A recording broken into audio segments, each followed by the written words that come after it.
The Royal Commission into Defence of Veteran Suicide is now in session. Please be seated. Good morning, Ms Longbottom. Good morning, Commissioner Caldis. I call our next witness, the last witness of this hearing block, General Angus Campbell, Chief of the Defence Force, and ask that he be administered the oath.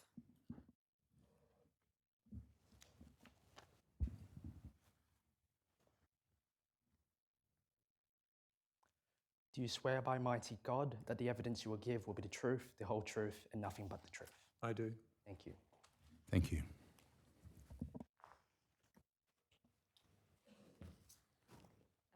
I ask if the operator can please display the tender bundle. Commissioners, you will see that the documents not previously tendered occupy 3 pages of the list. The balance are documents that have been previously tendered. I tender the documents in the tender bundle in the manner in which they are described. Okay, thank you, Ms Longbottom. They'll be accepted on that basis then and allocated the next lot of numbers. Thank you. General, on the last occasion you appeared before this Royal Commission in June of 2022, you made a closing statement. Is there an opening statement you wish to make on this occasion? Yes, Council, if I may. Commissioners. Thank you. I want to thank Defence personnel, veterans, and their families for their contributions and participation in this important inquiry. I also acknowledge and thank the Commissioners and their staff for their dedication to this task. I understand this has been an incredibly difficult time for many in the defence community. The courage of those who've come forward to share their experiences is deeply admirable, and I sincerely appreciate the efforts of those who've contributed to my learning and our deeper understanding of suicide and suicidality and its enduring aftermath. Our people deserve and should rightly expect the wellbeing, support and care they need, both during and after their service. I acknowledge that this has not always been the case and has tragically led to the deaths by suicide of some of our people. I apologise unreservedly for these deficiencies. Defence is committed, and I am committed to doing better. I look forward to providing my evidence today and to supporting the continued work of the Royal Commission and Defence to strengthening our approach to the wellbeing of our serving and ex-serving personnel. Thank you. General, the apology you have just given is consistent with an acknowledgement that you, as Chief of the Defence Force, have responsibility for the mental health and well-being of your members. You'd accept that? Yes, Council. When the Chief of Army gave evidence last week, he told the Commissioners that he conceives of the Army as a national institution with a past, present and future, and that as the professional head of the Army, he considers that he has obligations and accountabilities in all of those dimensions, and that includes obligations to veterans. Does that characterisation of accountability resonate with you? Yes, Council. Does it reflect your own view of your accountabilities as the Chief of Defence Force to ADF people? Yes, Council. Can you elaborate on that, please, for Commissioners? Council and Commissioners, people join our Defence Force in any of the services to commit to serve their nation, and they do it voluntarily and in goodwill, and they do it overwhelmingly with great enthusiasm.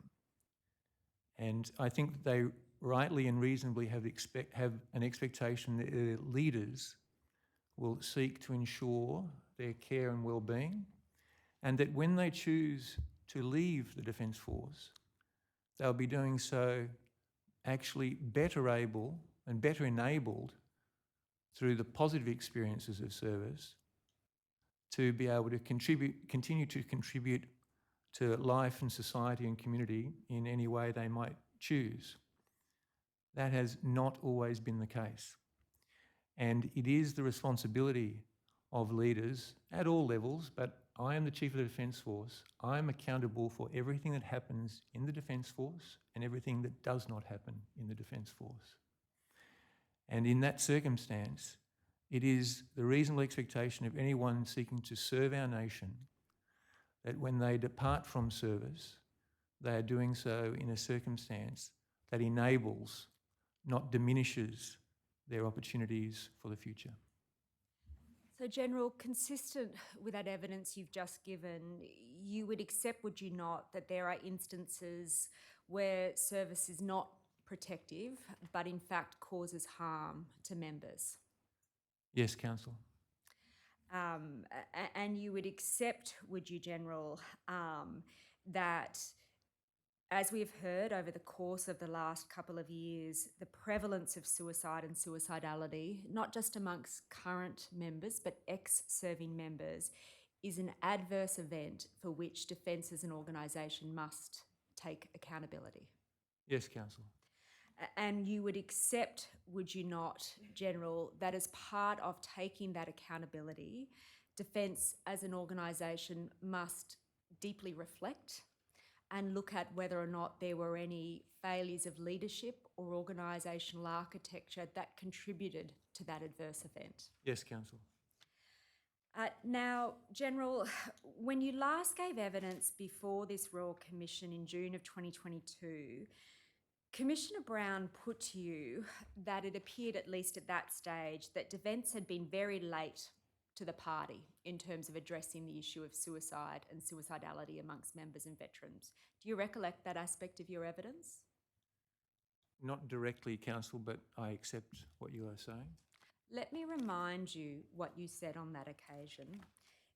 In response to that question, you said to Commissioner Brown, "I think that Defence has addressed it perhaps in a disaggregated and federated way rather than a single integrated way." Do you recollect that aspect of your evidence? Yes, Council. And during the course of your appearance in 2022, you spoke to commissioners about how pleased you were when Dr. Boss was appointed the Interim National Commissioner. That was on the 16th of November 2020. Do you recall that aspect of your evidence? Yes, Council. And you went on to say that this was because Dr. Boss was to be tasked with systematically looking at deaths by suicide with regard to whether there were factors that might be seen as common or persistent than others. You recollect that aspect of your evidence? Yes, Council. And your preference, at least it seems at the time that Dr. Boss was appointed, was that that work would be done by an independent entity to see whether or not there were factors that were common or more persistent than others. But your preference for an independent body to do that work was because they would have objectivity and an absence of unconscious bias. Do you recollect that aspect of your evidence? Yes, I do, Council. But by the time you appeared before the Royal Commission, I think it was about some 18 months after Dr. Boss had been appointed, you at that point had decided to task ADF HQ with a longitudinal analysis of evidence or material Defence had with respect to deaths by suicide. Do you recollect that? Yes, Council. And am I right that that work is what is colloquially referred to as Assurance Check 2204? Yes, Council. My first question is, what happened to shift your mindset between 2020 and 2022 to cause Defence itself now to start assuming responsibility for that work? Council, I don't agree with the characterisation of Defence choosing to assume responsibility for that work, but rather to seek other pathways of insight, having perspectives being offered from our Joint Health Command, from service or IGADF inquiries, from the Australian Institute for Health and Welfare, and also from the testimony hearings and roundtable discussions with Dr. Boss and her interim commission.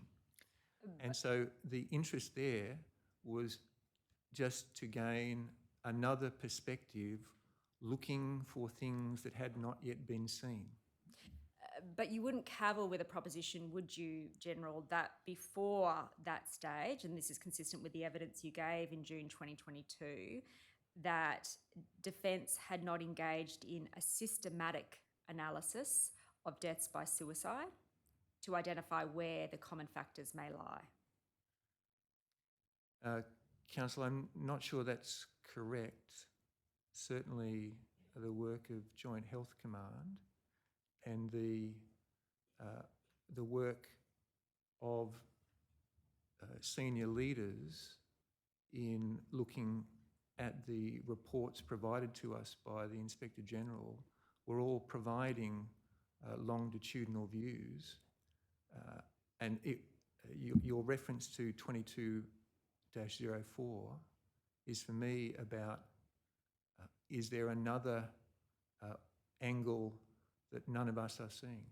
So, General, is your evidence that senior leaders looking at reports and independently Joint Health Command looking at reports is a systematic analysis by Defence of contributing factors to suicide and suicidality?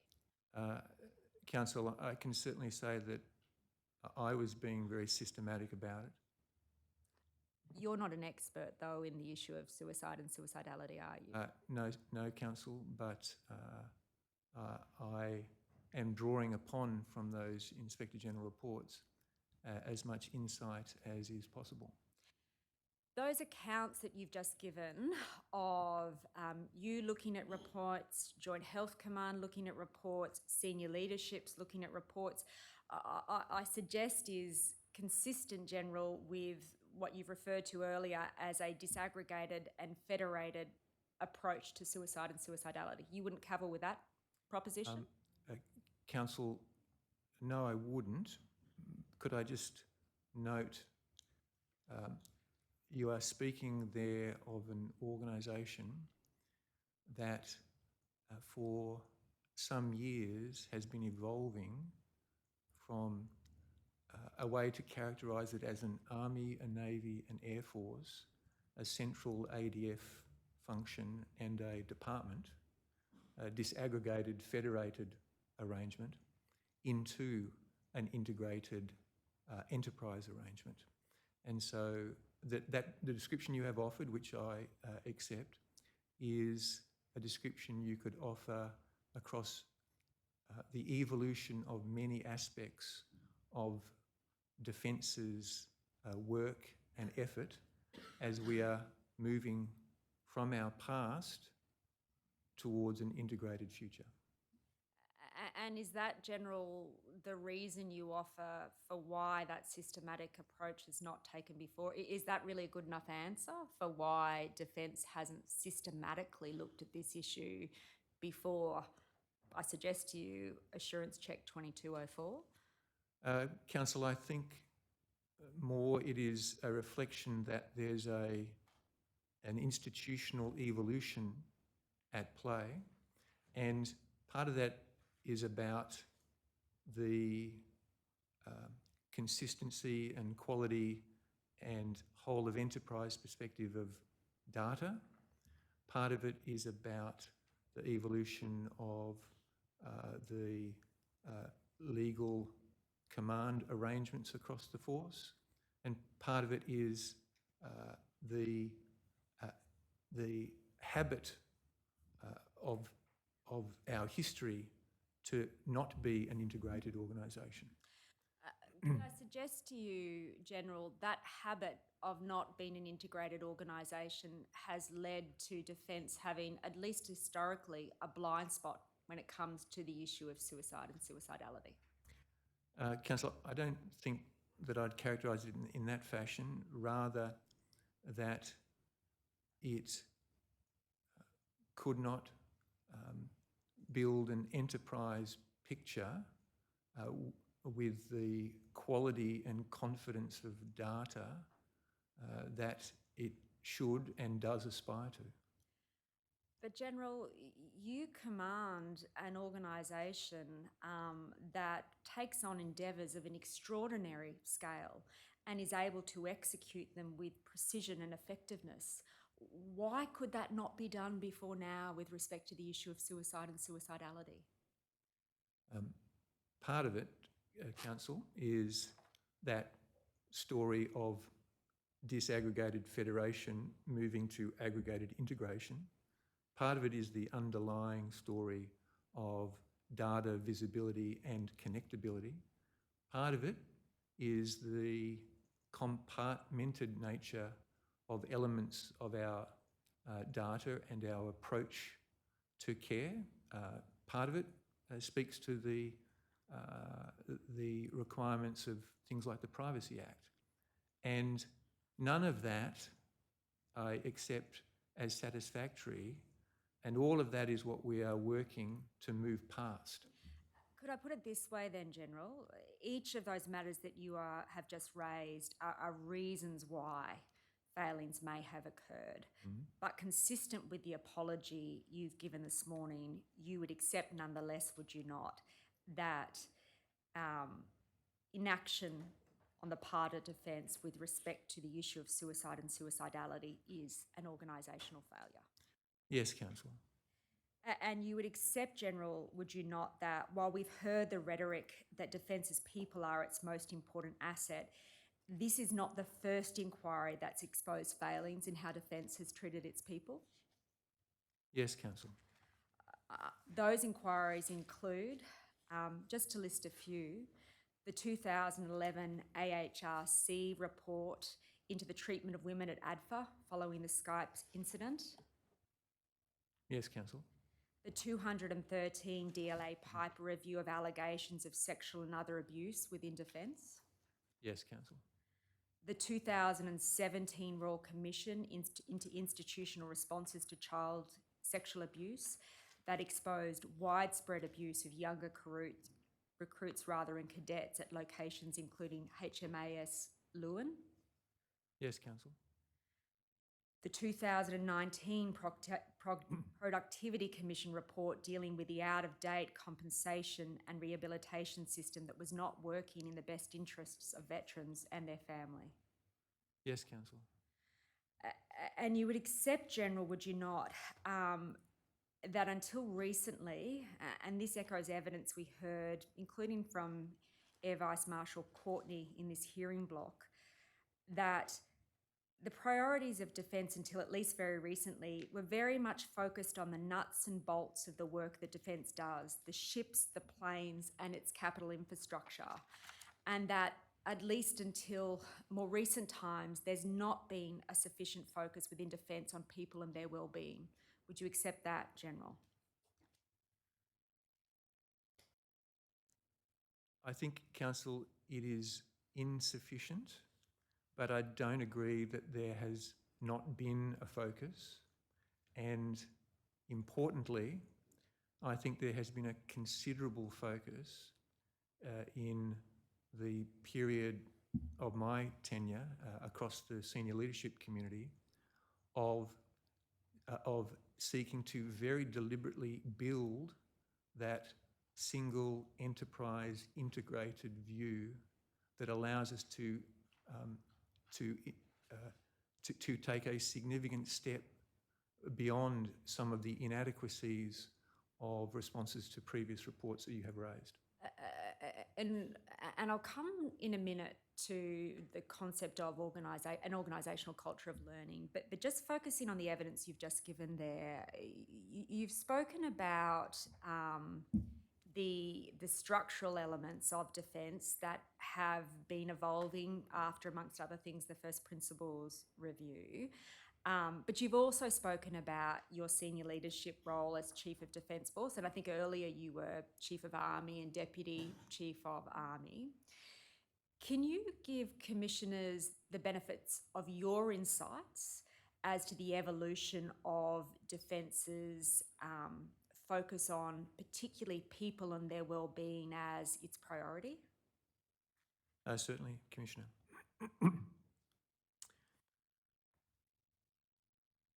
So many years ago, as a Lieutenant Colonel, one of my senior officers asked a large group that I was part of whether defence was better today than it was yesterday. And everybody said no, of course. And he asked whether it was better than it was last year, and very few people said anything. He then asked whether it was better than it was 5 years ago. About half the people put their hands up. He asked if it was better than it was 10 years ago. Everyone put their hand up. I have since, on numerous occasions in numerous fora, asked variations of that question in ways that are quite comfortable to the audience to enable them to offer perspectives about how are we moving.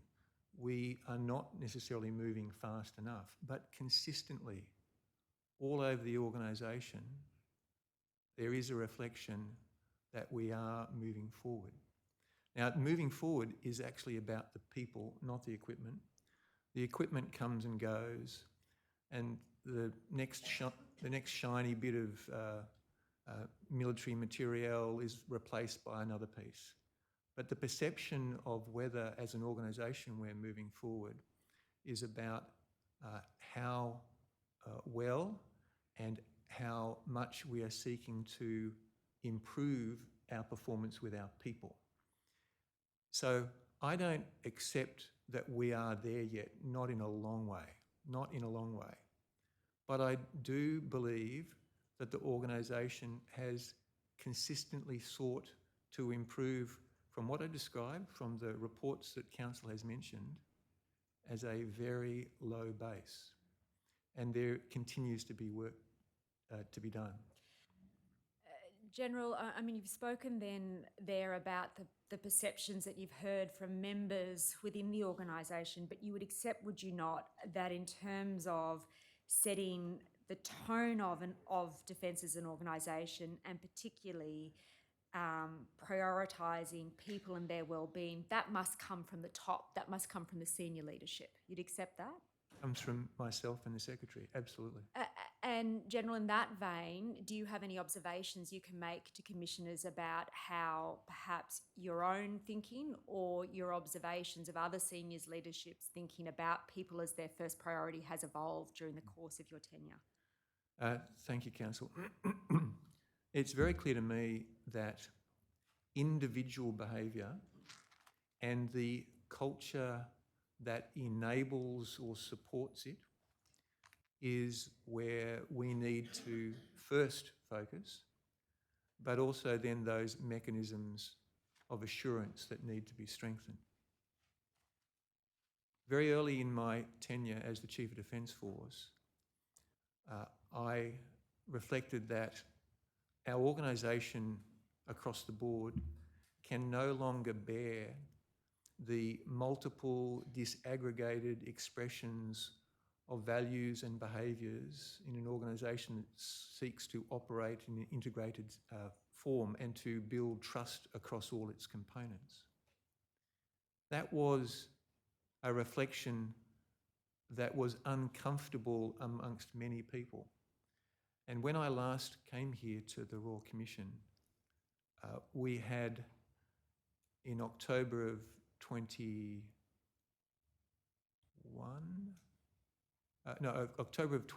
we had instituted, for the first time in more than a century, a single expression of the values and behaviours expected of every single individual across the organisation. That took 22 months of work to build and to bring people on board to something that is very widely accepted now and is presumed as the normal state. It wasn't the normal state. The importance of that is that it then creates a very clearly articulated common foundation for expressions of what is the cultural behaviours, the norms, the organisational expectations across the entire enterprise, from top to bottom and from every part and every corner of our organisation. Those changes have been critical to starting to build then that sense of one enterprise that has one standard and that can reflect upon itself and all of its people in a common fashion. Now, I think that when in preceding periods you were all describing yourselves differently, describing the things that were most important to you differently, describing the ways in which you would behave differently, there is great dissonance across the organisation. That expression of unitary values and behaviours is the start then of work that has continued across our doctrine, across our policy setting frameworks, across our data, across the emergence of a unitary, high quality, consistent personnel system from beginning to end of military service and extending across into engagement in the veterans community. These are all foundations to being able to deliver on that expectation of providing for the well-being and support of our people. General, I'm struck by the specific reference you just made there to the fact that that particular endeavour took 21 months. Is that consistent with an acknowledgement that there is resistance within Defence to shift from its previously federated state to a unitary singular entity? No, it's a recognition that we're talking about approximately 100,000 people dispersed in many locations across the continent and the world, and with deep heritage reflections of its identity and of, in some cases, its commonality, in other cases, its uniqueness. And if you're going to move 100,000 people, you need to move them together so that you are actually realising a change that isn't just embraced by the leaders. I need the culture and the commitment to values and behaviours to be expressed when I'm not there in a ship's compartment, in an aviation workshop, in an armoured vehicle crew setting. From every level of the organisation and in every isolated way, we need to bring the team with us, and it's the effort of bringing them with us. I would note that the values and behaviours work, which took 21, 22 months, that was the keystone, the effort in developing unitary whole of Australian Defence Force doctrine in command, leadership, ethics, character and culture. That was much quicker because everyone was working now from a unitary framework. The idea of bringing together that mental health and wellbeing policy centre in the branch led by Brigadier Langford, again, able to be realised with far less sense of either disruption or concern, and the effort to utilise the Defence Strategic Review as the basis for the establishment of that single personnel systems approach.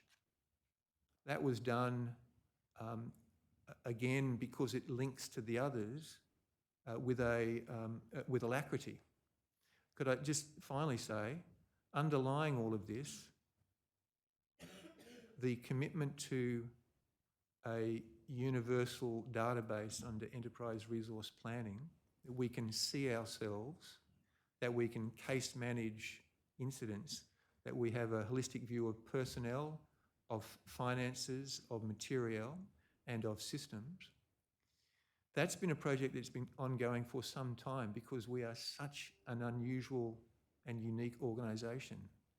But at the very first senior leadership group meeting in 2018 that Secretary Moriarty and I attended, we made it crystal clear to everybody there would be one data foundation across this entire enterprise, and the setting in which every part of the organisation had a different leave form or had a different way of doing a business process, that would end, and it would either end by people coming together collegiately to create a unified business process, or it would end by our direction.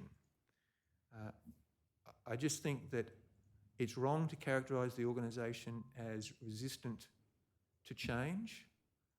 I'm actually often advised that in a range of areas, there's a feeling of too much change.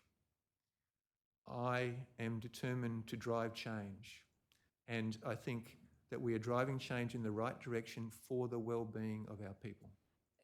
Can I test that with you, please, General? You spoke in reference to those previous external reports that I spoke to you about. I think you acknowledged that they were past failings on the part of Defence. Is that a correct characterisation of your evidence? Yes, Council. But you would accept, would you not, that the events those reports illuminated are not relics of Defence's ancient history? These are things that were occurring in its recent past. You would accept that? Yes, Council. And similarly, you would accept, General, would you not, that this is not the first inquiry that has been looking into issues connected with mental health and suicide prevention within the Defence member and veteran community? That's right, Council, yes. And you would accept, would you not, General, that over the past 16 years, that issue has been examined in over 22 reports and inquiries? You'd accept that? I will accept the number, Council, yes. And when Dr. Boss delivered her report in 2021, she made a plea that action cannot wait. You would accept, would you not, General, that it isn't good enough for Defence to have waited until 2022 and 2023 to have started these initiatives that in earnest are directed to addressing the prevalence of suicide and suicidality? Council, I don't actually agree. I don't think that we started in earnest in 22 or 23 or 24. I think that this, what I've been describing, is a very considered process that has been now ongoing throughout the period of Secretary Moriarty and my tenures. And if I might step, if I just might step, you could reasonably say, so what of this Royal Commission inquiry and its findings?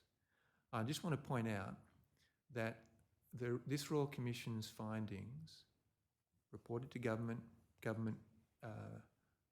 then directing Defence, it will be the first time that we have one of these forms of inquiry into Defence where you now have unitary values and behaviours, a unitary doctrinal foundation, a centralised holistic policy setting entity, a common foundation in whole of enterprise data, and a single personnel system.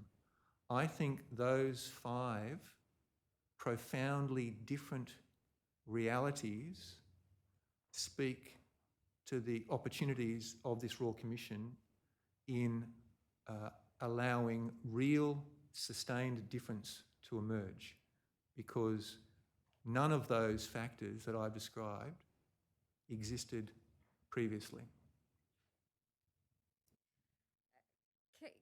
In that respect, General, we've heard and you've given some evidence about the mental health and wellbeing branch.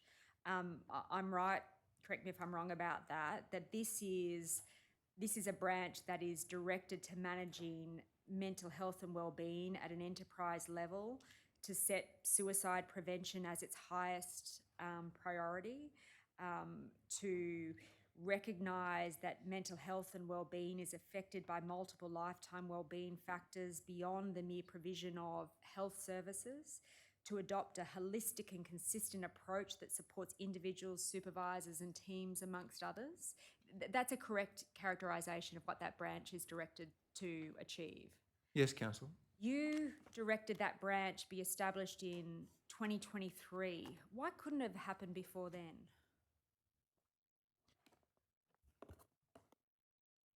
Because, Council, we were looking at it again from that disaggregated perspective. And I was certainly more, I was keener in terms of my expectations of timeframe of establishment than we necessarily realised. But I think it comes down to that point of a disaggregated rather than aggregated perspective. And what we have been doing, certainly through my tenure, is trying to systematically build the aggregated capacity to act as an enterprise and to generate consistently high quality outcomes by an enterprise view. But General, tell me if you disagree with me, the disaggregated approach to this issue hasn't been effective in terms of shifting the dial. I think it has not been sufficiently effective, and an aggregated approach is, from my point of view, more likely to be effective, but it needs to be, in the mental health and wellbeing branch sense, an aggregated policy approach connected to an aggregated data approach, connected to an aggregated personnel system approach, connected to an aggregated doctrine approach, connected to an aggregated values and behaviours approach. It all has to work together, and that's what we have been building. And you would accept then, I take it, General, that it is incumbent on Defence to truly grapple with the issue of suicide and suicidality, to drive that aggregated approach as rigorously but as efficiently as possible. Yes, Council. General, are you familiar with the work of Major General Orme? Yes, Council. You'd be aware then that in 2011, following the ADFA Skype incident, he conducted a review of ADF personal conduct. Yes, Council. That report... Council, could you just give me the title of that report? Of course I can. It's called Beyond Compliance. Yes, Professionalism. I'm familiar. You know the one. I can take you to it if necessary, but I just want to put to you a couple of the observations he made in that report. The first was that, at least at that time, the ADF's tendencies in reacting to organisational failures is to focus on changes to administrative processes. You would accept that is a fair comment? Of that time, Council. And Major General Orme goes on to say that the usual response has been essentially procedural, resulting in a table of recommendations, each of which is then individually implemented over time. You'd accept that that was a fair comment, at least as at that time? Yes, Council. Major General Orme goes on to suggest that this is not a reliable strategy for change, in that case cultural change. You'd agree with that? Yes, Council. Because what is needed is a wider strategic and systems-based view for improvement. You'd agree with that? Yes, Council. And would it be fair to say, General, that that in fact reflects the evidence you have given today about what is needed for Defence to be able to shift the dial with respect to suicide and suicidality? Yes, Council. Can I say, General Orme's report is a foundation in my thinking about my service in my appointment as Chief of Defence Force with regard to our personnel and the systems approach that I have sought to describe to you. And General, on my reading at least, aspects of what Major General Orme speaks about resonates with evidence this Royal Commission has heard from the Afghanistan Implementation Oversight Panel. Are you familiar with that evidence? Council, I think it's best that you draw it to my attention, I saw only small elements of their testimony. I might take you then now to it if I could. If the operator could please display day 94 and go to 94-9491. And General, while this is coming up, just by way of opening, what I'm really hoping to engage with you is about these concepts of organisational accountability and what that requires of senior leaders in reflecting on when organisational failures have occurred. So if you can see there, General, from line 35, Professor Black is engaging with the challenges of defence, but also of large organisations when there is a adverse event rather.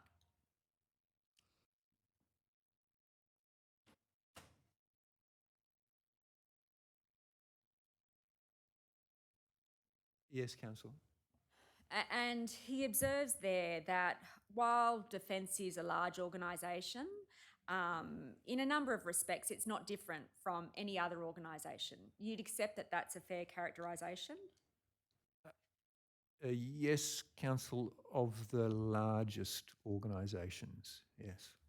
He goes on then to speak about the barriers that exist in defence being barriers that would exist in other large organisations. I take it consistent with the evidence you've just given, you wouldn't cavil with that?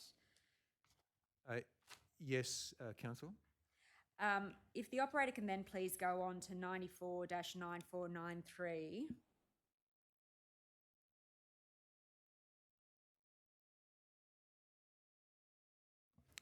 And you'll see there, General, at the top of the page, he refers to the circumstances uncovered by the Afghanistan inquiry, and he observes that they constituted a catastrophic organisational and governance failure by Defence.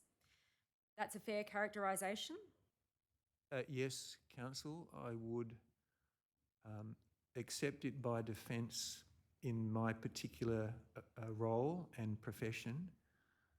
A catastrophic organisational failure of the Australian Defence Force. And that is a catastrophic failure that's not relegated to his Defence's ancient past. It's something that has occurred in its recent history. You'd accept that? Yes, in the mid-2010s.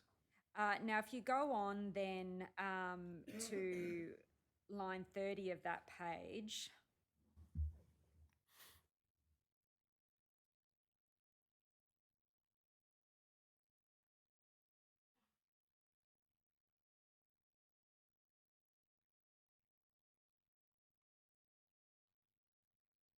Yes, Counsel.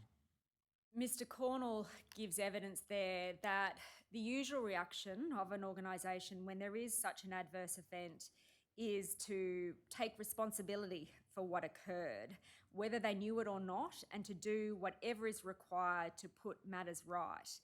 He goes on to say that this didn't occur in this case with senior leadership. Do you agree with that characterisation? No, I don't, Counsel. Why not?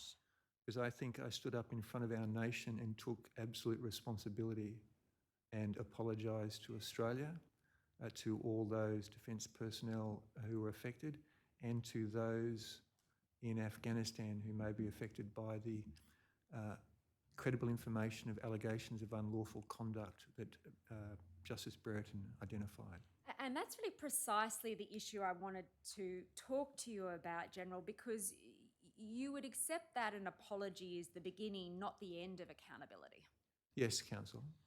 And we've heard of a number of occasions during the course of this Royal Commission where members have been treated terribly poorly by Defence and they've subsequently received an apology. Curiously, some of the time that has occurred shortly before the relevant senior leader has come to give evidence. But I think what is being engaged in here is the need not just to apologise, but for senior leadership to actually seriously reflect and look at what went wrong with the what went wrong with the organisation, and take steps to fix it. Do you agree that that kind of reflection occurred in the context of the Afghanistan inquiry? Absolutely. Can you give me, or give commissioners rather, an oversight of in what respects? The Afghanistan inquiry report was a very dramatic, challenging, and extremely confronting reflection on the profession of arms, on leadership, on command, and on the trust between the different components of our organisation, and indeed within our different elements of the organisation. And it was and has been extensively discussed, reflected upon, and learnings and evolutions and reforms have been widespread across the organisation, and in particular across relevant areas that were identified by Justice Brereton. Would you agree, General, just in terms of that concept of organisational accountability, that that same approach of deep reflection and consideration by senior leaders is something that is called for? I can put it another way if that question didn't quite make sense. Yeah, it didn't make sense. My apologies, but Council, I didn't understand it. No, that's fine, General. You'd accept that the prevalence of suicide and suicidality is a significant adverse event that Defence must confront? Yes, Council. You would agree, would you not, General, that it requires more than just a reactive and essentially procedural response? Yes, Council. That it's not enough for Defence just to await the outcomes of the recommendations of this Royal Commission, but rather there needs to be a culture of organisational accountability? Yes, Council, and organisational reform, yes. Precisely. And so that requires you and other senior leaders to deeply analyse whether there were any failings of leadership or organisational culture that led to this adverse event?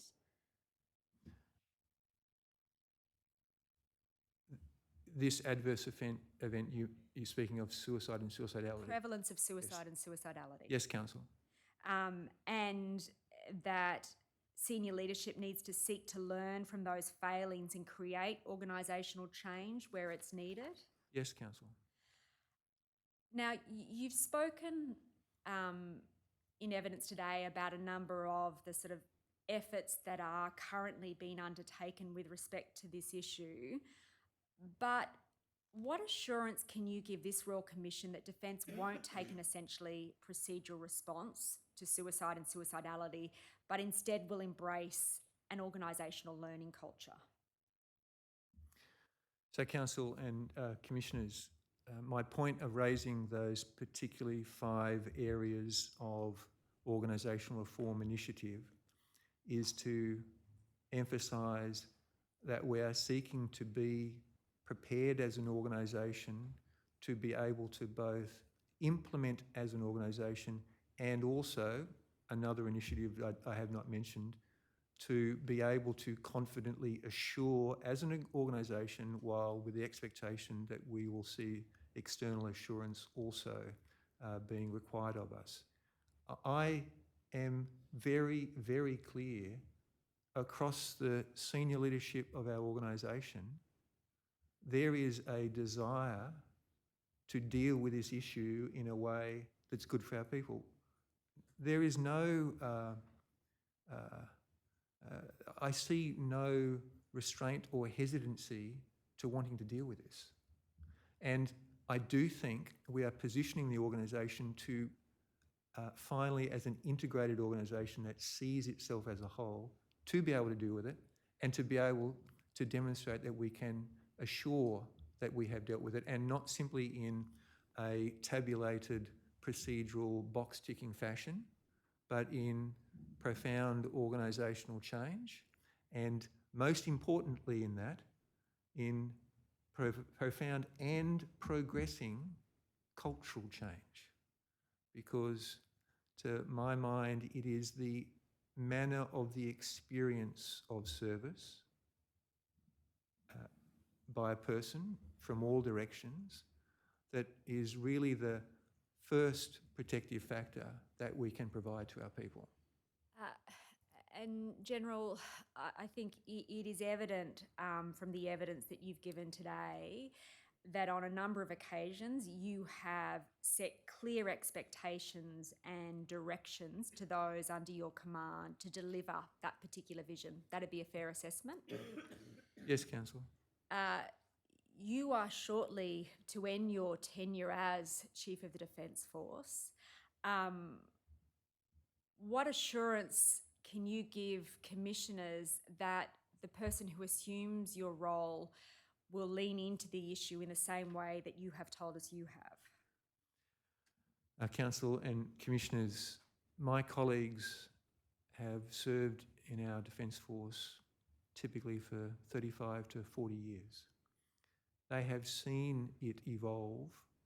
They have seen what I have seen of its early days in my service. There is no one who wants that to continue, and they, like me, are committed to seeing this organisation function as an integrated whole and deliver for its people. The aspiration is that we live that expression that our people are the most critical component of our capability and of our mission. And I see nothing but commitment from all of my colleagues, one of whom the government will consider to appoint as the next Chief of Defence Force. He, or she indeed, will have, I think, the complete support of the rest of the defence, and in particular the ADF leadership community, and will have the support in any circumstance that they might wish of myself and any other senior leader who they might wish to draw upon in this important work. But you would accept, would you not, General, that aspiration in and of itself is not enough? And that's why we've been changing, quite profoundly reforming the arrangements of our system so that it moves from aspiration to lived reality, and reality that can be assured. And consistent with that evidence, you would accept that that aspiration needs to be met by action? Absolutely. Commissioners, I was about to move on to another topic, if it's a convenient opportunity for you to ask any questions. Certainly, thank you. Commissioner Brown? Thank you, General Campbell. You talked about culture, and I wondered if you could just tell me how you describe the culture of defence. So we have recently released the last of that set of foundation Australian Defence Force doctrine, culture in the profession of arms. And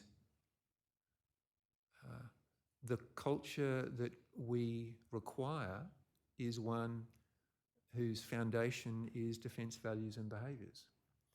And while that culture might be slightly different in organisations that are dispersed or in organisations that are tightly integrated, such as a ship's crew and so forth, while that culture might be slightly different for people who work in the land domain from people who work in the cyber domain, any culture that is not founded on defence values and behaviours is unacceptable, and defence will deal with it. I think that we have at the moment a clear commitment across many levels to the nature of a culture founded on defence values and behaviours, but we do not have the consistency of its expression every day in every workplace. And it is the effort across many, many layers to lift that consistency that becomes the lived experience of individuals who are the building blocks of defence capability. And so I want a person to get up in the morning wanting to go to work, feeling that they've made a contribution in work, in a team in which they feel recognised and included, and that values and behaviours from my level to the new recruit are commonly expressed.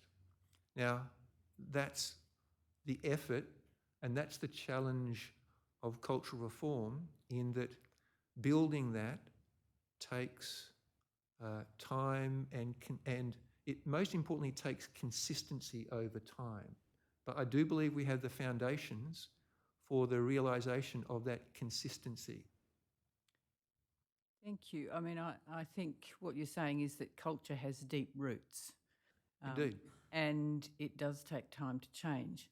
Professor Ben Wadham, who has appeared before us, is a veteran and an academic, and he describes the culture of the ADF and indeed other armed forces as one of military institutional abuse. And he says the drivers are threefold. One is exceptionalism, essentially seeing yourself as different and special. Second, military masculinity, which drives the kind of warrior culture. Be strong, show no weakness, no vulnerability, and therefore hard to ask for help. And thirdly, the tribalism, which creates the sense of belonging, but also a sense of competition and perhaps not so much compassion. I wonder if you have any comments in relation to his observations around, or his assertions around culture. And I will stress that whilst he, I think, did speak of the ADF, he talked about armed forces more broadly, showing similar cultures which have long and deep roots. So, Commissioner, I think that I would more characterise the Professor's reflections as an expression of the potential for toxic culture in a military setting. The exceptionalism is a perspective that is rejected by the ADF as deeply damaging. And those who might be seen by the public as most exceptional are people who we expect to be most humble. In terms of masculinity, the effort to lift the proportion of women in service in the Australian Defence Force, which is ongoing, has, I think, been making profound contributions to our capability, both from the perspective that we are finally drawing more, but still not enough, from 51% of the population, and the influence of a wider range of perspectives valuably contributes to strengthening our capability. We now find ourselves at 20.8% of the Australian Defence Force serve as women, and that number is increasing, and it's to our benefit that they do. The tribalism is one that I recognise, and identity of self within group is important for building cohesion to cope with the extraordinary stress of combat. But our emphasis is that it's identity of teams within teams and teams of teams. And wherever your identity is preventing a connection to other teams, other groups, other communities that create the integrated force, your identity is no longer serving our nation.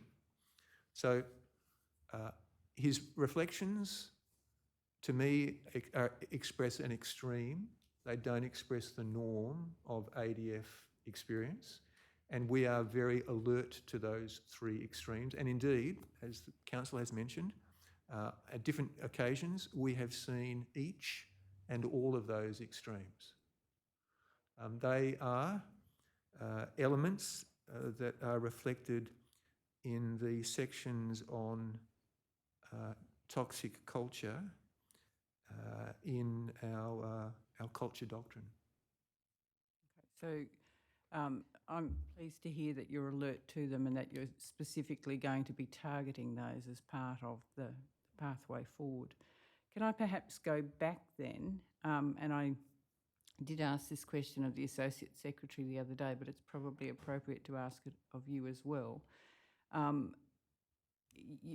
You said earlier that you're moving forward from a low base, and I think that acknowledgement of the low base, acknowledging some of the failings of the past, means that we have leaders from the past who also need to acknowledge the failings.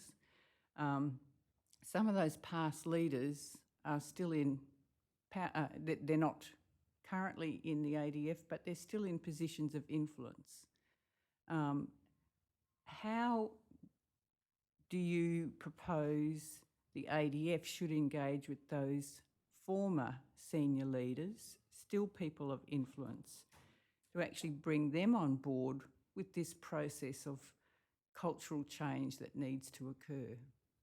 So, Commissioner, we do have a strong engagement arrangement across the organisation with former leadership groups, typically in terms of either persons of prior appointment or persons of senior appointment in particular services or in particular roles or domains. And that conversation is both about where we are, but most importantly, where we're going, and indeed how they may be able to be of assistance in the journey. Now, could I note here at this Royal Commission, we have had members of the Australian Defence Force currently serving, attending every day, and at different rank levels, so that we are seeking to embed into the force a lived experience of the testimony of witnesses who actually lived the experience, and there is an effect that is flowing beyond the hearing days into the Defence Force and over time through rank as they move through the organisation. This was done through the methods of the restorative engagements that were held after the Defence Abuse Response Task Force. I participated in, I think, 6 of those, but we made sure that people from the rank of general to the rank of lieutenant colonel equivalent, so roughly 3 military generations, were all participating, so that they would carry forward the knowledge of a very personal sense of the reason for change. And so we're trying to do that in the organisation, and we are also doing that reaching out beyond the organisation. And can I ask you then, in terms of trust, you talked about trust as one of the essentials for the process of change. Aside from what you've just described, how else are you seeking to build that trust within the organisation and beyond, because, and I'm thinking there of the ex-serving organisation, because, you know, the Productivity Commission, as you would be well aware, in their report 2019, suggested some changes that they thought would probably be the best, but didn't actually recommend them because of the response of the ex-serving cohort, who essentially put bluntly said, we don't trust Defence. So trust is a central issue here. How do you propose to build it in, as I said, the serving and the ex-serving? Commissioner, I think trust is first by that consistency, that integrity of what we say is what we do, and the communication of that. That's a role that the senior chiefs and, importantly, critically, the senior enlisted who serve with, in partnership, those chiefs and my own, a critical role in communicating and having conversations about what we're doing, most importantly, why we are doing things and where we think the organisation is moving.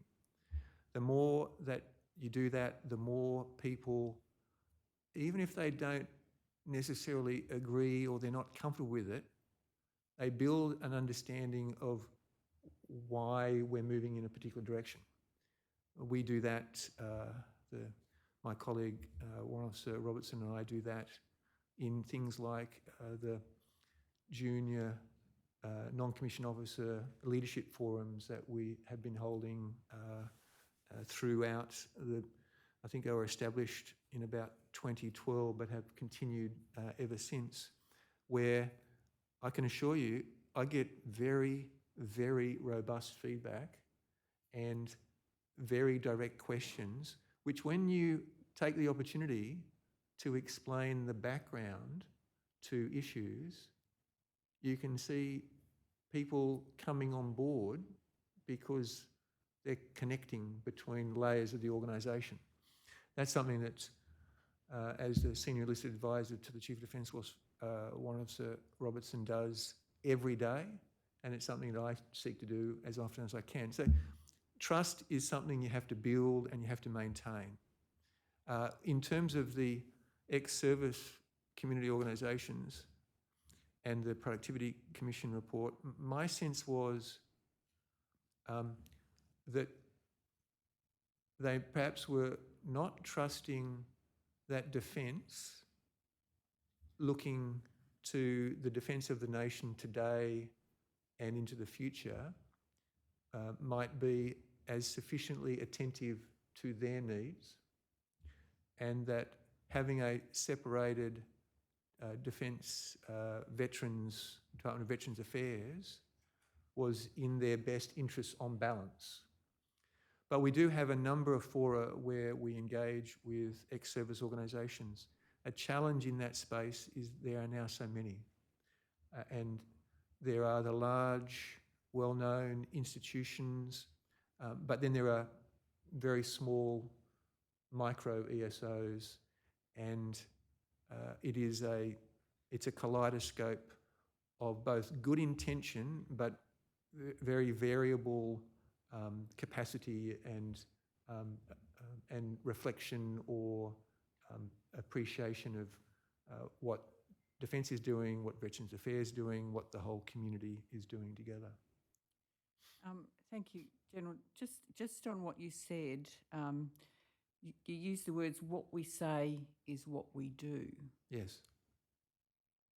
I guess sitting here, I'm reflecting on the fact that we've had a number of people who have appeared before us who have actually told us their experience has not been that. And I know that you have apologised today, but again, starting from a low base of trust when so many people have publicly said they didn't actually do what they said. That's not a question, I guess it's a comment, but it's a reflection of the magnitude of the challenge, I think. Yeah. Commissioner, I agree. We have a great deal of work to do. Thank you. Thank you. Commissioner Douglas?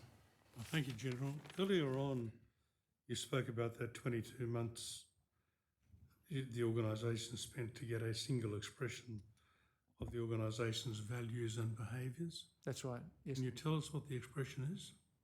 Oh, sure. So our values are service, courage, respect, integrity and excellence. And they are then described individually as aspects of character. And then there is a short set of expressions of behaviour that we would expect to see as demonstrations of you living those values. And how is that disseminated through ADF? It is everywhere. It is all through our doctrine. It's in multiple publications. It's in signage. It's in lesson plans. It's an expected requirement that people know what our values are and that they, in their own way, can describe what the value means and what it means to them. It is everywhere. And indeed, you will see in many front pages of documents, title pages and so forth, the value statement at the bottom of the page. I'm sure then in that case we'll probably have a copy, but if we haven't, I imagine it should be fairly easy to obtain one. Yes, Commissioner, we can provide that to you today, I'm sure. Thank you. You also spoke of a number of aggregated approaches to different issues, and I got 5. I was wondering whether there might have been a 6th of something else you said. There are about policy, data, personnel, doctrine, values and behaviours, and yes, I mentioned work that is developing. Again, it's still in the federated space, but it is developing. The construct is developing for the enterprise view of assurance. Thanks. Thank you, General. Thank you, General. I just had 2 quick issues. I understand you introduced late last year or mid last year a new fit and proper person check for promotion to senior ranks. And we've had some inconsistent answers about what used to happen before that was introduced. But would you agree it's somewhat surprising that we got to 2023 before the ADF finally introduced a consistent, hopefully thorough and mandatory check on people being promoted to senior ranks being checked out first? So, Commissioner, I would respectfully disagree, but not with... I'm happy to hear an explanation. Yeah, not with what you're asking, but with the foundation points. So, I have to go back a bit. 2016, the Defence Act was changed in 2015, Defence Regulations changed in 2016. And the change at that point, pivotal change. Until then, the Defence Act said that the Chief of Defence Force commands the Defence Force with reference to the service chiefs. And the service chiefs command their services with reference to the Chief of Defence Force. Beautifully circular, federated system. And while, with great respect to my predecessors, they all worked together, when someone really didn't want to work together, the Defence Act would enable that to some degree, and with respect to my predecessors at many levels. What we now have is a very clear command structure of the Defence Force. And then what we didn't have until the Defence Strategic Review and the contribution that I made to that review, virtually verbatim, with regard to the establishment of a Chief of Personnel function, whole of life cycle, consistent model. What we did not have is a setting in which the Chief of Defence Force could both express and expect a systems approach to consistency at high quality of the fit and proper person reviews and so forth. So that directive and a number of other initiatives related to the space of the quality, the consistency, the care of selection of senior appointments, that wasn't because we weren't doing it. The services have been doing it for decades and decades. And the most recent form of the expression of that is the 2016 Defence Milpurse policies. My issuing of that directive with a chief of personnel function established was to express, again, a unitary consistency that,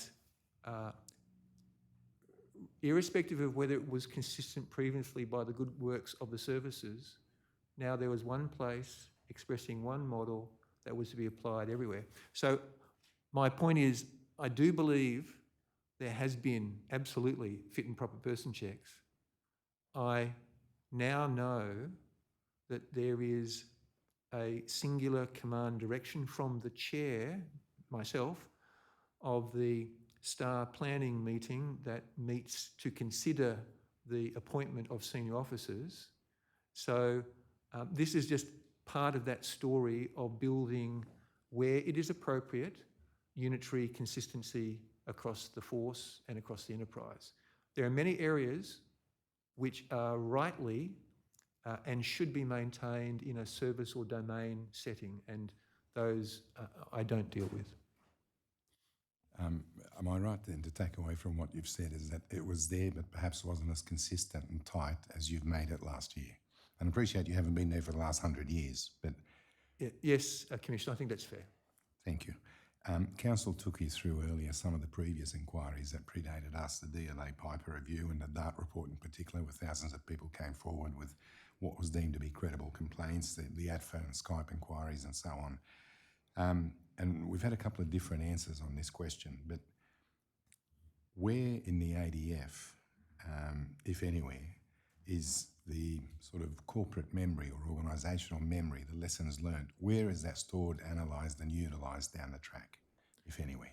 So, Commissioner, we have a lessons learnt mechanism which, again, is federated and is being aggregated, both lessons learnt in the force generation environment of the Army, Navy and Air Force, in the force employment environment of Joint Operations Command, and in the enterprise environment under the Associate Secretary.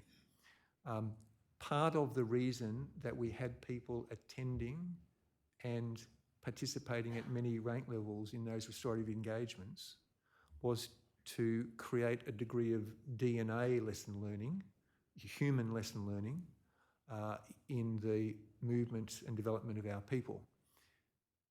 Just to give an example of that, I mentioned that I attended a number of them, but I also paid a great deal of attention to the range of cases that were being brought before DLA Piper. Each individual case, very unique and deeply, deeply damaging. People who were clearly affected decades afterwards. And it struck me at that time that every single circumstance unique and tragic, but also all of them the same.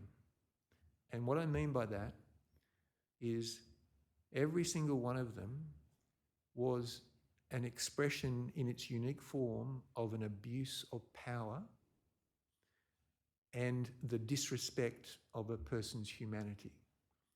Now, that abuse of power sometimes was rank, I'm senior to you, but sometimes it was age or experience or intellect or cunning, a whole variety of settings. Sometimes it was physical, sometimes it was emotional or psychological.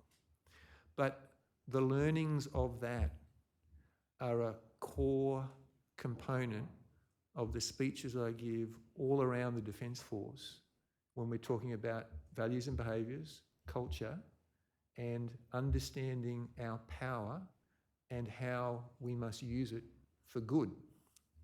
and that when it doesn't, the incredible damage we do. So I think that the answer to your question is that there are formal lesson learnt archives, and they are best matched with the human lesson learning of ensuring people are participating in something like this Royal Commission, so that we do continue on the path of improving. I think we are improving, but I think we have a long way to go. Thank you, General. Grateful if you can attempt a yes/no answer to this. It may not be possible to the next question, but in view of the large amount of evidence of unacceptable behaviour and sex abuse that this Royal Commission's uncovered, do you think the lessons learnt out of the DART report in particular have been learnt by the ADF? By many, yes. By some, no. And they are not serving in a fashion that I see as acceptable. And each year we bring in approximately 6,000 people, and the Defence Force is not separated from the Australian community, but it certainly seeks to highlight the best values of the Australian community. And so every year we have a new effort, and also we have a continuing effort of people perhaps undiscovered who aren't sufficiently on board, and when they are discovered, the question is, why should you continue to serve? I didn't think I was going to get a yes or no answer, but thank you. Thank you, Commissioner. Ms Longbottom, thank you. Thank you, General. I just want to circle back round to this concept of federated defence. Would it be fair to say you identify that disaggregation and federation as being the principal barrier to one defence systematically addressing the issue of suicide and suicidality? Not exactly, Council. It's that all of the systems we have are in some way a reflection of a component of defence. There are silos within defence. Yes. And so all across senior leadership levels, we know we want to move away from that. It is it's the time and the design to get there that is the struggle, actually. And so would it be fair to say that until you move away from that silo, disaggregated approach, defence will not have the optimal organisational competency to really shift the dial in terms of suicide and suicidality? No, Councillor, I think we can shift the dial as we go, but your point of the optimal solution is an integrated whole of enterprise view with high quality data that is being used again in an integrated whole of enterprise approach. And putting data to one side, I accept that's a challenge for defence, but really focusing on the organisation, would it be fair to say that a unitary organisation is what is needed to organisationally move change with respect to suicide and suicidality? So, unitary in those things that should be unitary. And I just want to emphasise here, so that my colleagues who are listening to this appreciate my point. Everything that can be the same in the Defence Force and defence should be the same. Everything that needs to be separate should necessarily be separate, and everything that should be similar, if people say something should be similar, you really got to, you've got to test that, because we are stronger when we are the same and when we understand what needs to be different. I must have excellence in seaworthiness. That must be different, but there's a whole lot of things that should be the same. But it's that concept of, we've heard about it a little bit during this hearing block, of centralised control, decentralised execution. Sure. It reflects that. Yes. But you'd accept, would you not, General, at least insofar as it concerns mental health and well-being of your members, that is something in respect of which Defence needs to have a centralised vision, albeit with some decentralised execution. Yeah, it must be decentralised because our organisation is physically so dispersed in so many different places. But would it be fair to say that the disaggregation and federation you've spoken about has been a challenge to Defence as an enterprise, having that singular approach to mental health and well-being? The challenge emerges through a history of a century, and then over more recent decades of evolution from that history. And that's really what I want to explore with you in terms of that evolution, because it's not that Defence has in 2020 decided it wants to be a unitary organisation. It's been on that journey for some time. That's correct, is it not? That's right.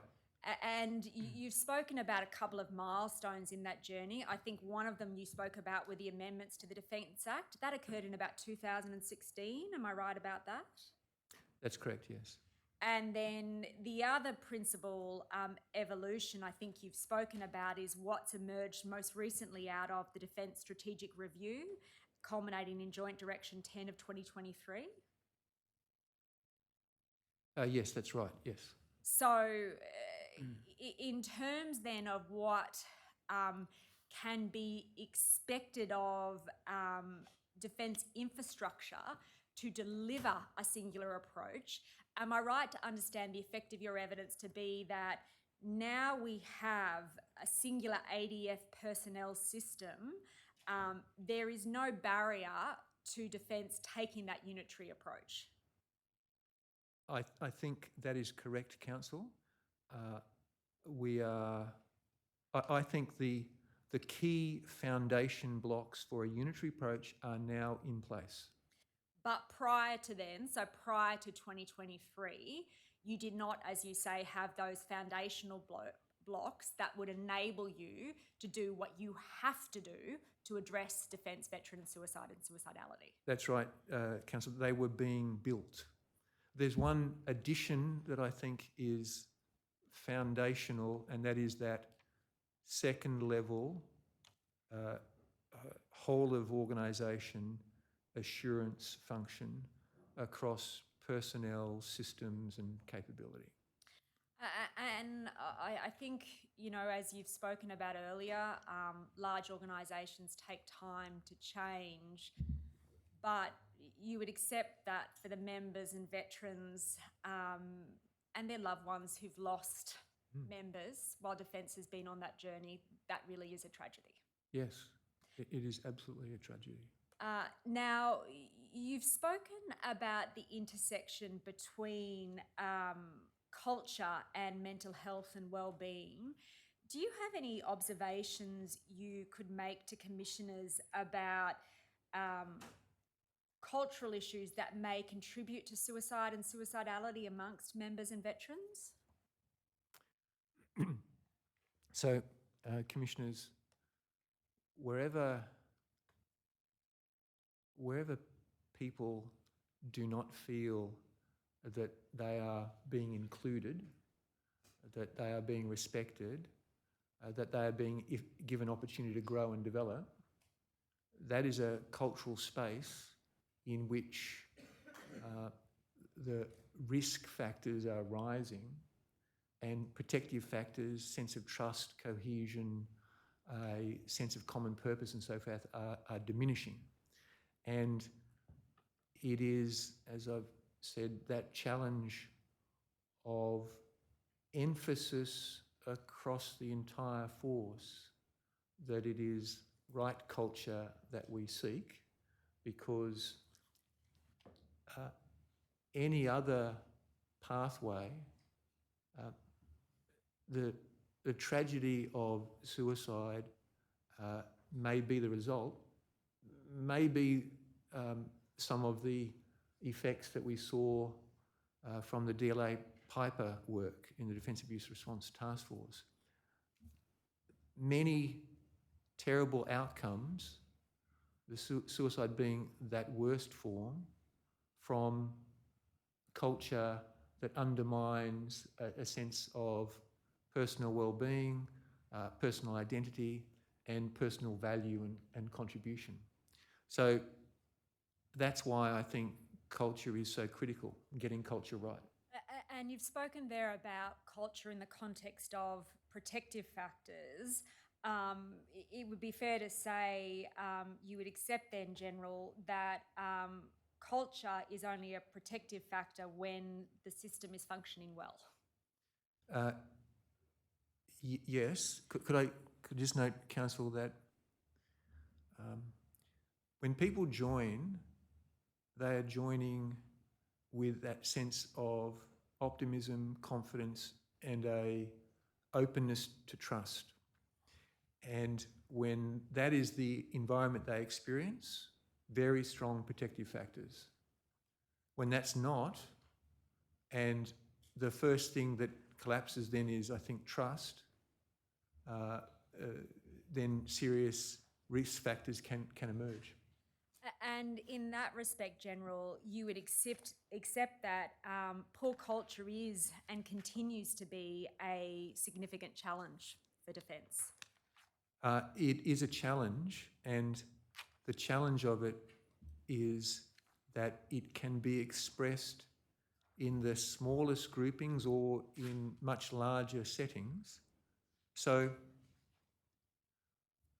if I walk down the passageway of one of our ships past a compartment, in that compartment may be a small number of people who work together every day, who are an expression of excellence in culture.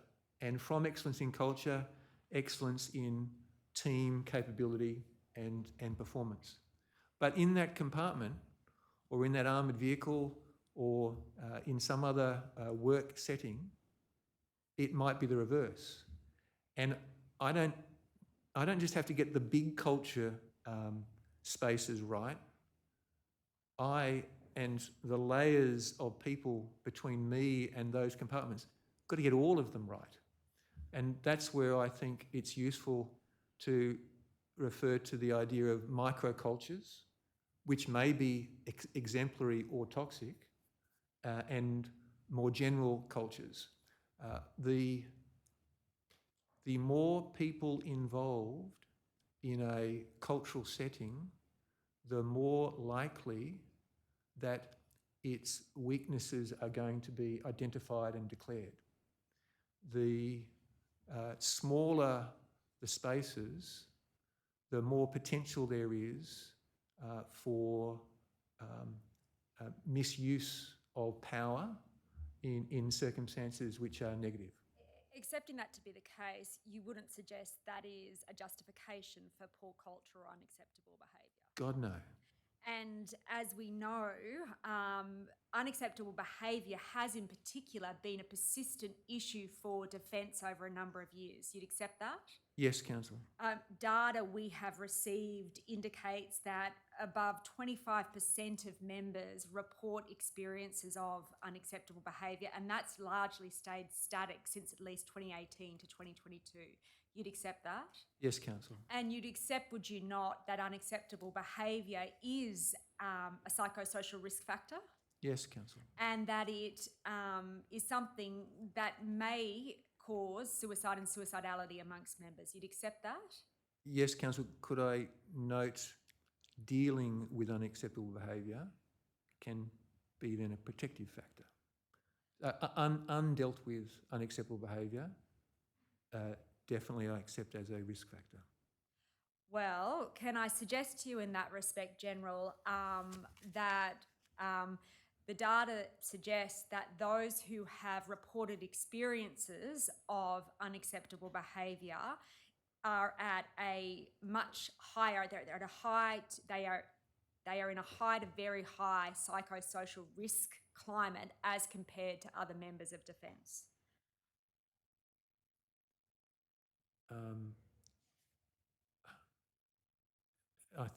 So those who report through the survey work,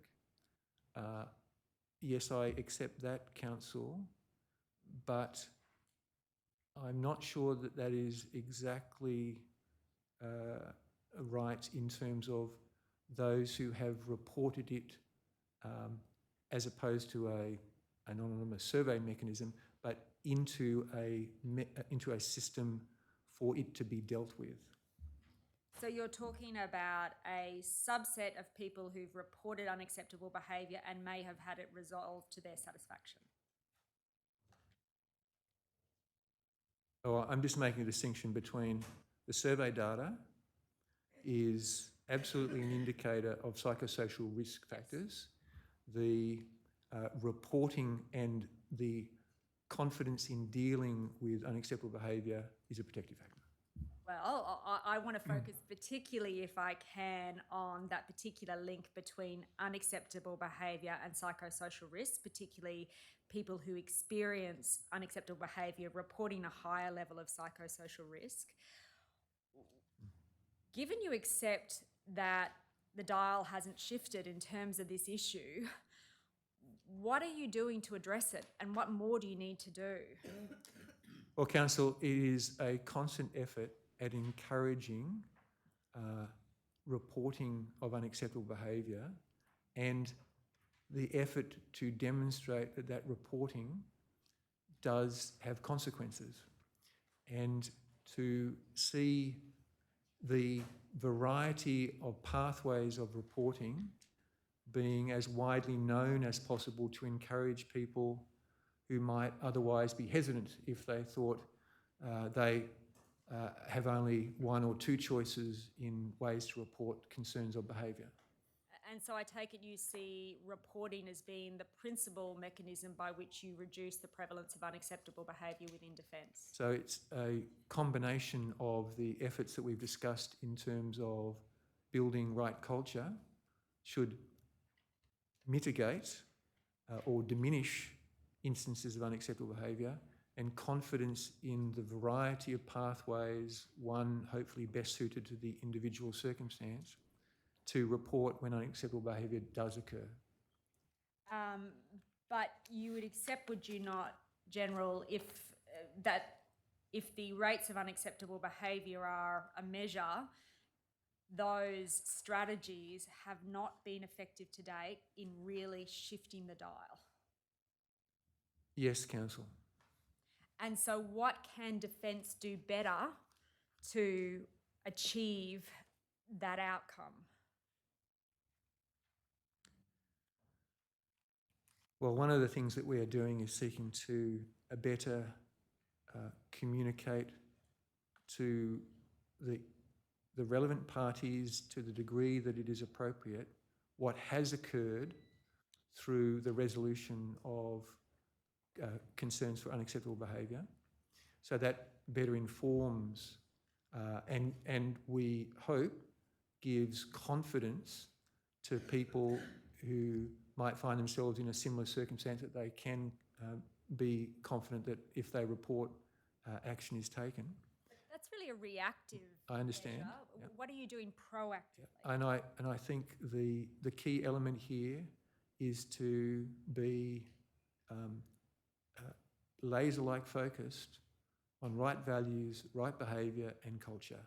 And it is hard, but it is the right way to seek to mitigate and potentially prevent the emergence of unacceptable behaviour. And General, the principal initiatives that Defence has drawn upon to perpetuate that culture have been Pathway to Change. No doubt you are well familiar with that. Yes, Councillor, so the two pathways to change and now the Defence Cultural Blueprint. And you'd also be familiar, would you not, General, with the Nous review of the Pathway to Change policy documents? I am, yes, Councillor. And the criticisms that emerged from the Nous review, that Pathway to Change was a document that included statements of aspiration but not concrete objectives. You're familiar with that? Yes, Councillor. And you'd be familiar as well, would you not, General, with the criticism in the Nous review that there were not measures in those policy documents that identifies the change Defence wants to see. Yes, Council. Can you, in terms of that laser-like focus you've just spoken about, can you tell commissioners what will be different with this new Defence Cultural Blueprint? Well, Commissioners, I think it is better evidence-based and does seek to build measures and to embed accountability frameworks. Now, Can I just stop you there, General? yes. Just in terms of that evidence, Yeah. can you give commissioners one or two examples that specifically identify in that policy the evidence basis of an objective and the outcome-based measure of its execution? Council, I would have to look at the document to refer that to the Commissioners. My point is what we have learnt from Pathway to Change 1 and Pathway to Change 2 has provided a basis, and then what we have done in literature surveys and research has helped to strengthen the approach that we're seeking to take, and taking the reflections from the Nous review to take a next step and to take one we believe is more measurable, but this is a journey, and that document is only as useful as its lived expression, and that's the point that leaders at many levels, but particularly the senior leaders, are emphasising about the application of the strategy, of the leader toolkit, of the range of elements to the Defence Culture Blueprint, and the effort then to review our progress.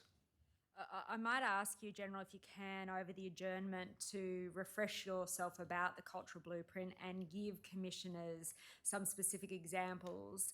And the reason I'm asking that is this.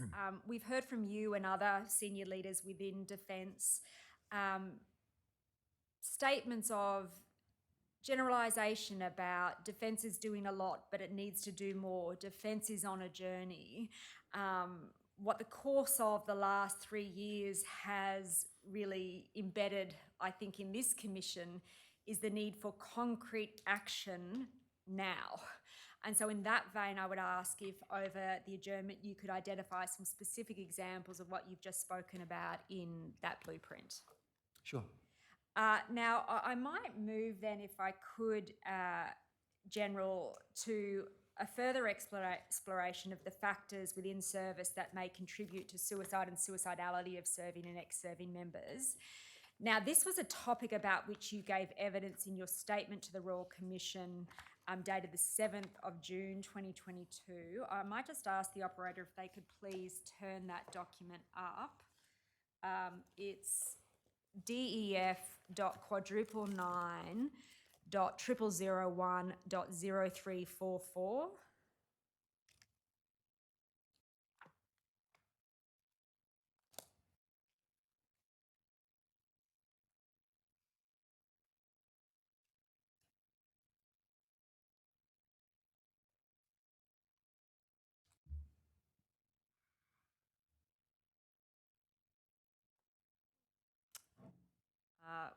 We seem to have entirely different documents there. Operator, it's tender bundle document number 00.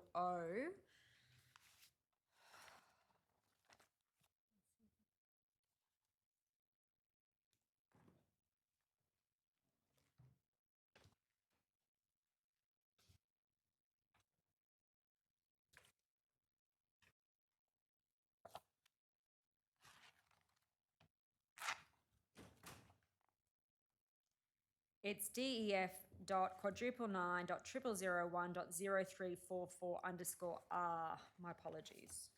And if you could please turn, operator, to paragraphs 87 to 90 of that document.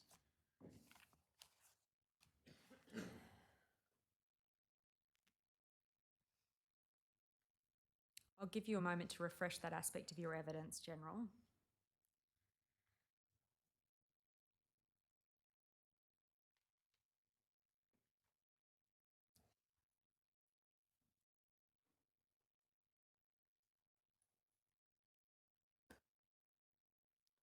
Thank you. You there express views, General, on risk and protective factors rather with respect to defence member and veteran suicidality and suicide. Would it be right to understand that those views are premised on data that you've received? Council, they emerge from a Phoenix Australia literature review and advice from Joint Health Command, and aspects of them also reflect material from AIHW reports. Yes, because you specifically reference AIHW reports in your statement. Correct me if I'm wrong about this. I didn't recall that you'd mentioned advice from Joint Health Command or a Phoenix Literature Review. Am I right about that? That's right. I mentioned AIHW in a number of places in this response. I think that given that Defence is to some degree under inquiry, an independent entity is a point of common information. Now, you've mentioned the Phoenix Literature Review. Can you tell me the title of that document? I will have to get back to you on that. If you could, yeah, please, sure. General. You've also mentioned advice you received from Joint Health Command. Was that advice documented? No, it's in conversation, Council. And can you tell Commissioners specifically whom within Joint Health Command you had those conversations? No, Council. It's no, I can't remember. You just can't recall at this moment. But would it be fair to say, consistent with the fact that you've drawn on the Phoenix Literature Review and advice from Joint Health Command, you don't purport to be an expert about the protective and risk factors for suicide and suicidality? No, Councillor, I do not. And to the extent to which there exists rigorous data that would posit an alternative view to that which you've expressed here, you would defer to that view, of course. Yes, Council. Nonetheless, though, General, at paragraph 87 in your statement, consistent with the evidence you've given earlier today, you acknowledge that there is a connection between service in the ADF and suicidality? Yes, Council. And at paragraph 88 of your statement, you explicitly accept that military service can expose some members to experiences that increase their risk of suicide and suicidality. Yes, Council. And one of those that you've, I think, accepted today that is not explicitly listed in this table is unacceptable behaviour. Yes, Council. You then go forward to elaborate on particular protective and risk factors, but would it be fair to say you accept the reality that suicide and suicidality amongst serving and ex-serving members is a prevalent issue for Defence? Yes, and yes, Council. And you would accept also, would you not, General, that there are factors in service that we know are risk factors and that we know contribute to suicide and suicidality?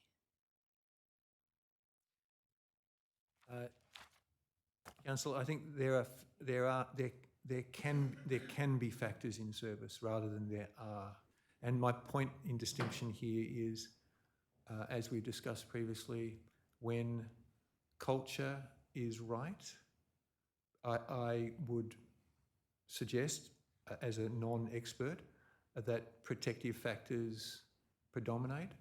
When culture is wrong in a whole variety of ways, then risk factors, I think, start to predominate.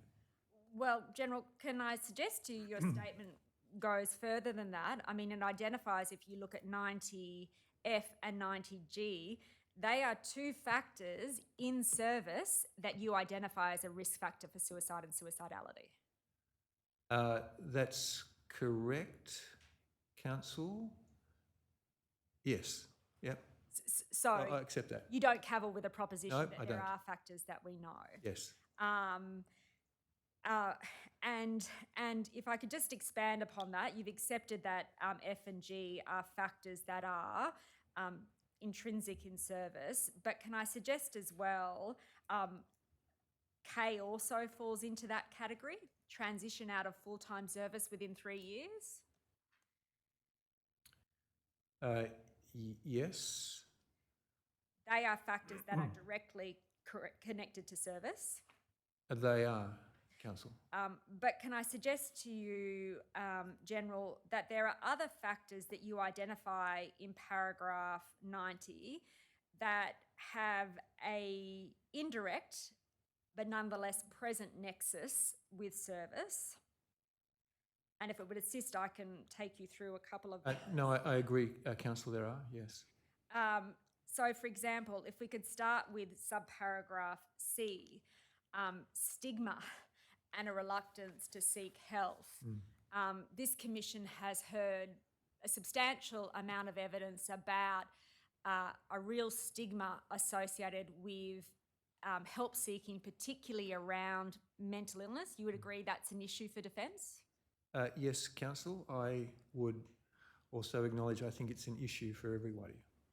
But I suggest to you, General, that it is a particularly prevalent issue in Defence because the fact of a mental health issue may directly lead to a member having their MEC status changed. You'd agree with that? Yes, Council. And it may in turn directly lead to a member not being able to serve. You'd agree with that? Yes, it may, Council. Yeah, the hesitation I have is that everything we see suggests early engagement leads to a high proportion of positive outcomes for people, and that's the challenge of stigma. Yes, that's right. But General, and I can take you to particular documents if needed after the adjournment, which I think we're shortly coming to. But a feature of a number of individual service documents is the direct need to grapple with stigma, particularly around mental health issues, because there is a recognition within Defence that there is not a help-seeking culture. You'd agree with that? It is slightly variegated, Council. I agree in the general, but what we are finding is our young people are much more inclined, very positively, to speak and to seek engagement and support. And so accepting that you are observing positive outcomes with respect to your younger cohort, can you tell commissioners what work you are doing to really shift the dial on that issue of stigma around mental health? This is a constant conversation, and one in which things like mental health awareness days and Are You OK, the mandatory training sessions that are held annually, the encouragement at a whole lot of levels, but particularly at the local tactical team level of encouraging to speaking about issues, seeking early help, that mindset that seeking help may see you not participate in tomorrow's or the next activity, but it will enable you to participate in many activities beyond. This is a constant effort, and it's an effort built on conversation in the workplace and with those wider frameworks of key days or teaching programs that are emphasising the point that we want a community who is confident to speak of these issues. It is very difficult. But you would accept, would you not, General, in terms of those initiatives and policies, in order for you and other senior leaders to have an assurance that they're being effective, it's not enough for there just to be activities. There has to be some metric by which you can assess whether those activities are having a positive result. You'd agree with that? Yes, Council. And could you elaborate for commissioners, particularly in that space of stigma around mental health, whether or not there exist those metrics, or if not, what are the opportunities or challenges for putting those metrics in place? So those metrics come through a variety of surveys and the psychological support screening activities and so forth. The challenge in any of them is, as Council has mentioned, the reticence to report, to speak up, to acknowledge. And that remains a challenge. So I would say that it's difficult to have confidence in that sense of feedback as to how this effort is progressing because of that challenge. Commissioners, I'm conscious of the time. Is it a convenient moment to adjourn? Yep, certainly. Thank you. We'll just adjourn for 15 minutes then. Thank you. All rise.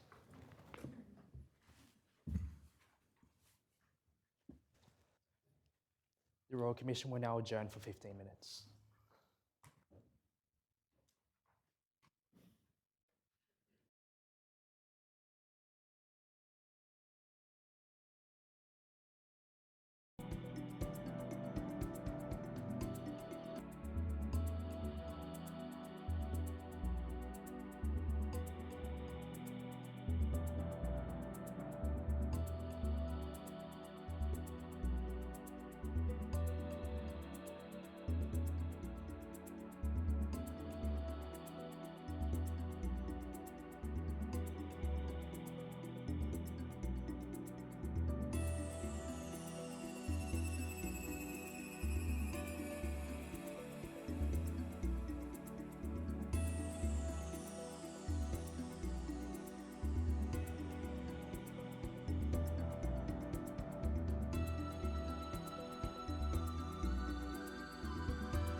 The Royal Commission into Defence and Veteran Suicide is now in session. Please be seated. Yes, Ms. Longbottom. Thank you, Commissioners. Can I just ask the operator to bring back up General Campbell's statement at paragraphs 87 to 90?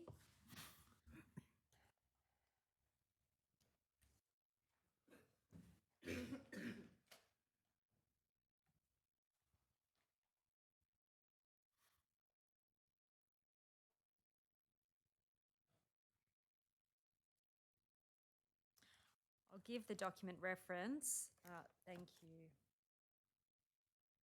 General, as you recall, before the adjournment, we were focusing particularly on those risk factors for suicide and suicidality in paragraph 90 and the relationship of those risk factors to service.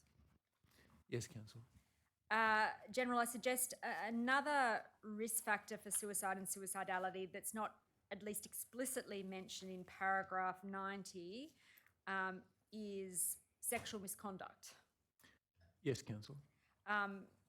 You would not cavil with the proposition that sexual misconduct is a risk factor for suicide and suicidality. Yes, Council. And this Royal Commission heard evidence earlier during this hearing block from members of SEMPRO, but I just want to put to you a couple of matters that emerged from their evidence about the issue of sexual misconduct within Defence. The evidence given during that hearing was that women have consistently experienced a less safe work environment than men over the last decade. You would accept that proposition is fair in respect to Defence? Yes, Council. That women disproportionately experience and report sexual misconduct within Defence? Yes, Council. That sexual harassment is more prevalent in Defence than at other workplaces? I'm not sure about that, Council. Would you defer to the expertise of those who work in SEMPRO with respect to that? Yes, I would, Council. And finally, that Defence doesn't have an accurate picture of the extent and nature of sexual misconduct. You would accept that, would you, General? Yes, Council. As a result of the lack of data Defence has, it is hampered in terms of supporting targeted initiatives relevant to sexual misconduct. Would you accept that, General? Council. Can you give Commissioners an overview of what Defence can do better to address this systemic risk factor of sexual misconduct? Thank you, Council. What we need is all of our people, in this particular case, women in service, are confident that they can raise concerns and that those concerns will be dealt with and that they will be dealt with in a manner that is acknowledging of their preferences and the individual at the centre of this experience is cared for. Now, that is what we're trying to do, and we do see circumstances where a reporting occurs that leads to administrative, disciplinary or civil action. But we also see circumstances where reporting occurs with direction to not pursue it. And then we see circumstances centred on SEMPRO's work where it is about support to the individual. But I do think the effectiveness of our efforts are driven first by the work in values, behaviours and culture to mitigate the incidence of sexual misconduct in all its forms, and second by the building through demonstration of consistency of performance and commitment, confidence and trust in the variety of either support or reporting and response mechanisms. General, what you're talking there is about some broad cultural measures that contribute to efforts in this area. Is that a fair characterisation? Yes, but it's fair, but it all centres around how trust is developed and confidence is developed, and that those emerge from a wide range of factors and perceptions of the individual. But in addition to those broader measures, you would accept that it's incumbent on Defence to have some specific policies that are aimed at responding to and preventing sexual misconduct? Uh, And those policies need to have metrics that enable Defence to see whether they are actually shifting the dial. Yes, Council, to the extent we can encourage through trust and confidence the reporting of circumstance, and hence the greater confidence in the data we have and the support we're providing to all our people in these circumstances. But again, can I suggest to you, General, you're there talking about reactive measures when sexual misconduct exists. Those policies have to do more than just have a system that responds well when sexual misconduct occurs. It also needs to proactively take steps to stop it. You'd agree with that? So, Councillor, I think I'm talking about both reactive, active, and proactive measures. Trust and confidence are about the total environment in which you're operating, and it's most important in building it before circumstances might arise, and in parallel, seeking to mitigate those circumstances arising. And so part of the issues that Sempro talked about and that I've spoken to you about are absence of data to support targeted initiatives with respect to sexual misconduct. Are there any specific steps Defence is taking to address that data shortfall? I'm going to give a general answer. I think I need a little bit more specificity about the data you're speaking to. My approach certainly is that this misconduct is unacceptable in any form. I think that's very widely understood, and that it can occur potentially anywhere across the organisation.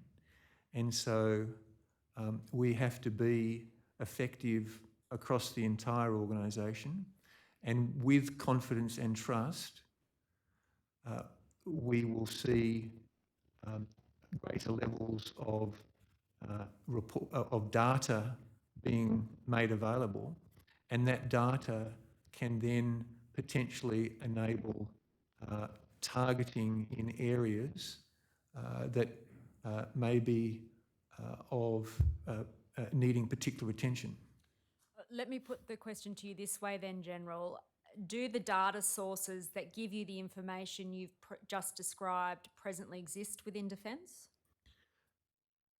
Not to the richness of data and the confidence, as Sempro has mentioned, of the completeness of the data, and the limitations there are significantly in confidence to report and confidence to enable and trust in the pursuit of a response.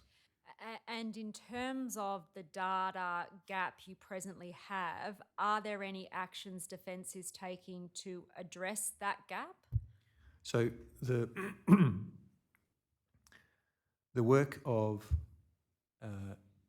the area that you have been briefed on previously, Council, I know about the work in the case system of our enterprise resource planning, will give much greater whole of enterprise fidelity across a combination of then integrated, currently disaggregated data sources, but not, importantly, data from Sempro.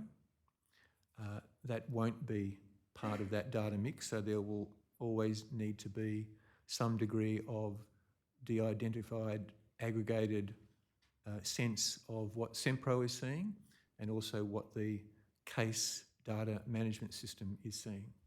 And in terms of that disaggregated data, am I right to understand, is that a design omission, or is that something that is specifically a specific decision by reference to Privacy Act considerations or the like? You're speaking there of the separation of SEMPRO and Yes. CASE? Yes. It is a design intention protecting the interest and well-being of persons most affected who are seeking support through SEMPRO. Now, one of the issues you just spoke about then was the need to improve confidence with respect to reporting and how complaints of sexual misconduct are dealt with upon reporting. Can you give Commissioners an overview of the specific initiatives that are being undertaken to improve that confidence? I think a key one is to seek to provide appropriate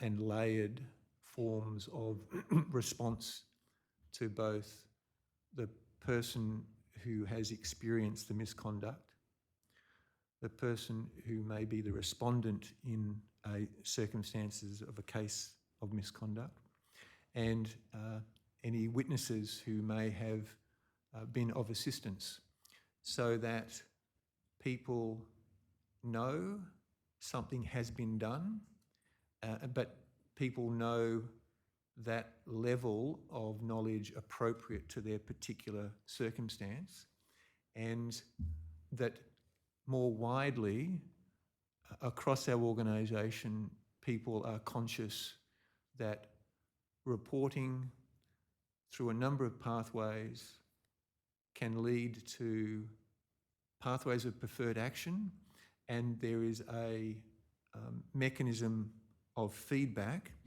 that action has occurred, that there has been a realised effect, and inevitably, without speaking of the specific content of any particular incident, knowledge of that, I think, bolsters and strengthens confidence that through a preferred reporting change, something can be done, and that that others know something can be done.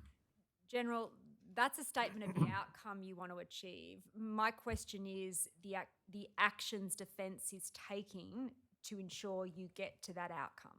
So that is the action that we are taking to achieve that outcome, as in that we are building the mechanism for a feedback reporting system. And does that particular activity you're talking about have a specific name? You seem to be talking about initiatives. I just want to really bed down specifically what those initiatives are. I don't know if it's got a particular name. I'll need to get back to you on that, Council. If you could, General. The issue of sexual misconduct and unacceptable behaviour sort of touches more broadly on an issue about which this Royal Commission has heard some evidence, that is the desirability of a reporting chain outside of command. Could you give Commissioners the benefits of your views about the benefits and challenges of that approach? Absolutely. Commissioners, I think that there should be a range of reporting pathways for any form of behaviour or conduct that is inappropriate, unacceptable, that is not in keeping with Defence values and behaviours. Currently, there are mechanisms to report to your chain of command or to report jumping levels of your chain of command if you think that individuals in that chain may be involved or may not be as perhaps sympathetic to your concerns as you might wish. So let's say that is a start point. We also have a number of other mechanisms. So anyone across the organisation, and this happens sufficiently regularly for me to be confident that people will do it, will report concerns to myself or to one of the other chiefs or to their service headquarters, or to one of the 4 ministers of the defence portfolio, or to indeed the Prime Minister and on occasions the Governor-General, and to the media. Now, those are all treated as reports of allegations of unacceptable behaviour. And no one in the higher echelons is concerned about the pathway. They're concerned about dealing with the question of unacceptable behaviour. But separate to that mechanism, which is informal but increasingly, I see, utilised by people, but separate to that, we have mechanisms through the reporting to the Inspector General of the Australian Defence Force, the Defence Ombudsman, the Information Commissioner, the Merit Commissioner, the Human Rights Commissioner, the Australian Federal Police, or any relevant police service in the jurisdiction in which a person is working. And so there are a range of pathways. And then, of course, there's the support pathway to SEMPRO. There's reporting directly to the Joint Military Police Unit and the Provost Marshal. And sometimes people over time move from seeking a support through SEMPRO approach to consider either reporting without action for longitudinal record or reporting for action into one of those mechanisms. My point to you is, I think the answer to this question is to look at the ecosystem of reporting pathways and to consider whether you feel it's sufficient and whether additional pathways may be appropriate, or whether you feel some of the pathways that exist now should be removed and a different or additional pathways added. I think that one pathway is wrong. I also think too many pathways can be confusing. So my recommendation for your consideration is simply to look at our ecosystem and consider what you feel might be best practice in support of our people and their well-being. And in that respect, General, I mean, the very fact of those informal mechanisms of reporting that you've spoken about suggests that there need to be some structural changes to formalise another mechanism of reporting outside of the chain of command. So, Council, the only informal method that I mentioned in all of those is the email to That's the precisely minister. what I was talking about. Yeah. Yeah, that's And precisely. could I just say that that informal mechanism, I think, is not necessarily characteristic of defence, it's characteristic of the modern world. And all the other pathways are formally established pathways. But in terms of that balance you've just been speaking about the need not to have just one, but not to have too many, do you have any specific proposals that you might put forward for the commissioners to consider?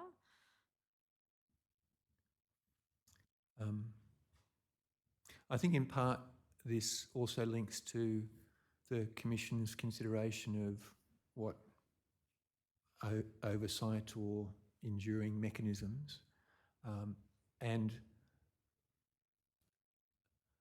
because rightly, in part, and it may be in large part, this Royal Commission is looking at the inadequacies of defence and of the ADF in terms of organisation, structure, governance and so forth.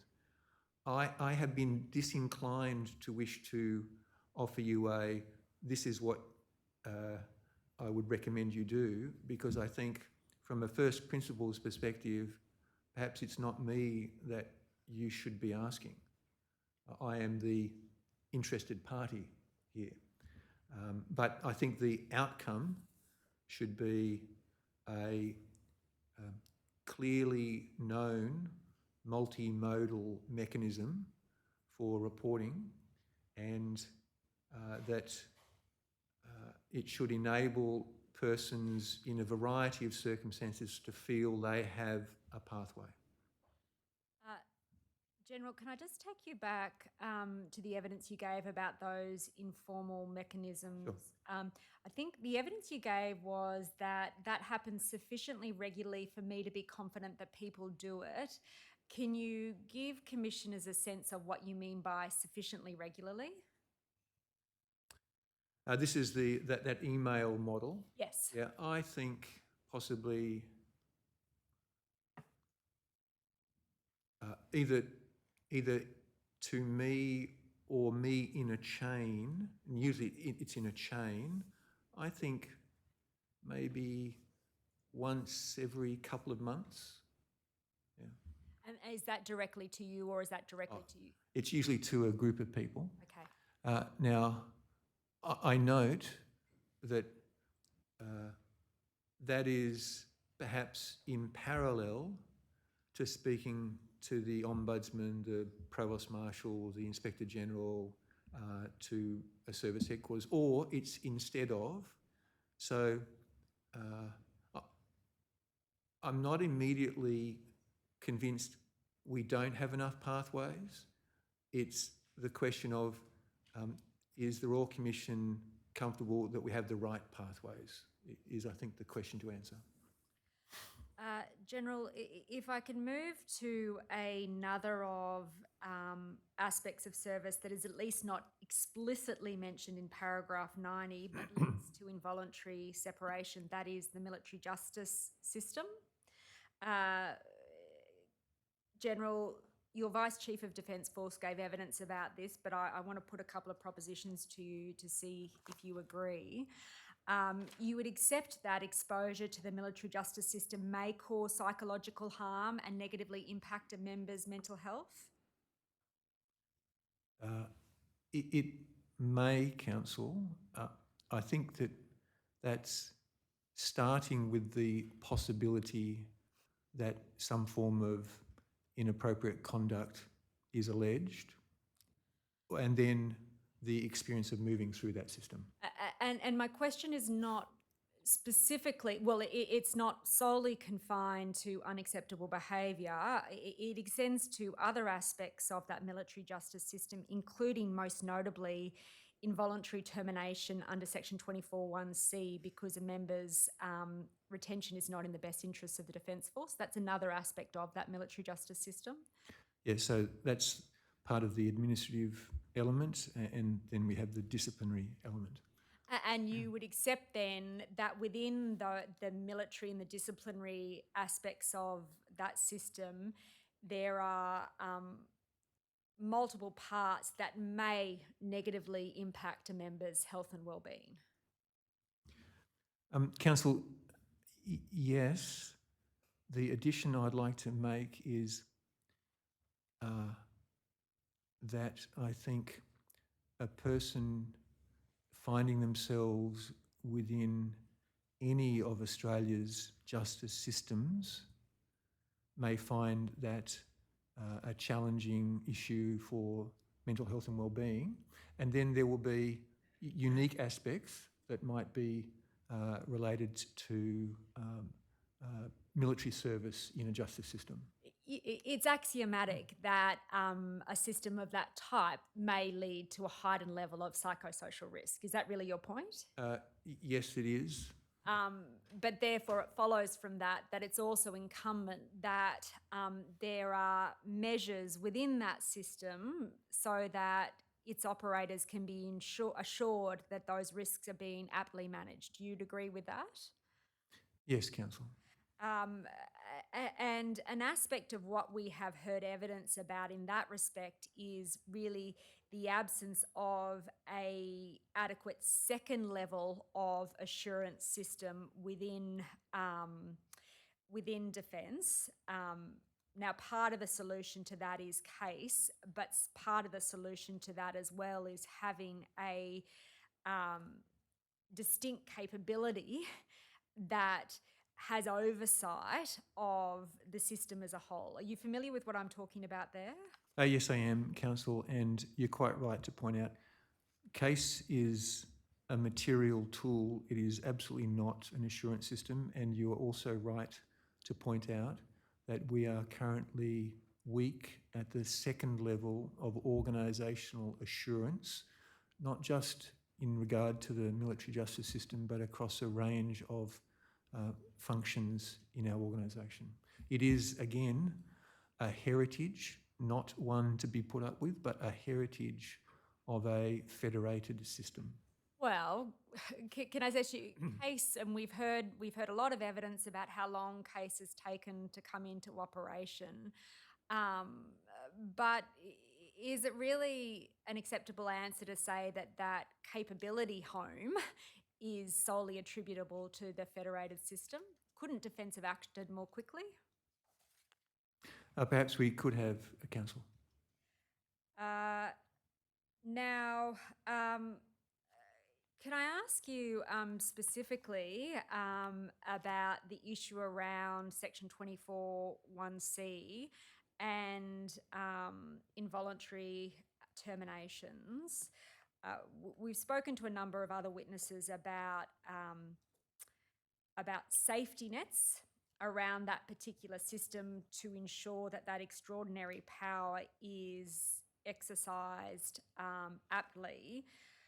But I want to focus with you particularly on the supports that are presently around individuals that are going through that system to ensure their mental health is, or any potential mental health outcomes are managed. Can you give Commissioners an idea about some specific initiatives that are happening in that space?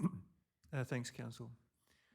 So a person who finds themselves either under disciplinary or administrative review is currently provided through the people that they know within the region in which they live, with a designated support officer, so that there can be some degree of continuity of the awareness in terms of the well-being and the process and pathway of a person moving through a disciplinary or administrative hearing. That person isn't there as a legal or a process or a command representative, rather as a person seeking to support and to be able to be of assistance.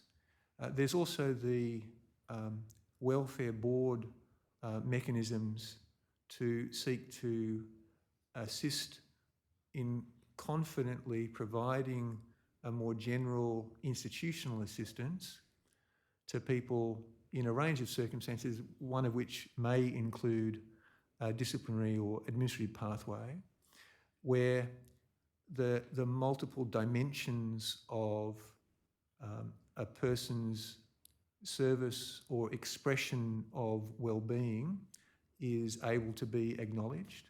So that may feature medical, as in physical and psychological. It may feature chaplaincy, spiritual, command, and well-being and support, family engagement also. But those mechanisms are there designed to be supportive, and behind those, but continuing, is the assistance that may be accessed through a range of more professional and specific support mechanisms that are available through both Defence and DVA with regard to health and well-being, and things like engagement with Open Arms, engagement with our Joint Health Command, engagement with a range of other people whose expertise is may be brought forward. So that's the sort of model we're trying to adopt. In terms of the model you're trying to adopt, General. I think We are adopting. you are adopting.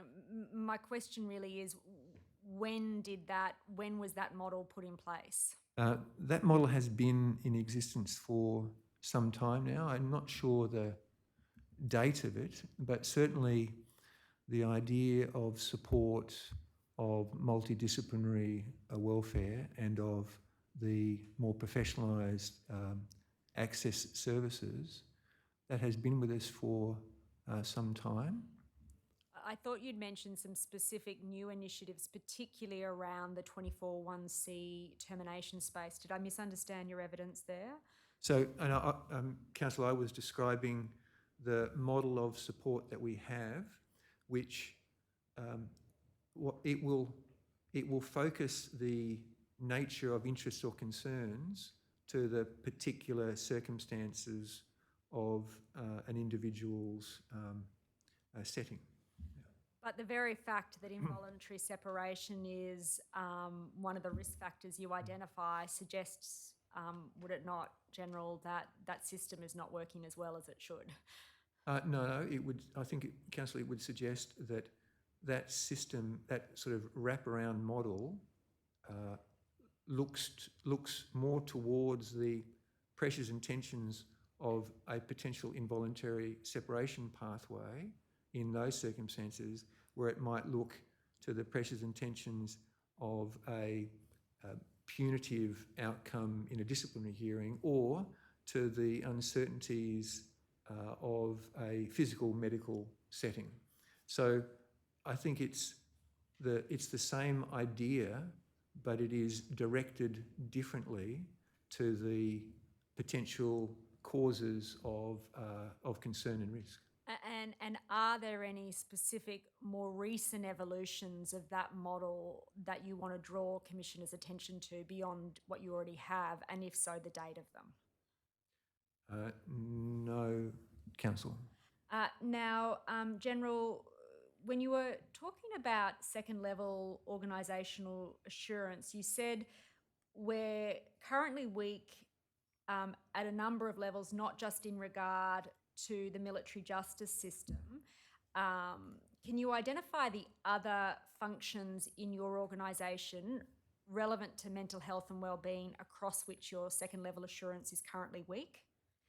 So, Council, I was referring to the idea of seeing developed what I describe as a personnel assurance function, of which one component is the military justice assurance, but other components of the lived experience of our people would also be elements of assurance at that level.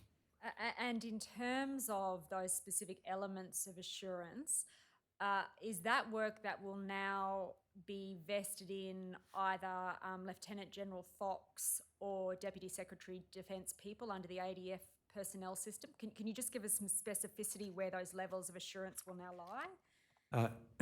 That's actually a point of discussion right now in terms of where should the assurance function lie to make sure that it isn't assuring itself, and that there is a degree of appropriate both expertise and also separation. We have not settled on that question of positioning, but both General Fox and Deputy Secretary Grieg are critical in this conversation to get its position right, so that it does what I'm describing, that is, assure the breadth of our personnel management across the organisation, and can do so providing confidence in its findings. And accepting that a decision has not yet been made about it, can you identify for Commissioners the sort of specific models that are being contemplated?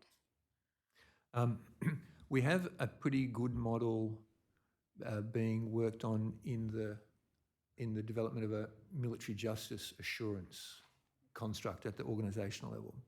But with the establishment of the CPERS function and that bringing together of all of the personnel-related issues in a systems life cycle perspective, we're now at the question of seeing the military justice component as a sub-element of the greater need.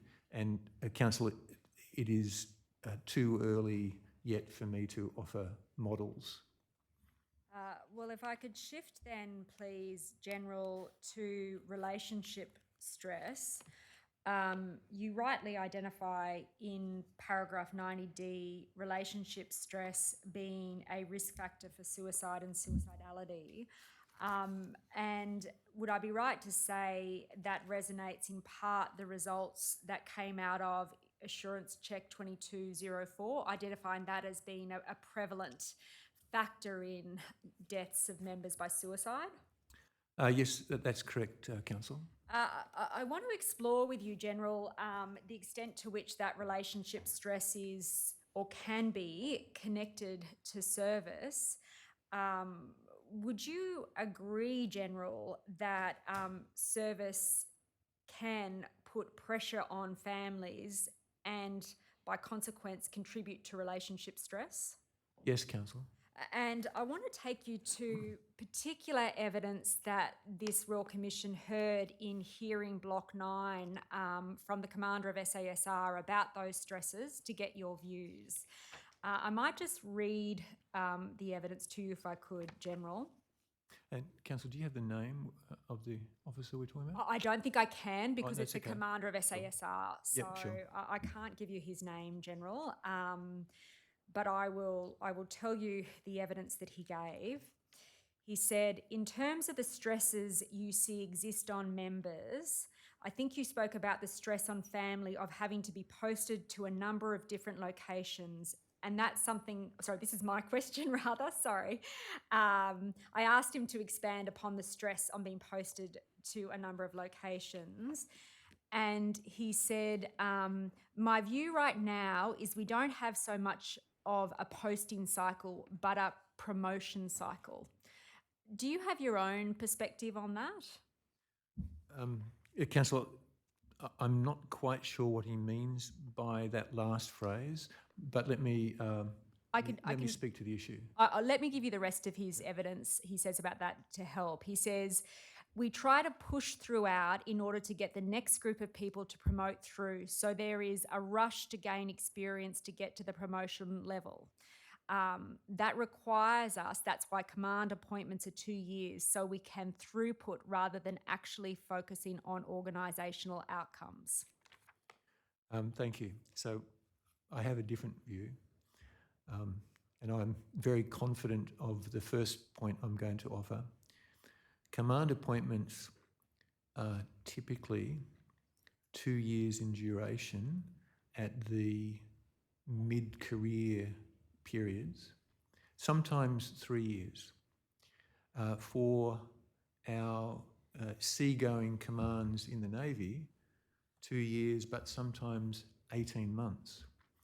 The point of command tenure isn't about pumping 3 people through. It is about the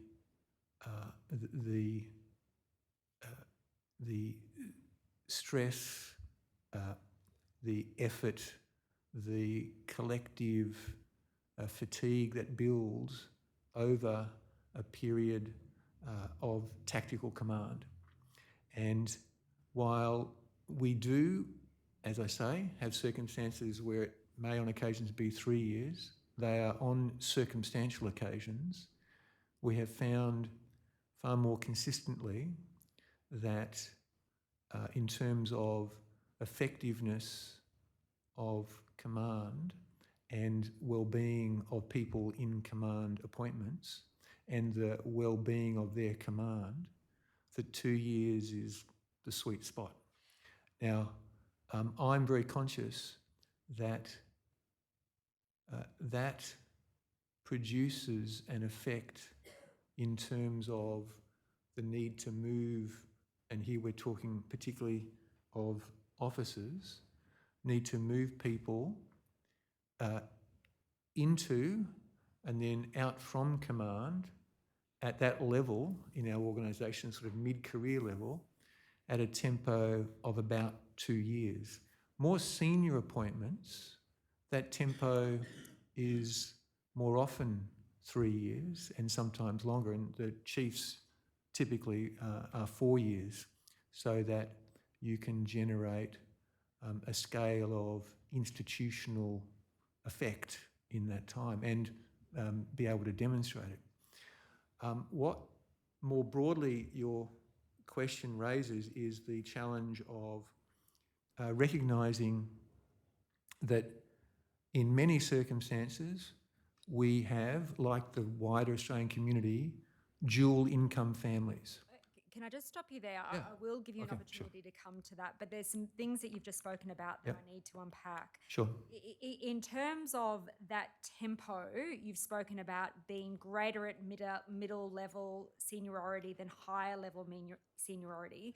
You would accept that it is that middle level of your leadership team that are more likely to have young families and the like who are affected by that process of geographic dislocation? Affected when the geographic dislocation occurs. There are settings in which it does, and then there are settings across the organisation and career pathways where geographic dislocation is not necessarily as tightly linked to command. But in some of those circumstances you've spoken about, that can be at the cost of career progression. You would agree with that? Sometimes a person chooses stability for their family, but it means they won't progress through the ranks. I know I'm talking more of a setting in which, for example, we often in the Royal Australian Navy find that families may settle in one of the major base locations, and people move from seagoing and shore appointments, and they can't stay there permanently, or the individual officer can't, and sometimes the family are separated, a different stress. Sometimes the family moves, a stress. But there are periods where, to the degree it is possible, because of that consolidated presence, perhaps, as I say, on key naval installations or on some of our major Air Force bases, such as Amberley, we can try to generate a degree of dwell beyond an individual appointment. And so you're talking there about the distinction between geographic dislocation and a posting cycle, because, for example, a member might be able to have back-to-back postings at the one location. That's correct, yes. I just want to put to you what the commander said about the particular pressures that are associated with geographic dislocation, to get your views. He says defence pressures that are faced everywhere include tight rental markets, hard to find homes, getting kids settled into school, and a couple of years later they are expected to relocate back all the way onto the other side of the country. It's just a more disruptive location. Would you accept, General, that they are all stresses that are associated with the posting cycle within service? Yes, they are, and the expression of them varies across the force. And those stresses in turn, you would accept, can relate to relationship stress, which is a risk factor for suicide and suicidality. Yes, that's right. Now,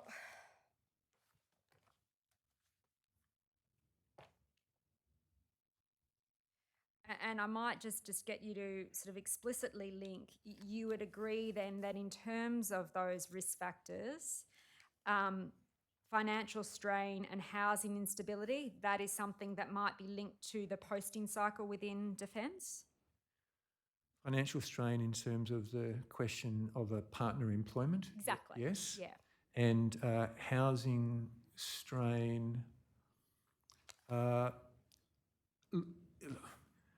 Yes, possibly, but there's a great deal of effort Defence goes to in seeking to provide housing options for people so they don't find themselves in a setting in which there is no housing option for them. And as an example of that, in a long-running contribution under what's known as the group rent scheme, when a person is living in rental accommodation in a military posting somewhere, just out in the civil community, the Commonwealth pays 50% of that rental cost. And in recent years, because of the pressures of COVID and the escalation of housing challenges we've seen post-COVID, that adjustment is now more around 55%. So there are mechanisms here that are seeking to mitigate. I absolutely agree it can be, and that we are seeking where we can to recognise and support or mitigate it. And I mean, you've spoken there about particular financial contributions that Defence can make or the Commonwealth can make, but obviously you'd accept that in particular areas where there's a rental house crisis, that's money is not in and of itself an answer. No, more. The fact that the rents escalate means the contribution Defence or Commonwealth is making also escalates, meaning there's a much better than what otherwise would be potential for housing solutions to be realised. And certainly through the Defence Housing Authority, there is a great deal of effort to try to minimise what we all know is a stressor in life, which is moving. And in terms of that stress and the challenge of stability in career development movement, on the last occasion you came to give evidence, you identified that you hadn't seen, at least at that stage, the November 2021 Australian Commission on Safety and Quality into Healthcare report. Have you now had an opportunity to review it?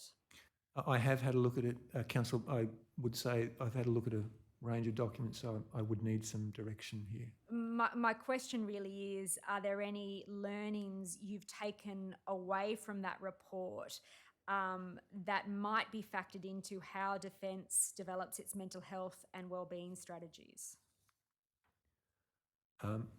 Council, I know that report has been a factor in building our mental health and wellbeing strategy. I can't point to it directly. It is a useful document, and there have been some quite helpful reflections both across a range of recent documents, reviews and surveys. Could I perhaps then ask you, General, to take that question on notice, and if there are any specific respects in which that report has factored into Defence's mental health and wellbeing strategy, to identify that for the Commission? Sure. Now, if I could turn then to paragraph 89 of your statement.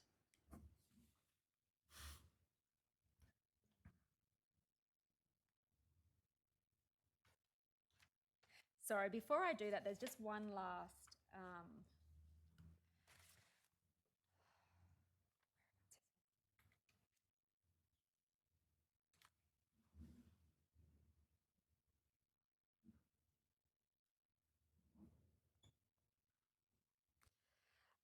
sorry, before we move on to that, another aspect of your evidence in hearing block 5 was an expression of your cognizance that movement creates stresses both on the family, on the family and on the individual. Can you give the commissioners an update, to the extent to which it hasn't already been covered in your evidence, about what further work you've done in relation to this? So, Commissioners, I think that moving in a posting style sense is a stressor, and it has long been a stressor. That's true of the wider Australian community. It is more so of defence, where the movements are more frequent and those movements are directed. And to the degree possible, they are preferred, but they are directed. The effort that we have been going to over recent years has been to seek to maximise the dwell time opportunities of back-to-back location through postings. Also to encourage, and I have to say that COVID was a very significant step forward in this regard, the application of remote working. It's still a small portion of our organisation, but it's a proportion growing and demonstrated through COVID. Additionally, there is now, through the opportunities of that single personnel system, a capacity to look more carefully across silos, so that we may be able to get, and we are looking to get, better stability outcomes by recognising the opportunities for different service personnel from different services to fill roles that might not have been considered previously. None of that takes away from the need for a degree of mobility. It is changing the development pathway to better value the continuity of service provided in a particular role and the continuity of commitment to serve better provided by the support of the family. And that effect evolves over time. In my, I'm the son of a military officer. In the days of my father's service, there wasn't consideration in terms of spouse employment. Through my career, spouse employment has gone from an oddity to a norm, and the evolution of circumstances will continue such that we will have to evolve our model to try to keep pace with community expectation, partner expectation, support to young families and so forth. It won't end up being, though, a static model, but it will, I think, end up being one characterised by a greater degree of dwell. And General, can I press you in terms of those developments to give commissioners some specific examples of initiatives that have occurred since you've last given evidence to give effect to that outcome? Yeah, so two. One would be the consistency now with which people ask and which senior commanders authorise remote employment options. So a person essentially dials into employment, and that, I think, has been, as I said, an outcome of value from the unfortunate experience of COVID-19. And can I just stop you there? In terms of that initiative, Yes. is that specifically reflected in defence policy or directives?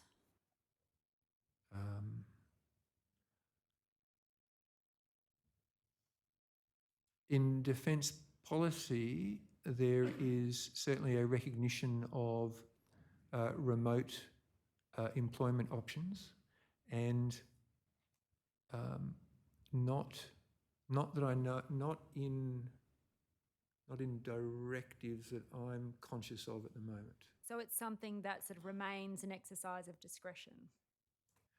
It will always be an exercise of discretion, in that both the individual and the employment group need to see the effective opportunity of it.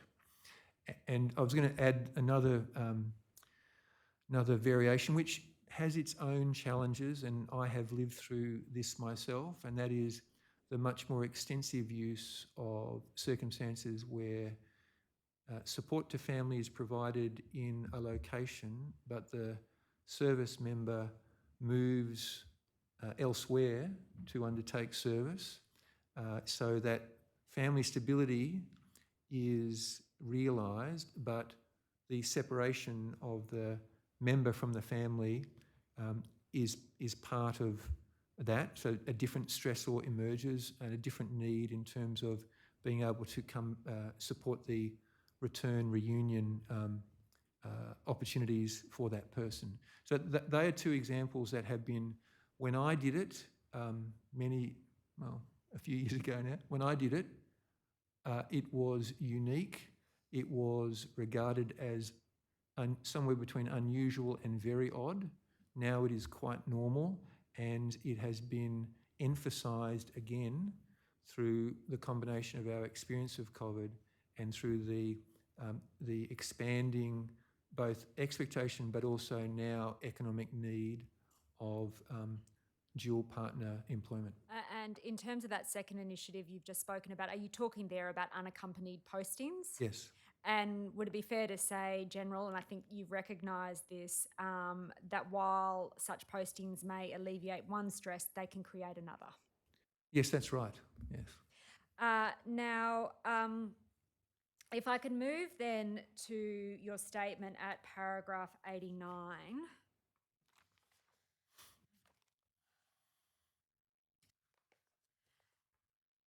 You talk there about a number of protective factors against suicide and or suicidality.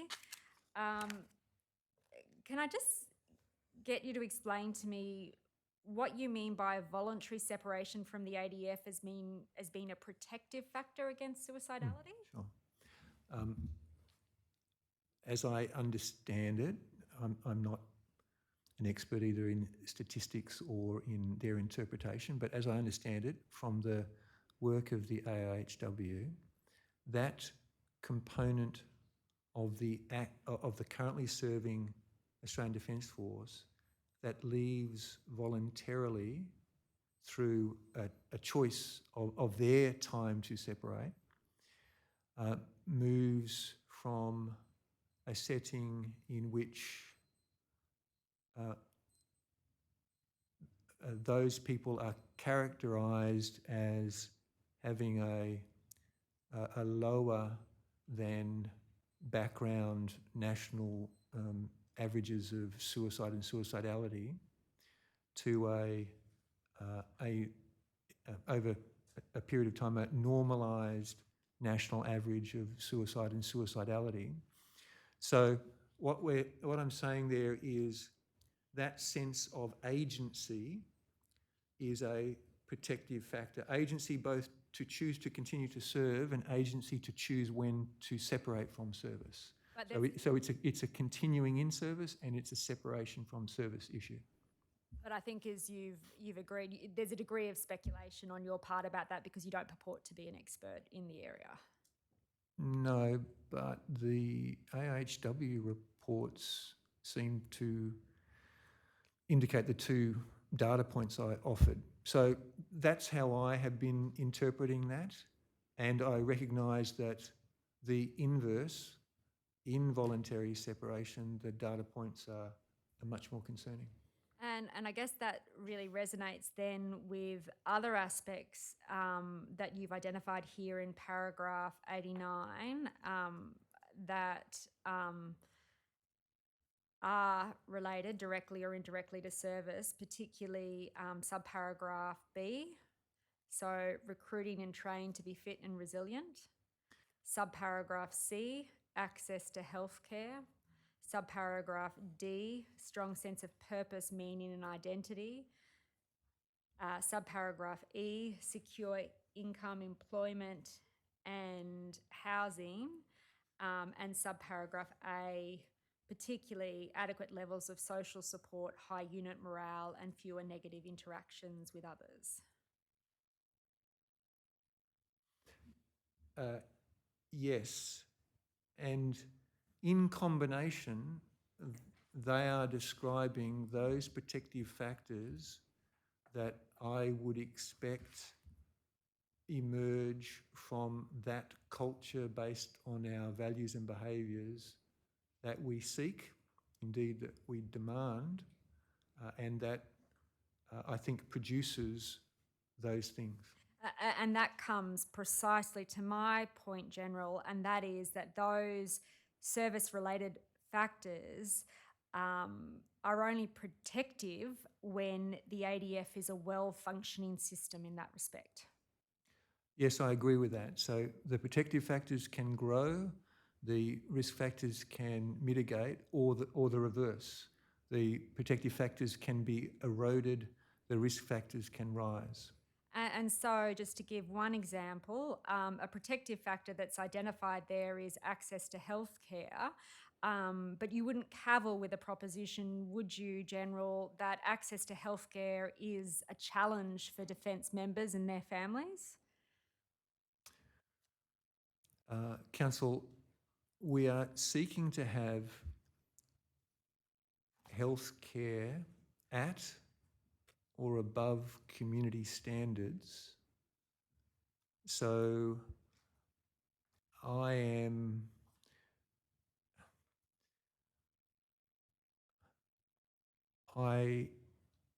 see the challenges of our national healthcare system, and that's how I compare and contrast. Do we have an access to healthcare system?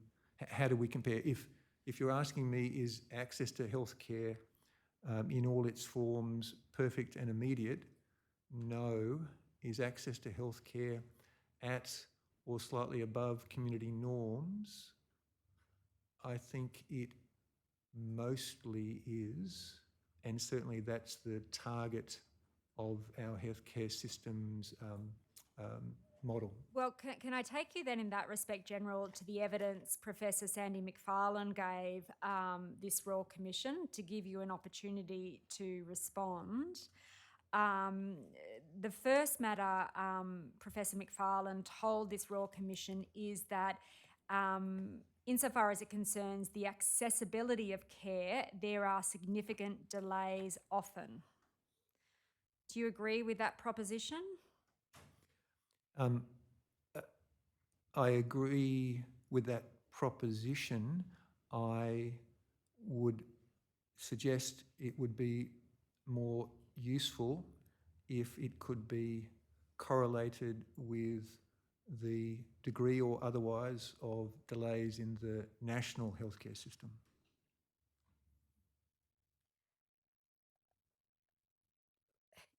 Just in terms of that distinction you're trying to draw, is the point of it trying to say, well, if we're better than the national system, then that's good enough? No, it's recognising that healthcare is a limited resource. It's also a resource whose national costs escalate and whose provider models have been under a great deal of change and stress.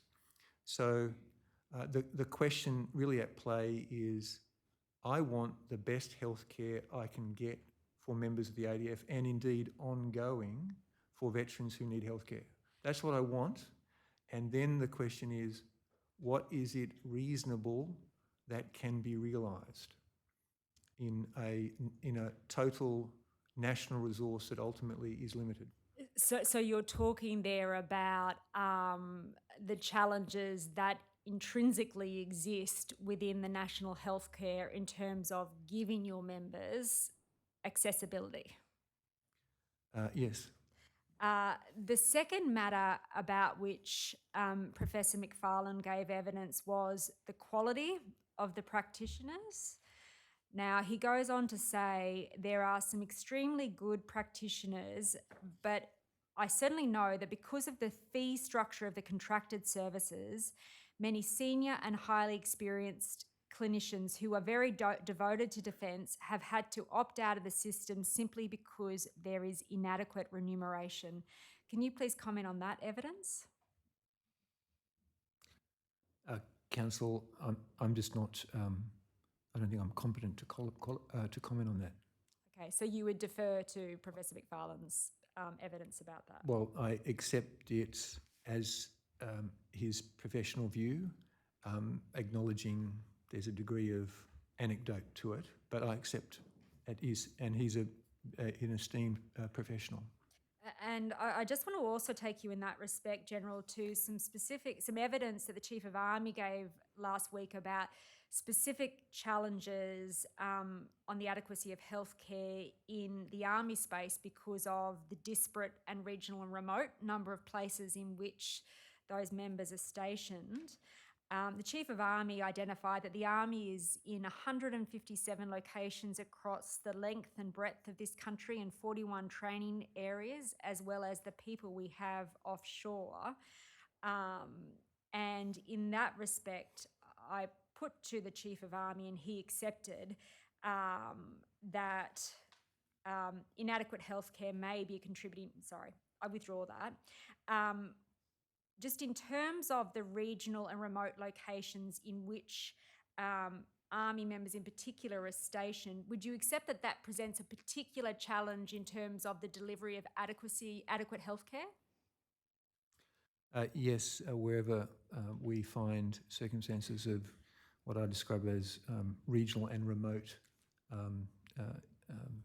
communities. And is it right to say, as part of the evolution of the Defence Force following the Defence Strategic Review, that those challenges may grow?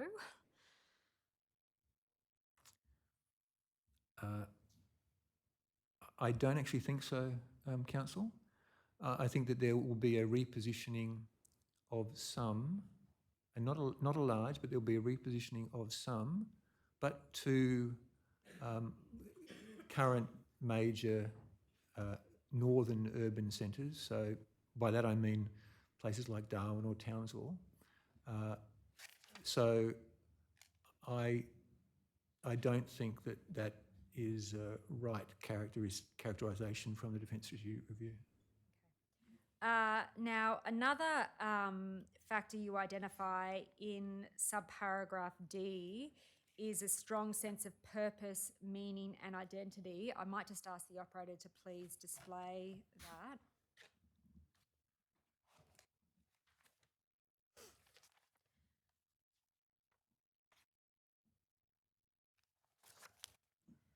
that. That's right, Council.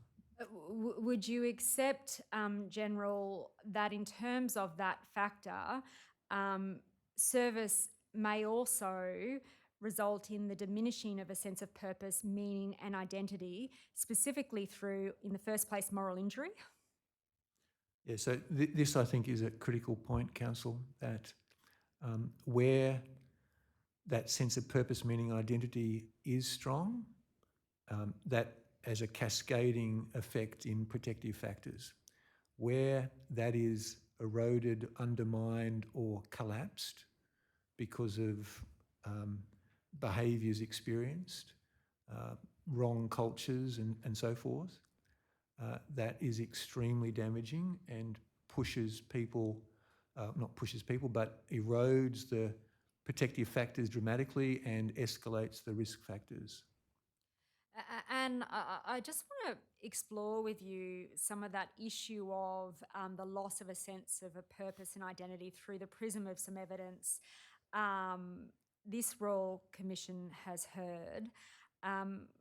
We heard evidence from Professor Christine Sterling, and she said that people have a strong identity as being part of the Defence Force and then almost feel abandoned after that coming out. Would you agree that that is a systemic challenge for Defence in terms of transitioning members? Council, it has been, and the Joint Transition Authority and our work with the Department of Veterans Affairs is directly seeking to dramatically mitigate that. But if we don't attend to it as we are doing, as we are continuing to do, then yes, I agree that that sense of separation and loss can be dramatic in some cases. And you've spoken about, in a general sense, particular initiatives. Can I ask you to give commissioners some specific examples that post-date the evidence you gave in 2022? Well, the Joint Transition Authority is our focus in terms of seeking to build a sense of planned transition and supported transition and ongoing transition assistance, counselling, tutoring, skill recognition, and support through typically, but not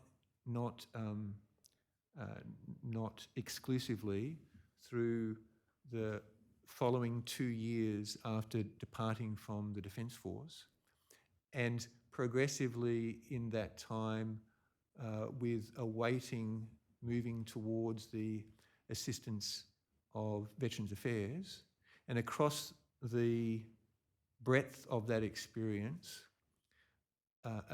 to the degree it is allowed by the individual and by the sharing of our data analytics, a common knowledge and continuity of support, with DVA reaching in to the Defence Force for an individual in that later period of service, and DVA being a point of continuity with us through those 2 years. We have been looking to try to understand whether we are actually achieving some degree of that effect, and we have used Orama to look at where we were, and most recently, only a few months ago, maybe a month ago, a view through Orama of what, for cohorts that have moved through this process, what have been the adjustments, effects, perceptions, and they are broadly indicating that we are moving in the right direction, but there's lots of feedback in terms of how to seek to assist that further. I definitely think the model of the wedge out from defence and the wedge into the DVA and wider ESO community is a very positive approach. And the central theme in the transition work right now is purpose and connection for the person who is moving through the process. And it's very interesting to see how many people define or have not reflected on whether they define their purpose based singularly on their employment in the Australian Defence Force, which is about to conclude. General, you specifically mentioned there some feedback from Orama. Am I right about that? That's right, Council. Can you illuminate for the commissioners the specific feedback that was received about how to improve?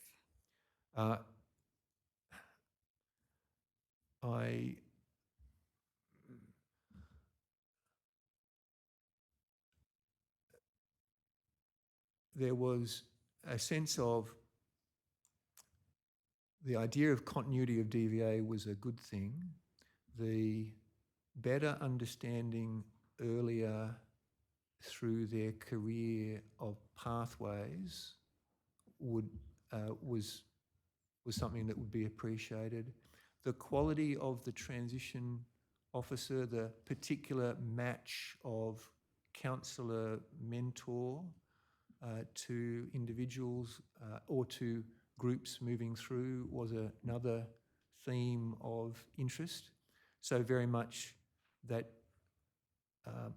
a person was gaining the value because they were feeling connected to the process.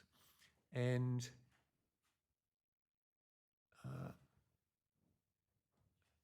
I think the other point was about this issue of building. The process isn't really finished until the person has built that sense of what is my purpose, and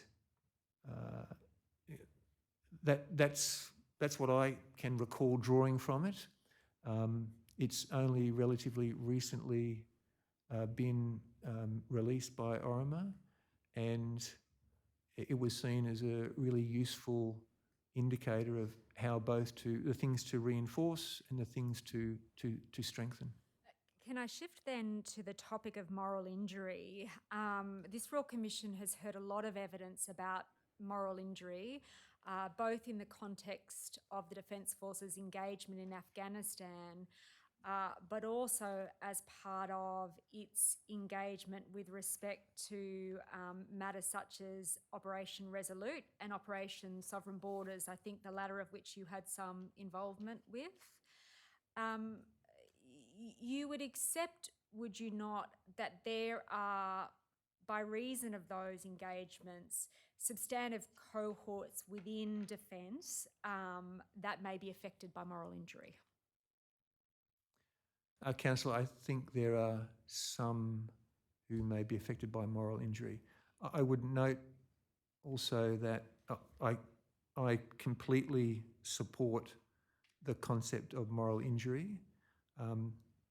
It has been relatively new, as in over the last 10 years of professional conversation about the nature of physical, psychological, moral injury.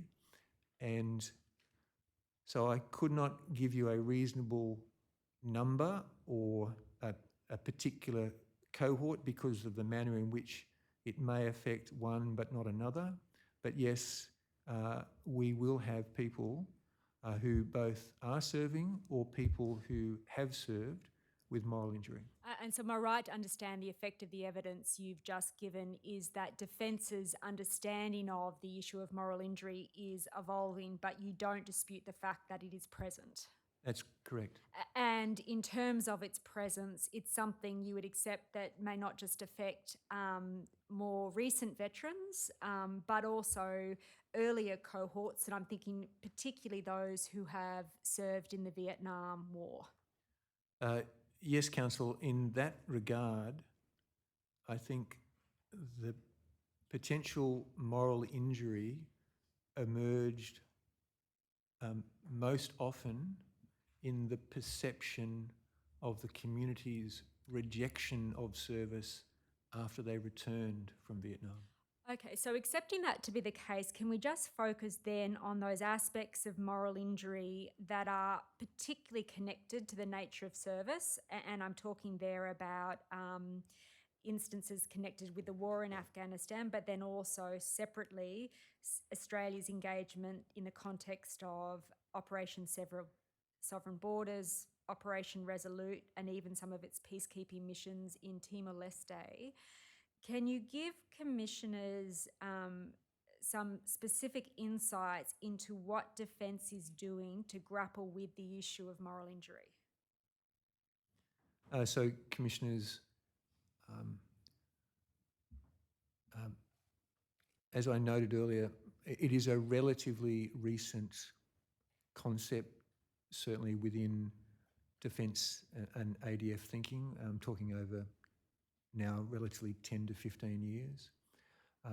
There have been a number of conferences and roundtables hosted by Defence or supported by Defence in support of better understanding the ideas and the sense of moral injury.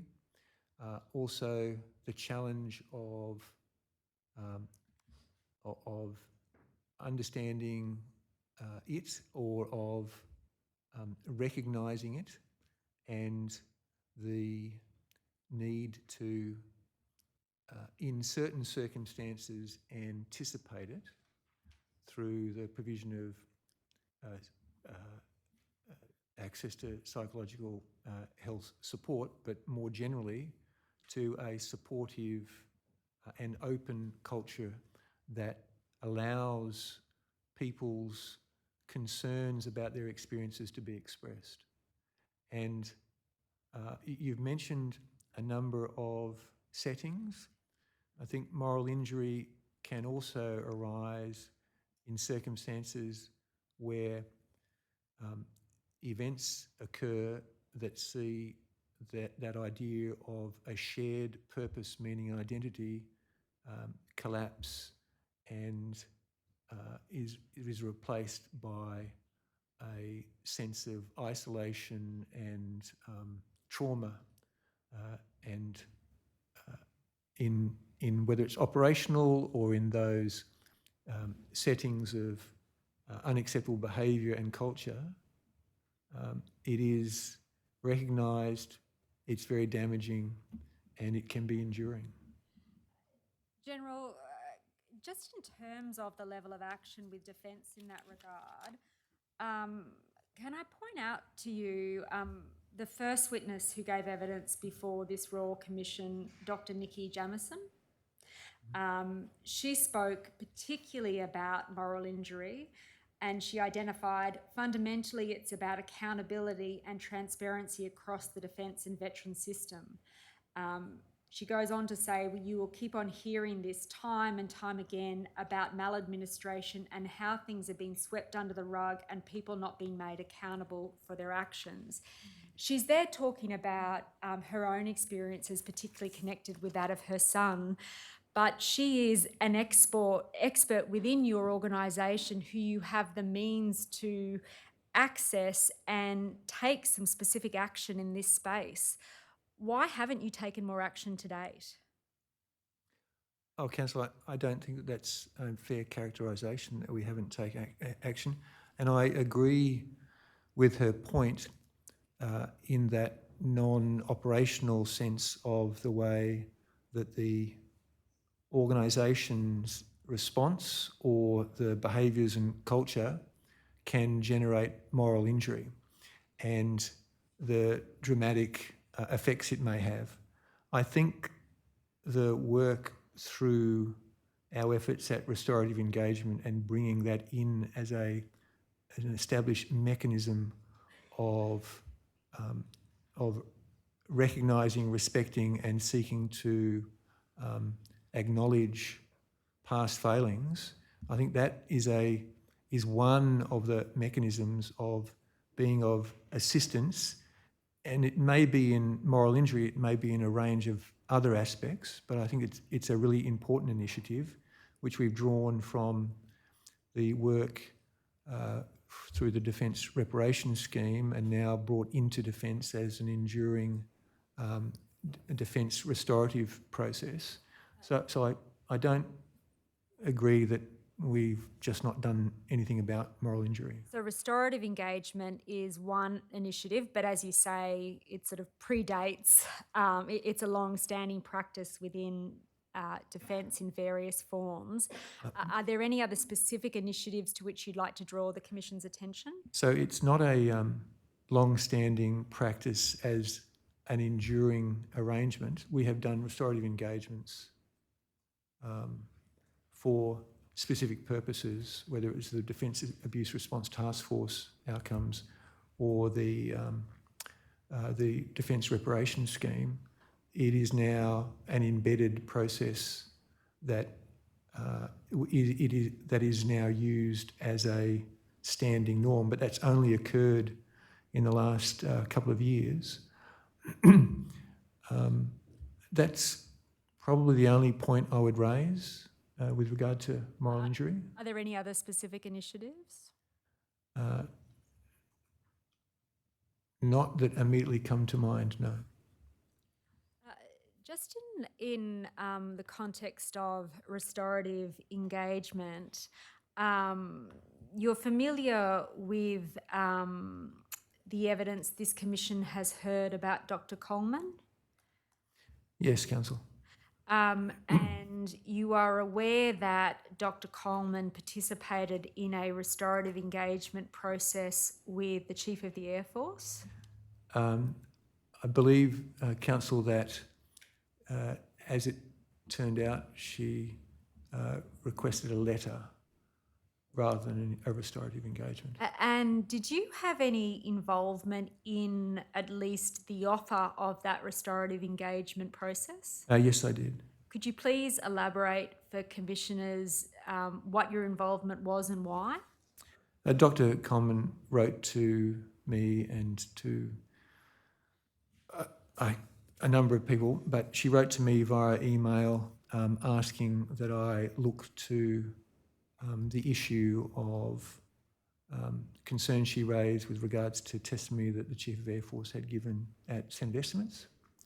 And I wrote to her suggesting that she might wish to consider a meeting with the Chief of Air Force, perhaps in a restorative engagement format, should she be open to that, and to enable that conversation to unfold and see how her concerns are responded to. So I wrote. I know that the Chief of she wrote back, and I think she indicated an interest in doing so. The Chief of Air Force's office was engaged. My memory of it was that it did not end up with a restorative conversation, but rather a letter. And I want to explore with you the reasons why that occurred, particularly in terms of those issues of moral injury you've raised. You would accept, would you not, General, that it is essential that restorative engagement has a trauma-informed approach? Yes, Councillor. And in terms of that trauma-informed approach, are you aware of the findings of the Royal Commission into Institutional Sexual Abuse, that there be no confidentiality obligations imposed on applicants for redress in a similar type of process? I wasn't aware of that specifically, Councillor, but I accept what you just said. And similarly, general observations have been made by the Sexual Discrimination Commissioner, Kate Jenkins, about the gross misuse of sexual harassment non-disclosure agreements and how they can disempower and silence victims in those restorative engagement processes. I'm very aware of that, Council. So you would agree, would you not, General, that it would be incumbent on defence not to impose confidentiality as an aspect of those restorative engagement processes if they are to be truly trauma-informed? Yes, Council, I do, yeah. And are you aware, General, that, or I suggest to you, in the case of Dr. Coleman, she was presented with such a confidentiality agreement? That's where I disagree with you, Council, and if I may explain. The personal direct response mechanism that I mentioned had recently been established within Defence evolves from the restorative engagements Defence has undertaken, supported from the Defence Ombudsman's Office as part of the Defence Reparations Scheme. The Defence Reparations Scheme from the Ombudsman Office had drawn from the National Redress Scheme model. And in establishing a function within Defence, we have engaged with and drawn the model that the Ombudsman had been requiring us both to apply and recommending us to continue. In further exploring to understand the point you are raising and the point I'm about to raise, I understand that confidentiality requirement, National Redress Scheme Defence Reparation Scheme, Direct Personal Response Internal Defence Scheme, are all with regard to the confidentiality of the conversation in the room in the restorative engagement, not a confidentiality blanket that prevents a person who has been affected by misconduct or poor behaviour or poor administrative response, does not restrict them from telling their story and speaking about their experience. I'm told, I am advised, that the Ombudsman and the National Redress Scheme and the Ombudsman Scheme had the confidentiality aspect established to create confidence in the space of the conversation, just the conversation. With the point that Dr. Coleman has raised and that this Royal Commission has raised, we will be redrafting anything that we might believe continues to be of use to be utterly clear. The only thing that we are asking all of the people, that's the negotiator, facilitator, liaison person, the defence people, and the person who's coming who has been affected, the only thing that we are seeking to establish is that space, that safe space of conversation in restorative engagement. Nothing else. And in terms of that, General, what is the logic behind having to have that specific conversation kept confidential if the underlying complaint need not be? I think, again, I'm advised that the Ombudsman's Office was of a view that if we were to be using their facilitators, we should be using that same model of confidentiality in conversation for the purpose, I understand, of giving confidence to all in participating in that conversation. Now, I am absolutely alert to how completely inappropriate it would be for Defence or any other organisation to seek to silence a person who's been affected by service in any sense. I'm not seeking to do that, and I don't believe the intent of those documents were.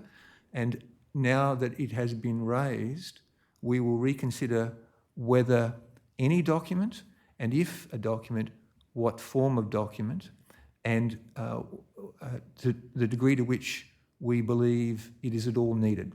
Because you would accept, would you not, General, even if that was not the intent, the effect on a complainant who has previously felt silence to have to go into a restorative engagement process and sign a confidentiality agreement could be traumatic to them?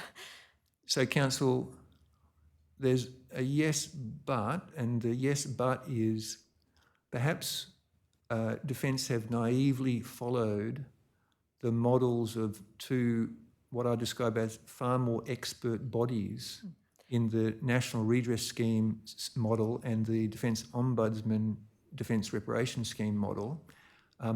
I want it to be best practice. I want it absolutely to be trauma-informed, and I want it to be effective. And so whatever is the appropriate steps is what we'll take.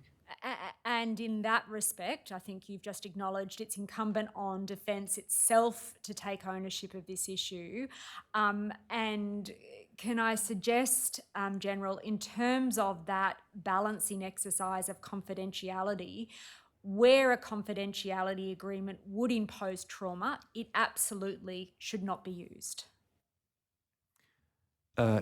Yes, Council. I just want to say to the people within Defence who've been working for a number of years now in the Defence Response Unit, to the Defence Ombudsman's Defence Reparation Scheme, and who have been working to design and build a direct personal response mechanism within Defence, that their efforts are appreciated, and if we need to further evolve the way we are doing it, absolutely we will. But none of their efforts were attempted to be done without serious consideration and advice from expert communities. And I think that neatly segues, General, to another of the issues about which this Royal Commission has heard some evidence. That is the challenges of organisational accountability and reputational risk. Now, we've heard and seen in a number of documents Defence exhorted to take steps because if they don't, it will be at that reputational cost. Is that a concept you would like to comment on? It's a concept that I don't support, Council. I believe that Defence should do the right thing, and by doing the right thing, reputation, good or bad, emerges from others. And not just in this setting, but in many circumstances, wherever I hear people expressing concern about reputation, my immediate response is, our job is to do the right thing. Others will choose to give us a reputation that we deserve. And I mean, in that respect, I think the Vice Chief of the Defence Force gave evidence that one of his specific accountabilities is reputational management. Do you think, in terms of what you hope for the organisation, that is an accountability that should remain? I think it's the way it's expressed that is unfortunate. He is a most extraordinary and eminent Australian. And I know that you're not suggesting I'm otherwise. talking about the structure, not sure. that it reflects a focus on defence defending defence rather than defence taking organisational accountability. So I think it's become an easy and, in doing so, potentially both misleading but also misdirecting shorthand for defence. The defence's job is to do the right thing. And that's what leaders' jobs is, to do the right thing. And can I take you in that regard, General, to some of the evidence that the head of the task force gave before this Royal Commission in terms specifically of reputational management? I took her to a document that was dated August 2022, where there was a statement of the type to which I've just been referring. If you don't take a particular action, it will be at risk to Defence's reputation. In response to that, Air Vice Marshal Courtney said, Defence has been on a journey. If I were writing that document today, I don't think I'd need to convince people of the importance of the work. We have been listening to experiences that we have really had to take stock. Air Vice Marshal Courtney is there talking of an evolution within Defence from reputational risk management to ownership of issues. Would you accept, General, that at least historically that balance hasn't been right? Yes. And can I explore that then through the specific prism of the evidence we've heard from Mr. John Armfield? Mm-hmm. Now, I'm aware that you know of Mr. Armfield's evidence because you issued him an apology letter. Is it right, just this week? I think it was last week, yes. And forgive me if I'm wrong about this, General, but on one view at least, could you see that the timing of that apology letter could be construed as a reputational risk management exercise rather than a sincere expression of apology? I can see why you might say that, but the Australian Defence Forces headquarters, which was the delivery agency for the inquiry report that I authorised to be released, and who work for me, the ADF headquarters function works for me. The testimony given by Mr. Armfield, I thought was both very affecting and confronting, but also very directly engaged my accountability. And so I felt it appropriate that I write to him. It was through his testimony the first occasion upon which I was aware of the manner in which he received that inquiry report. And you would now know then, would you not, General, that that report was received in that way some years ago in 2021? That's right, yes. And in terms of that accountability that you've accepted, is it a cause of concern for you that you didn't know about it until some 3 years later? Yes, it is.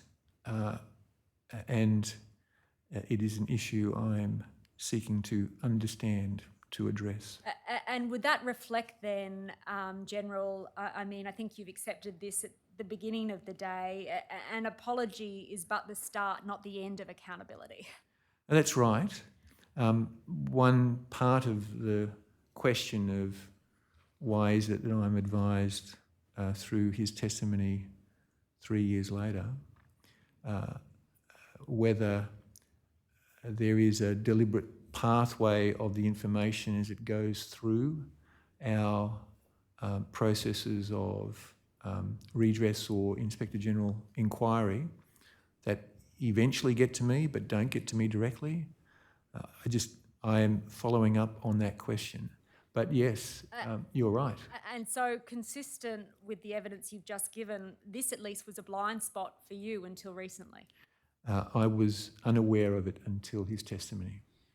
And I mean, that comes back to this concept of organisational accountability we've been talking about, and it being not necessarily a punitive thing, but in terms of actually looking at a system and where it went wrong and what steps can be taken to address it. You'd agree that's what accountability requires? Yes, I do. And just in the particular case of Mr. Armfield, can you give commissioners or illuminate for commissioners the specific steps you will take to own that organisational accountability and ensure that others don't go through that experience? Well, commissioners, as I said, I am seeking to better understand why it is that I come to be aware of this 3 years late. But at the same time have made sure and have ensured it is written into the directions and procedures of our organisation that there is no pathway for material of that nature to be provided to anyone in a fashion that left him alone and unsupported. I have sufficient appreciation now of the pathway of activity at that time to get a sense of both the mistake but also the way in which the mistake emerged, and the emphasis that there can be no such circumstances, and have it written into our directions. It is very concerning, and I ask the question: is this a mistake, or is this a systemic problem continuing that is not yet resolved?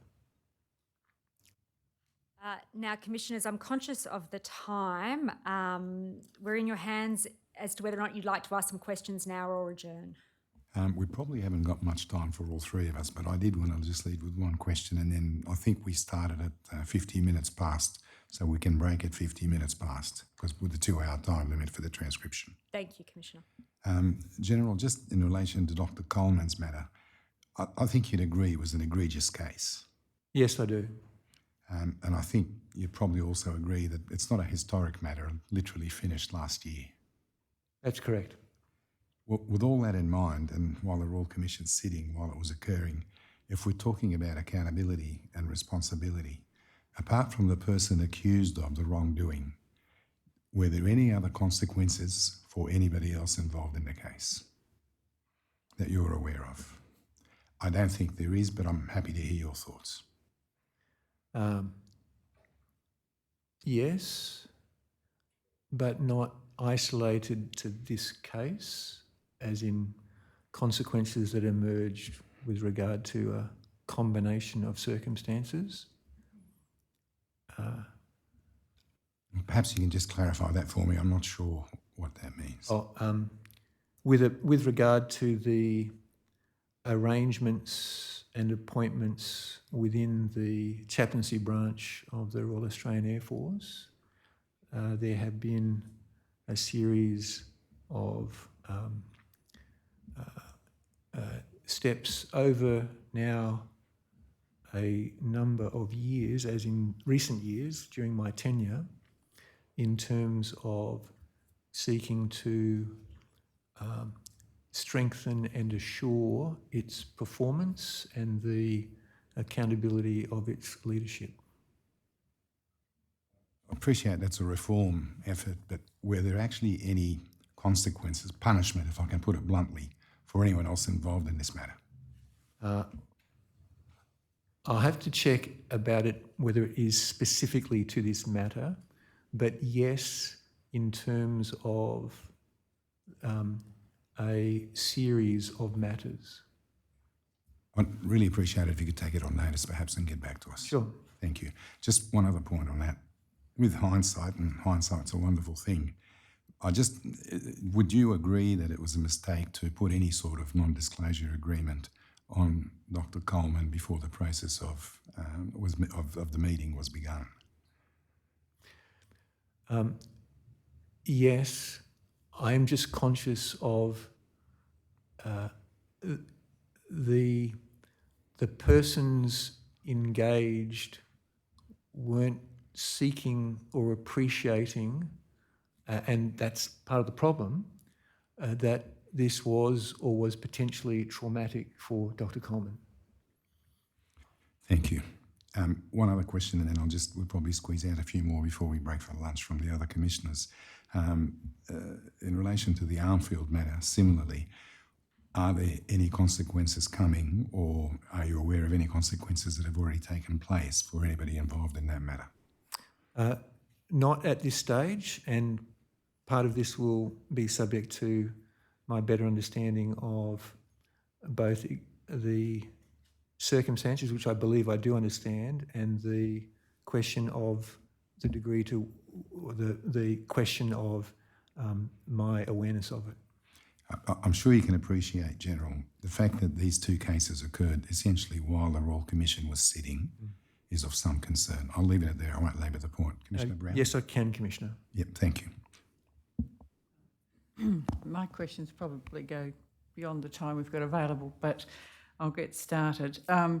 Just, General, you talked about the need to further develop the model for second level assurance. Can you just give us an indication of what time frame you think that might be developed within? Because we did hear in earlier evidence that it's been a challenge that's been known for some time. I think a year.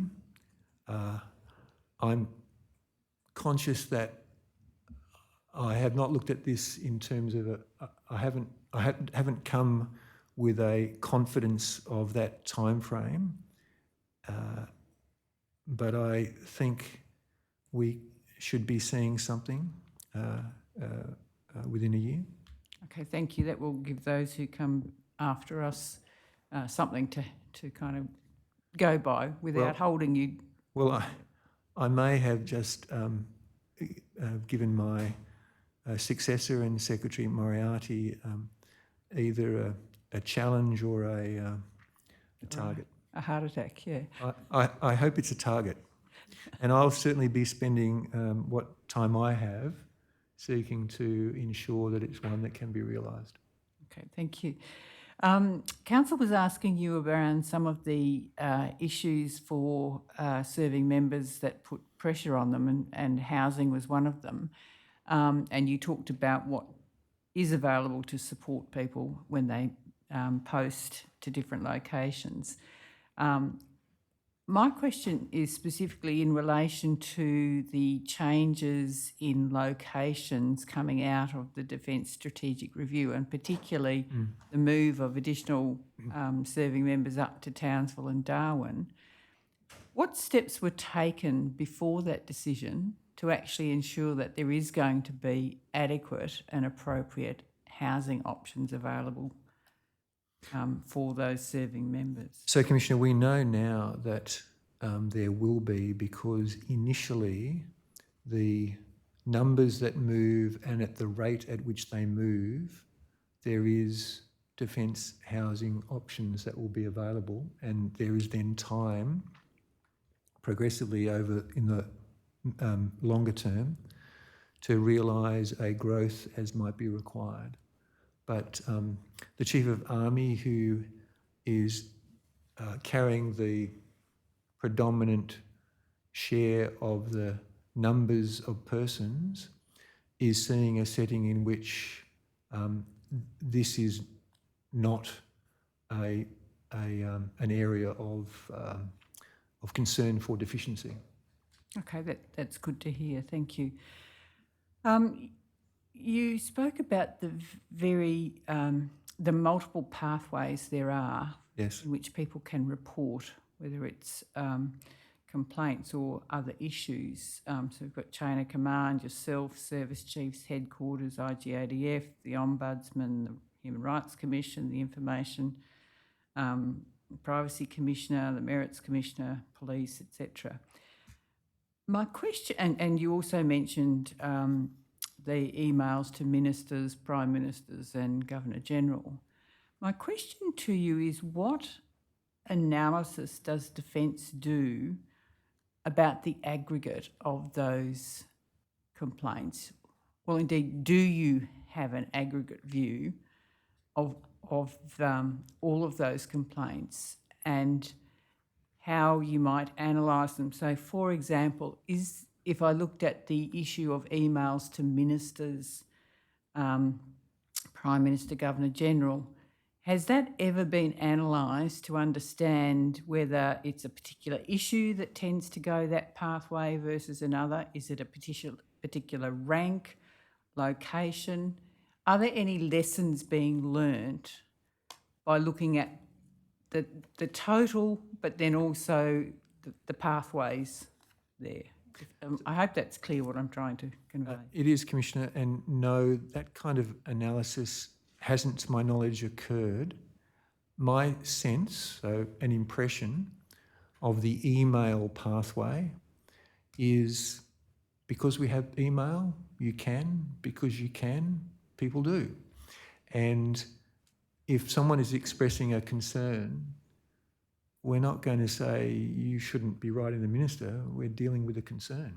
No, I'm not in any way suggesting people shouldn't be raising their concerns. It's about how does Defence actually learn and understand. So certainly I've never seen any sense of geographic or subject matter correlation amongst that informal pathway. I think that informal pathway is taken by people who feel no one's listening.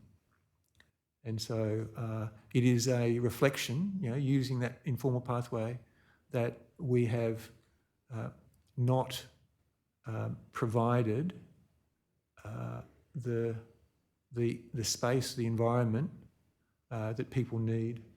But on that, if there's a cohort out there who feel no one's listening, wouldn't that suggest you do need to analyse to see whether there's any other commonalities amongst them apart from their sense that no one's listening? I mean, there may not be. At the end of the day, you may well be right, but if you don't do the analysis, you'll never know. So, Commissioner, we will have a look at it. Yeah. Thank you. One other question, you talked about the protective factors and from your statement, one of which was recruited and trained to be fit and resilient, which of course can be protective indeed. But the other side of that is that that there could be a perception that for those whose life has ended in suicide, they've failed to be resilient. Now, that's not a perception or a belief I hold, but it is a perception or a belief that has been expressed and indeed in some public fora. I'm just wondering, indeed, if I can be so bold, that there have been statements made to the effect that they may have let the Defence Force down by those actions. I would just like to hear your response to such comments. So, Commissioner, I just completely reject that that view. That is just outrageous. We have let them down. And I think I can see the inputs of fitness, for example, and of teamwork and social engagement. I don't think anyone is really that good at being confident whether that generates resilience, and I don't think anyone should presume that that resilience is absolute. And certainly we've had people all the way back to Field Marshal Slim reminding that courage is something that, like a cup, can fill and then there is no more space, and that person is traumatised, is deeply affected. So when I hear that we aspire to resilience, I think that's a good aspiration to have, but how to truly, deeply measure whether it has been achieved, I think that's illusory. Okay. I might leave my questions there, and just for the break, I do have another one after. Well, we can continue after lunch. Commissioner Douglas? Yep. I have a brief question, General. You were asked about the Joint Transition Authority, and I think gave evidence that there was better cooperation with DVA and people had a greater sense of purpose and connection moving through the process. Has there been any effect on retention numbers with the introduction of the JTA? Perhaps not directly with retention numbers. Those numbers are continuing to, as in the separation rate is continuing to trend down, now at 9.9% per annum, off a high about 2 years ago of 11.6 across the entire force. I think there are a range of other factors at play that I would point towards the separation rate and hence retention before the Transition Authority. But I do think the Transition Authority is a real success, and it's the way it is learning and building as it goes, it's only going to be better for our people. Thanks. I think I'd heard something anecdotally to similar effect, but I just wanted to have something on the record. Perhaps I'll just ask one very last quick question and then we'll break for lunch, General. In relation to people having to resort to writing to ministers and prime ministers, does that not indicate that the normal reporting channels are failing miserably? No, Councillor, I don't. Sorry, no, Commissioner, I don't think that's the case. I think it is actually much more that it is a socio-cultural norm that you do this. I appreciate in the military space that it may be different, but in a civilian world, it would be viewed as the normal channels having failed. Anyway, it's probably more of a comment than a question. Yeah. Thank you. Ms Longbottom, I note the time. We'll break for lunch for an hour. Thank you. All rise. The Royal Commission will now adjourn for lunch until 1:55 p.m.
Yes, thank you, Ms Longbottom.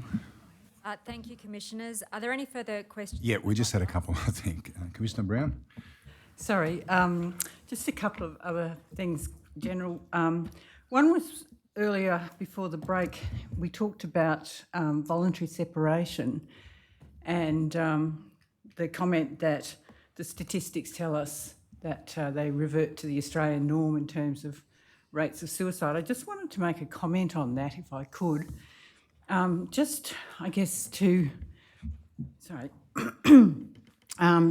note that every voluntary separation is not necessarily voluntary. There's some academic literature that tells us that some people leave service voluntarily because they feel like they've got no other choice, whether it's because they feel that they have to prioritise family over service. Sometimes it's because they're injured and feel that they can't continue or they will be letting their mates down. But they leave with a sense of grief, that separation and loss that you talked about. And I guess my point in raising that is that we should look at each individual on their own merits, not just make assumptions that a category is safe. But I do have two other questions. One is that Council's been asking you about a range of different risk factors and protective factors. I guess one of the things that has come out of this Royal Commission is an appreciation that there are in service a range of operational and organisational stressors that arise from how the Defence Force operates. And they can, that in itself, that accumulation of those operational and organisational stresses can actually create risk and risk for suicide during the life of a serving member and beyond. And so my question for you is, how does the Defence Force actually take that individual view and actually understand what is the accumulation of those operational, organisational stressors on the individual? Do you have a mechanism to do that? I know you have the psychological screens, I know you have command, but they change periodically. Is there some systematic way to actually get a sense of how each and every individual is travelling through their career, and then perhaps that could inform what happens after they leave service? Thanks, Commissioner.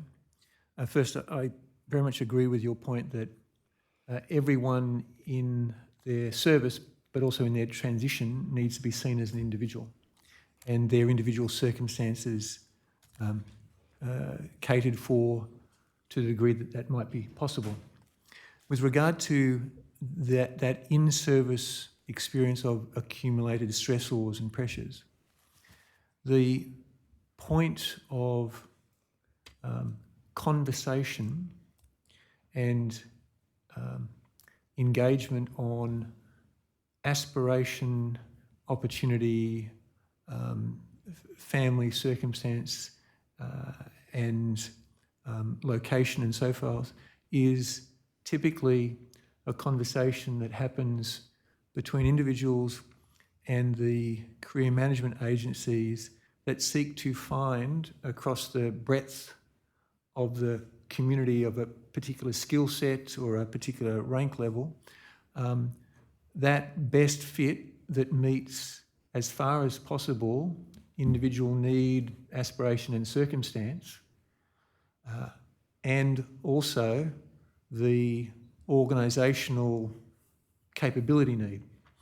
Those conversations, to the degree people are comfortable to have them, do engage on questions of mobility, family, spousal employment, children's circumstance, the impressions or aspirations of future military employment, and the often cases the need to balance that set of factors, so that sometimes one prevails, and it may well be spousal employment. Sometimes the military capability mission may prevail, and other circumstances it's a mix of reasons, but it has to be a conversation. And those individual conversations occur as a systematic approach to the community of people and the employment positioning of those people across the force. General, with all due respect, though, and I appreciate what you're saying is what ideally would happen, but with all due respect, what we have heard is that on average, a soldier, for example, might get 6 minutes a year with their career manager, and sometimes they get nothing. And oftentimes their preferences are not able to be met. So that's not necessarily, I guess, going to deliver what I was asking, which is how do you actually take that individual view and be informed to manage potential risk proactively?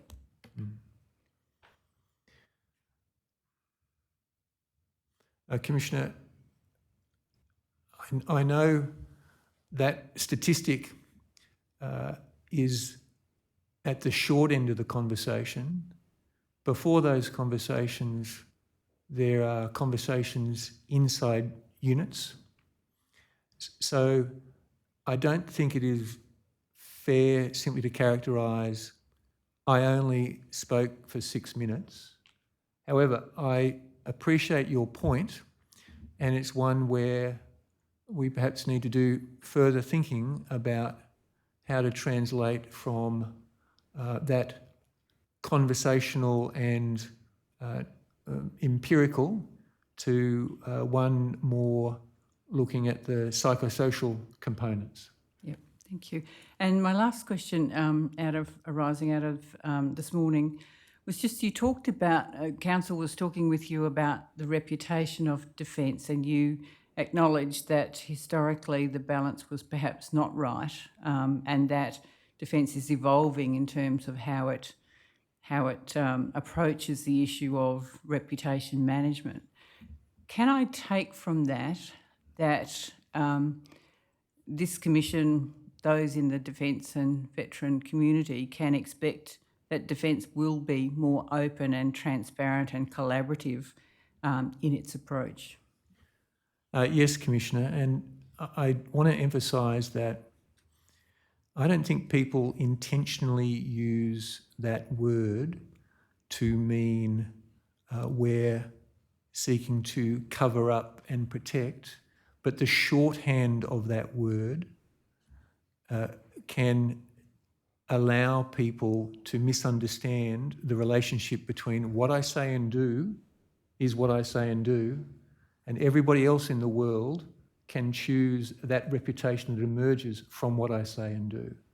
And I think the shorthand reverses the conversation, which is very unfortunate because an open and engaged Defence and ADF within a community of that wider military veterans ESO space is a much, much healthier place for us all to be.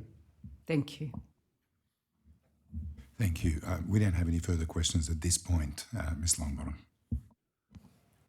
Thank you, General. I want to move on from the observations you make at paragraphs 89 and 90 of your statement. Just before I do, you mentioned a Phoenix Literature Review that informed the views you there expressed. Can you identify that review for the Commissioners? Thank you, Council. It's Phoenix Australia Defence Force and Veterans Suicides Literature Review, dated the 31st of July 2020. So that's that reference which has informed those paragraphs in part. Could I also just respond to a question that you had raised with regard to offering to the commissioners a sense of the intention with regard to measuring in the Defence Culture Blueprint. A specific example I think you were going to give. Well, the mechanism of how we are seeking to measure. So the Defence Culture Blueprint and the Defence Culture Strategy has been released. An action plan to deliver on that culture blueprint is being developed. It has in it the intention of an annual evaluation cycle of the Defence Culture Strategy. And in order to do that, that evaluation cycle is going to be run by the Culture Hub team in Deputy Secretary Grieg's personnel group. The purpose of the evaluation cycle is to identify, shape, review actions that are underway and to see them as either effective or needing to be adjusted for effectiveness. To start that process this year, a values and behaviour cultural survey to establish a cultural baseline will be undertaken. That's going to be supported by the Australian Human Rights Commission as an external independent entity and assistant to us. And in doing so, the AHRC, working with Defence, will then be designing the evaluation tools in terms of measures and metrics that will go into the annual evaluation cycle. And that's how we're trying to move from where we were in Pathway to Change 1, Pathway to Change 2, to a more measurable approach to issues of cultural change and renewal in the Defence Culture Blueprint program. And you'd accept, General, in that respect, that the measure just can't be of activities undertaken? Yeah, yes, Council. It needs to be a measure that identifies the change that those activities have given effect to. Yes, Council. Now, if I can move on, please, General, to the evidence you give in your statement with respect to specific cohorts within the Australian Defence Force that may be at higher risk of repeated exposure to traumatic events and therefore psychosocial risk. In your statement, you identified the fact of particular cohorts within ADF personnel. And you go on to say, I can take you to this if it's necessary, but I'll just put to you the evidence you give, that Defence has not sought to target any particular population subgroup with its suicide prevention initiatives, as universal measures are likely to provide the best protection to a population where the number of suicides is not high. You recollect that aspect of your evidence? Yes, Council. What is the evidence basis of the view that universal measures are likely to provide the best protection? So, Council, the thinking there is that we find it very difficult, or we have not yet been effective at being able to be predictive and hence preventative in a targeted sense with regard to suicide and suicidality. That's a general point. In terms of psychosocial risks that may emerge, that may contribute to suicide or suicidality, given that those risk factors emerge through the individual perception as much as an external reality, and perception in this case is reality, then it is made more difficult to be confident that we have particular places or spaces where we can target, and also with a recognition that if there are places that we might seek to target, and I think periodically there are, and I think the Operation Resolute experience of our patrol boat crews during the times of the Siev movement to Australia and the loss of life at sea is an example. But in circumstances more generally, we have also the challenge that some of those factors may either be expressed by people who vicariously are generally associated in geography or in workspace, but are not the ones that we thought that we should be targeting. And then the emergence of factors in circumstances where we may see no indicators of factors may be some cycle, posting cycle or geographic setting later. All of those combine, certainly in my thinking, to believe that a universal approach, and where on occasions we do feel that there are incidental circumstances that might require a more attention, but the universal approach should be, broadly speaking, the predominant one for that combination of reasons. General, with respect, that wasn't actually my particular question. My question is, what was the evidence basis? So what is the expert advice that you have received that informs that view? Council, I would reverse it. I haven't received any expert advice that makes me confident I can target in some locations and less so in others. Well, can I explore that with you, General, in the prism of some particular information that's been provided about at-risk cohorts? Could the operator please display DEF.quadruple9.0192.0001? It's tender bundle document number 30.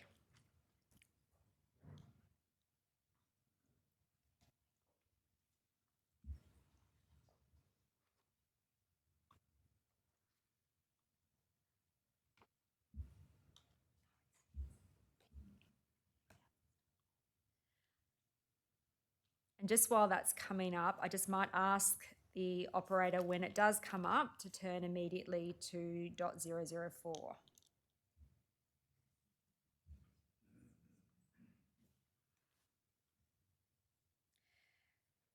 You'll see there, General, at paragraph 6, Defence is providing a response to particular roles that are engaged in supervising warlike and peacekeeping activities. Yes, Council. And then if the operator could then move on, please, to .0011 at paragraph 7.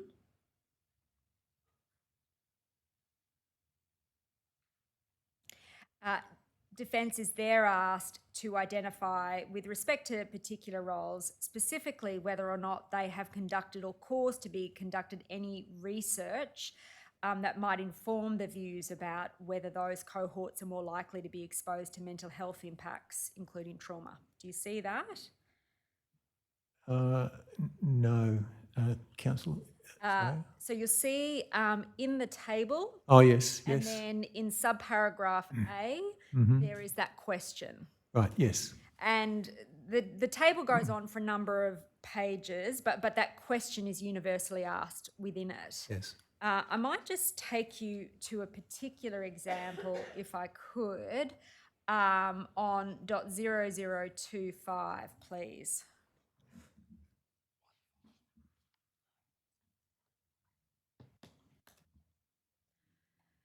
And you'll see that gives a particular example with respect to a role that's identified as being DG, AIR and DAOC. I might just ask the operator to please expand paragraph A as well.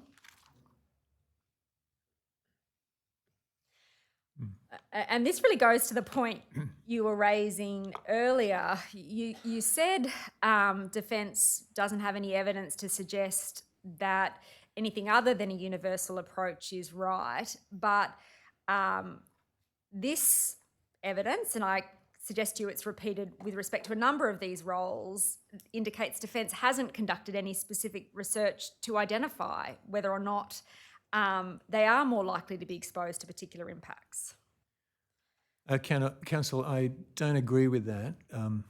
Like my own testimony just a few moments ago, this is a generalist's view in response to the question with regard to a range of roles. Each of these roles, and indeed many, if not every other role... Can I just stop you there? I'll let you go on, but the specific answer there is Defence has not conducted any specific research into for this role. Are you saying that answer is not correct? No, I'm not. I'm saying that's fine. But this response speaks to a range of roles that are offered across a number of areas in our force. Yes. And what I'm saying when we look at the Part B is here is a generalist view of this role may or it may not. And as you are saying, I completely agree, we have not conducted specific research into this particular role. And what I am adding, one generalist view, looking at another generalist view, is this approach may be adopted in, I think, the majority of roles in the Defence Force.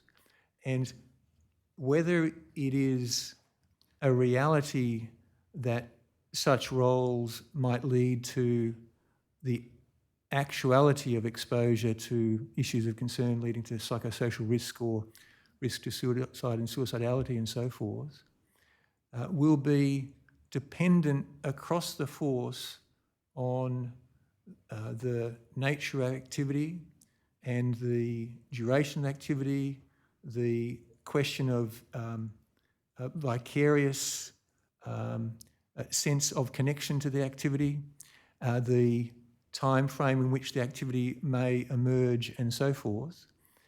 So while for, as I use the example, Operation Resolute, there has been at certain periods intense interest in the well-being and the attention to that.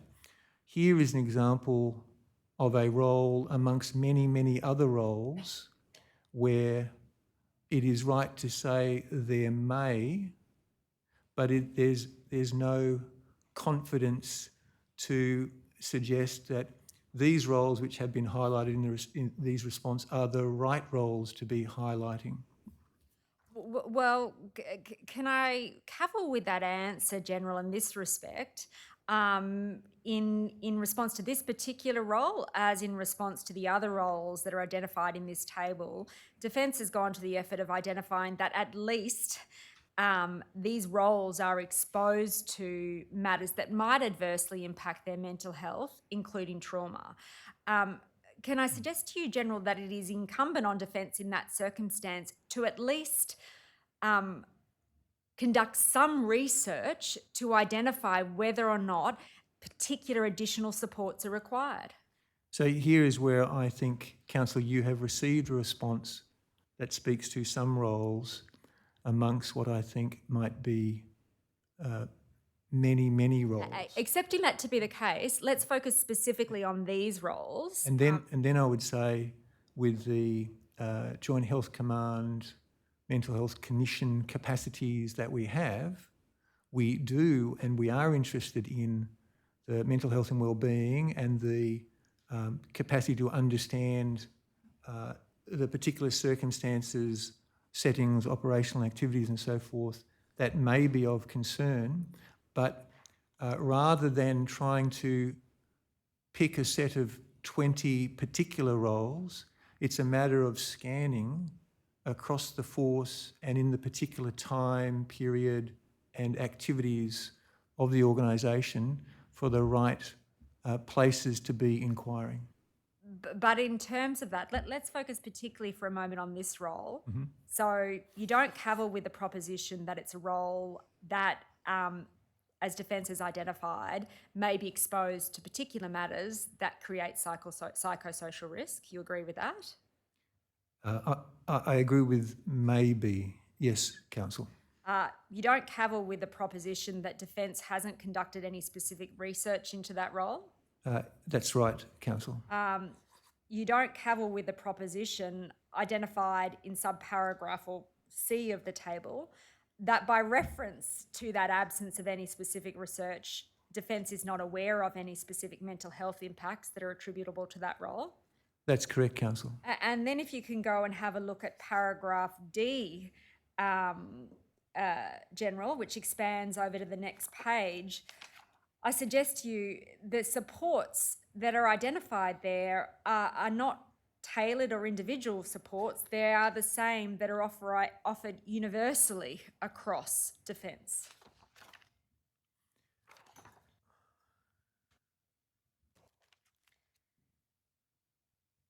That's correct, Counsel. So we're left in a situation where you know these groups might be exposed to trauma. You haven't done any research to see what those impacts might be. Because of that, you don't know what the mental health impacts are, and consequently, you're not looking at doing anything specific. Can I suggest to you that that's unsatisfactory, General? I don't agree with you, Counsel. I think that this question invites a cherry picking of some particular positions across a force which is designed for warfighting, in which the entire force or elements of it across time and space may be exposed to aspects that lead to psychological trauma. And in those circumstances, an active and universal approach, particularly where we find it difficult to be able to be predictive and we find it difficult to be confident the individual or the role rather than subsidiary or casual supporting roles, and the experience of it is or isn't anywhere across the force going to be an indicator of psychological health outcomes. But as I understood you said earlier, in terms of that universal approach that's taken, General, that's not one that is informed by particular expert advice. The taking of a universal Yes. role, I think it is counsel from Joint Health Command. So Joint Health Command have given you advice that in the context of, let's take the particular cohort that I've spoken about here, that there is no need for specific interventions. No, counsel. The universal approach that is being described here is the one that Joint Health Command have developed knowingly for a force that is engaged across a variety of roles in variety time and circumstance to a variety of settings. So they are applying a model that it is their professional view best fits our needs. Can I grapple with that question in the context of Operation Resolute that you've just spoken about? So I think you've accepted from what you've said that Operation Resolute is a particular defence endeavour that exposed members to higher psychosocial risk. You'd agree with that? So it was at a certain period of time, counsel. And certainly that's consistent with a number of the witnesses who've come to give evidence before this Royal Commission. In respect of that, am I right to understand that, again, no specific research was conducted into the risks that cohort might face? I'd have to take that on notice, counsel. My sense is that the organisation was or progressively became aware of the potential and reality of psychosocial risk and was then focusing in that space.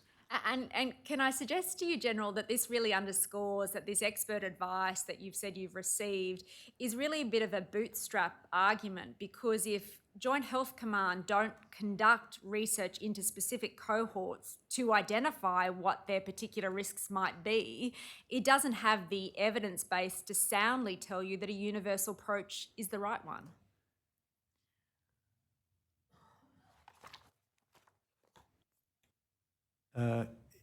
Yes, I understand what you're saying, Council, but I would offer that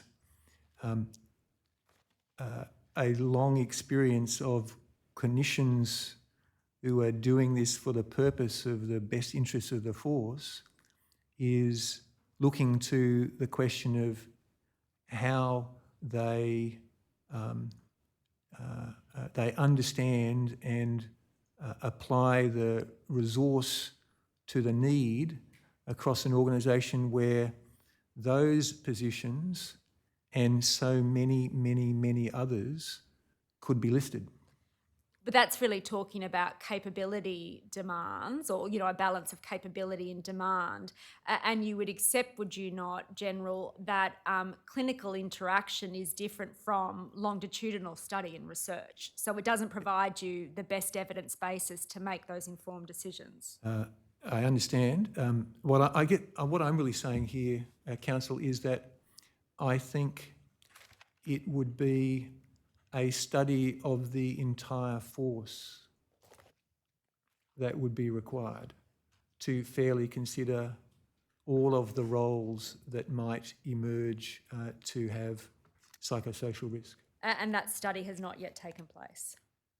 Well, I think that there are many studies that have been undertaken, and the example of the work, for example, that we just referenced from Phoenix, Australia, speaks to a whole of force view and recognises risks and recognises protective issues. Commissioners, I'm going to move to a new topic now. I can give you an opportunity to ask questions, or if you prefer to wait till I finish the next topic. Sorry? Yeah, Commissioner Douglas will ask a question, but then we'll move on. We'll save the rest till later. Thank you. General, in the context of this discussion about research, you might have been told, or you might have heard Major General Sengelman argue for a centre of excellence for military health research. Yeah. You're aware of? I am, Commissioner. Right. And at the time, in response to a question from me about some models we've seen, he said he didn't have a particular model in mind, but thought that there are a number of centres across Australia whose efforts could be perhaps coordinated. And I'd given him examples of the King's College London Centre for Military Medical Research, the Canadian Centre, where it's in effect based in the military and where they also help coordinate other university research, and the Walter Reed sorts of centres in the States, which I imagine you're familiar with. I am, Commissioner, yes. Do you have any view, whether the mental health and wellbeing branch could expand into some centre of expertise like that? Commissioner, it could, but I think that the kind of centre that you're speaking to and the kind of that General Sengelman was referring to, I think a strength of that kind of centre is its independence. Yes. And I think it's a strength both for everybody else who is interested, but it's also a strength for Defence, because it is work that is without influence of Defence. And so there's a greater, wider community confidence in it. And I would just broadly note that I welcomed General Sengelman making a submission. Thank you. And do you have any advance on his discussion of how such a centre for excellence could be created? I'm not sufficiently knowledgeable to offer a view, Commissioner. But your preference is not to have it housed in the military along the lines of the Canadian model. So if there were to be such a thing, then I think in the Australian context, its independence is valuable. Thank you. Thank you, Ms Long. We don't have any further questions at this point. Thank you, Commissioner Caldas. General, I want to take you back to the evidence you gave in 2022 about some specific initiatives that Defence was then had in train with respect to suicide and suicidality. But on that occasion, first of all, you told commissioners Defence is not doing enough to reduce those incidents of suicide and suicidality. Does that answer hold true today? I think, Council, until we have consistently and dramatically reduced the numbers of suicides and suicidality in the ADF and in the veteran community which emerges from the ADF, we haven't done enough.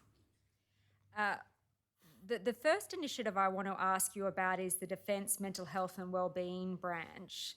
Now, correct me if I'm wrong about it, but that the establishment of that branch follows from the creation of a one-star Director General of Mental Health and Wellbeing position? They are synonymous, yes. And you approved that position on the 6th of June 2022? I don't have it in front of me, but I'll accept that. I'll bring the document up in any event. Operator, please display DEF.1152.0002.0041. It's document quadruple H in the tender bundle.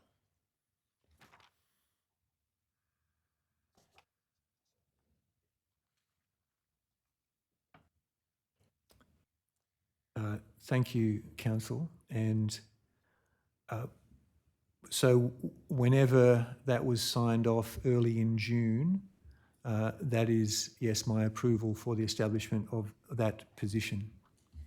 Now, that position was established the day before you signed the statement that was the first part of your evidence to this Royal Commission. You didn't mention the creation of that position in your either written statement or I think your oral evidence. Is there a particular reason for that? No, Council. This document that is before me is my approval for the position to be established, and then at the following monthly STAR planning meeting, we would have gone through or started the process to identify the individual to fill that role. So it may simply be that without a person appointed, it may be I did not feel it appropriate to raise it.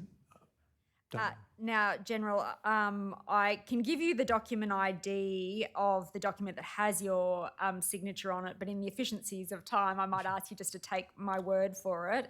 It's DEF.1053.0001.0153, and that has your signature with the handwritten date 6 June 2022 under it. Sure. Thanks, Council. Now, can I draw your attention first of all to paragraph 2A in that document?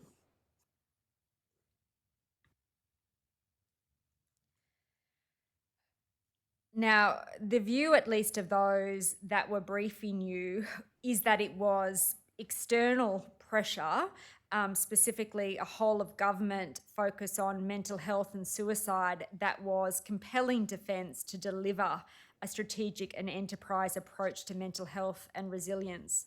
Do you agree that's a fair construction of that paragraph? Disappointingly, yes, Council. And if I could take you then, please, in that regard, General, to .0043 at paragraph 3.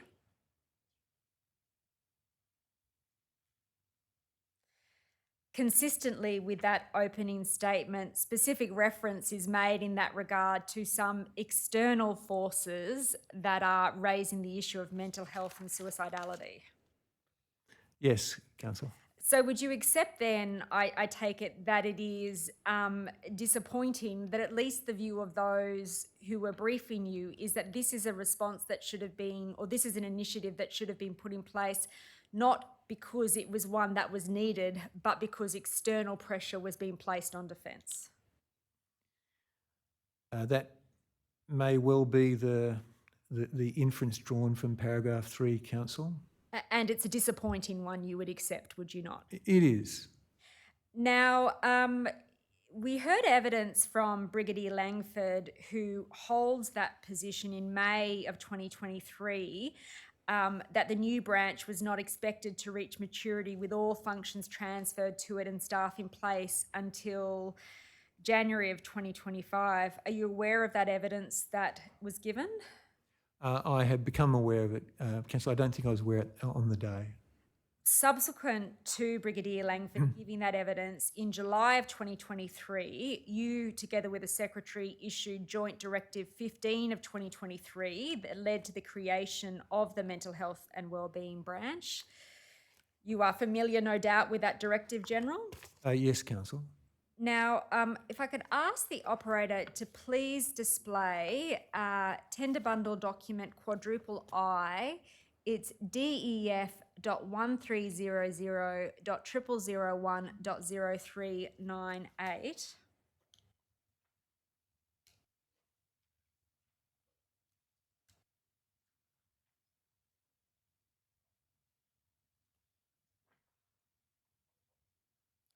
You recognise that document, General? I do. It's a draft of the Joint Directive. And am I right to understand that the handwritten annotations on that draft are yours? They are, Council. And so in the top left-hand corner, you make particular reference to paragraph 23, and you say, this branch is to be stood up by 30 July 2023, as we discussed. What do you mean by the expression stood up? That it would have, at the time I wrote that, my expectation is that it would be at what I describe as an initial operating capability. Okay. If I could take you then, please, General, to paragraph 23 of the document that appears on .0401. And then ask the operator to expand paragraph 23 through to paragraph 26 on the next page.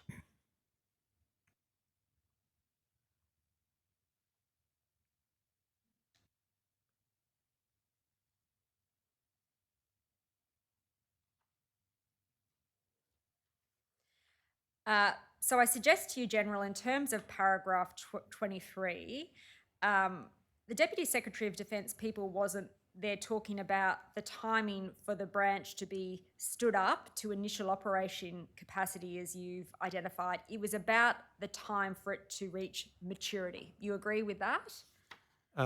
Yes, I do, Council. And in fact, when you go on to have a look at the phases that are here on paragraphs 24 to 26, they in fact talk about the branch being stood up in the sense that you describe occurring as part of phase 1.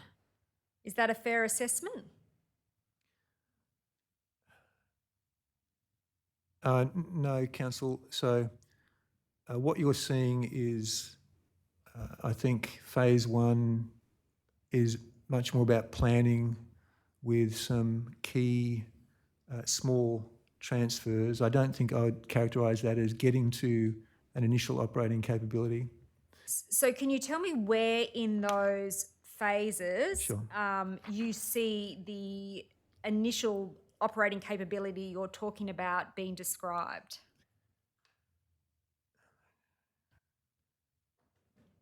I think we're talking about through what is described there in the directive draft that I'm annotating. We're talking about through phases 1 and 2, Council. So phase 2 was to finish at 31 December 2023, is that right? That's correct. As it's phase 2 is to be finished then, yes. And so the effect of your direction to the Deputy Secretary DP was that the completion of phase 2 was to be moved forward from 31 December 2023 to, I think you said, the 30 July. No, Council, that's not actually the effect of my comment on the front page. The effect of my comment on the front page was the effect of it was for Deputy Secretary Grieg, myself, the head of that area of her group, and Brigadier Langford to meet in discussion about why my expectation and the draft brief were not in alignment. So, sorry, I'm just a bit confused, General. Can you tell me how that construction emerges from the words you've written there? This branch is to be stood up by 30 July 2023, as we discussed? Yes, so those words are a communication to Deputy Secretary Grieg that I am not satisfied, based on what I know and my expectations of what this directive is proposing. And there are two approaches to this: to recraft the directive to satisfy my expectation, or to, as they did and as I welcomed, come and meet with me to explain in a more systematic fashion why they felt more time was ultimately the better beneficial pathway to the building of this capability. And that's what they did. And in terms of the building of that capability, you would accept, would you not, General, that beyond its initial standing up, there would be a period of time by which the branch would need to reach its maturity, as the language is used in that document? Yes, that's correct, Council. And you would accept, would you not, General, that in terms of the branch's accountability for reaching that maturity milestone, it is ideal that there are both, well, at first instance, activity-based measures by which they can be held to account? I think in this particular case, Council, part of this development of this branch is its staged building of capacity, understanding of its role, and determining to some degree, at least in recommendation, what might be accountabilities and so forth, while also building an ecosystem of stakeholders. Be that as it may, General, but a policy without accountability is really meaningless. You would accept that? In the broad, yes, Council. And specifically then in the context of this wellbeing branch, it's not enough just to say this is what it should and we intend it to do. There needs to be specific measures by which you can satisfy yourself that it is actually reaching its intended goals. Yes, in the General, Council, given that this is something new and it relies on a range of quite bespoke expertise, with that expertise having to be built, I was more and have been more in the perspective of build it, define it, and start to characterise how we can both see it contribute and measure that contribution. But consistent with the observations that Dr. Boss made about action not being able to wait, accepting that it's a body that needs to be rigorous and expertly staffed, you still need to have a metric by which you can assure itself that it is progressing as efficiently as it possibly can. You'd agree with that? Yes. And I think what the phased construction is seeking to do is to describe how it creates its functionality, not the measure of that functionality, but how it creates that functionality. Because if this is one of the principal initiatives that are directed to addressing suicide and suicidality amongst members and veterans, they simply can't wait endlessly for that to occur. You would agree with that? Very much so. And so you see the tension in this document annotations between my interest in speed and the more expert interest in building confidence in functionality. And accepting that to be the case, my point is really there needs to be some milestones by which the effectiveness of its operation can at least be checked in with and tested to make sure it's on track. Yes, Councillor. Now, if I can bring you back, please, then, General, to the first page at .0398. And you can see there at paragraph 3, there is a handwritten amendment there, avoid absolute terms. What were you intending to convey by that? I think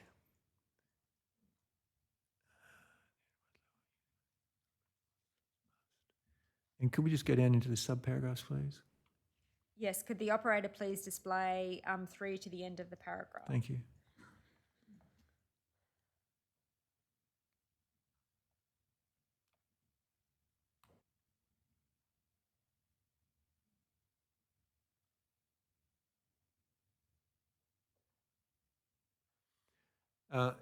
Council, it is simply my stylistic preference that the organisation describes itself and what it is intending to do, but that it does so in what I think are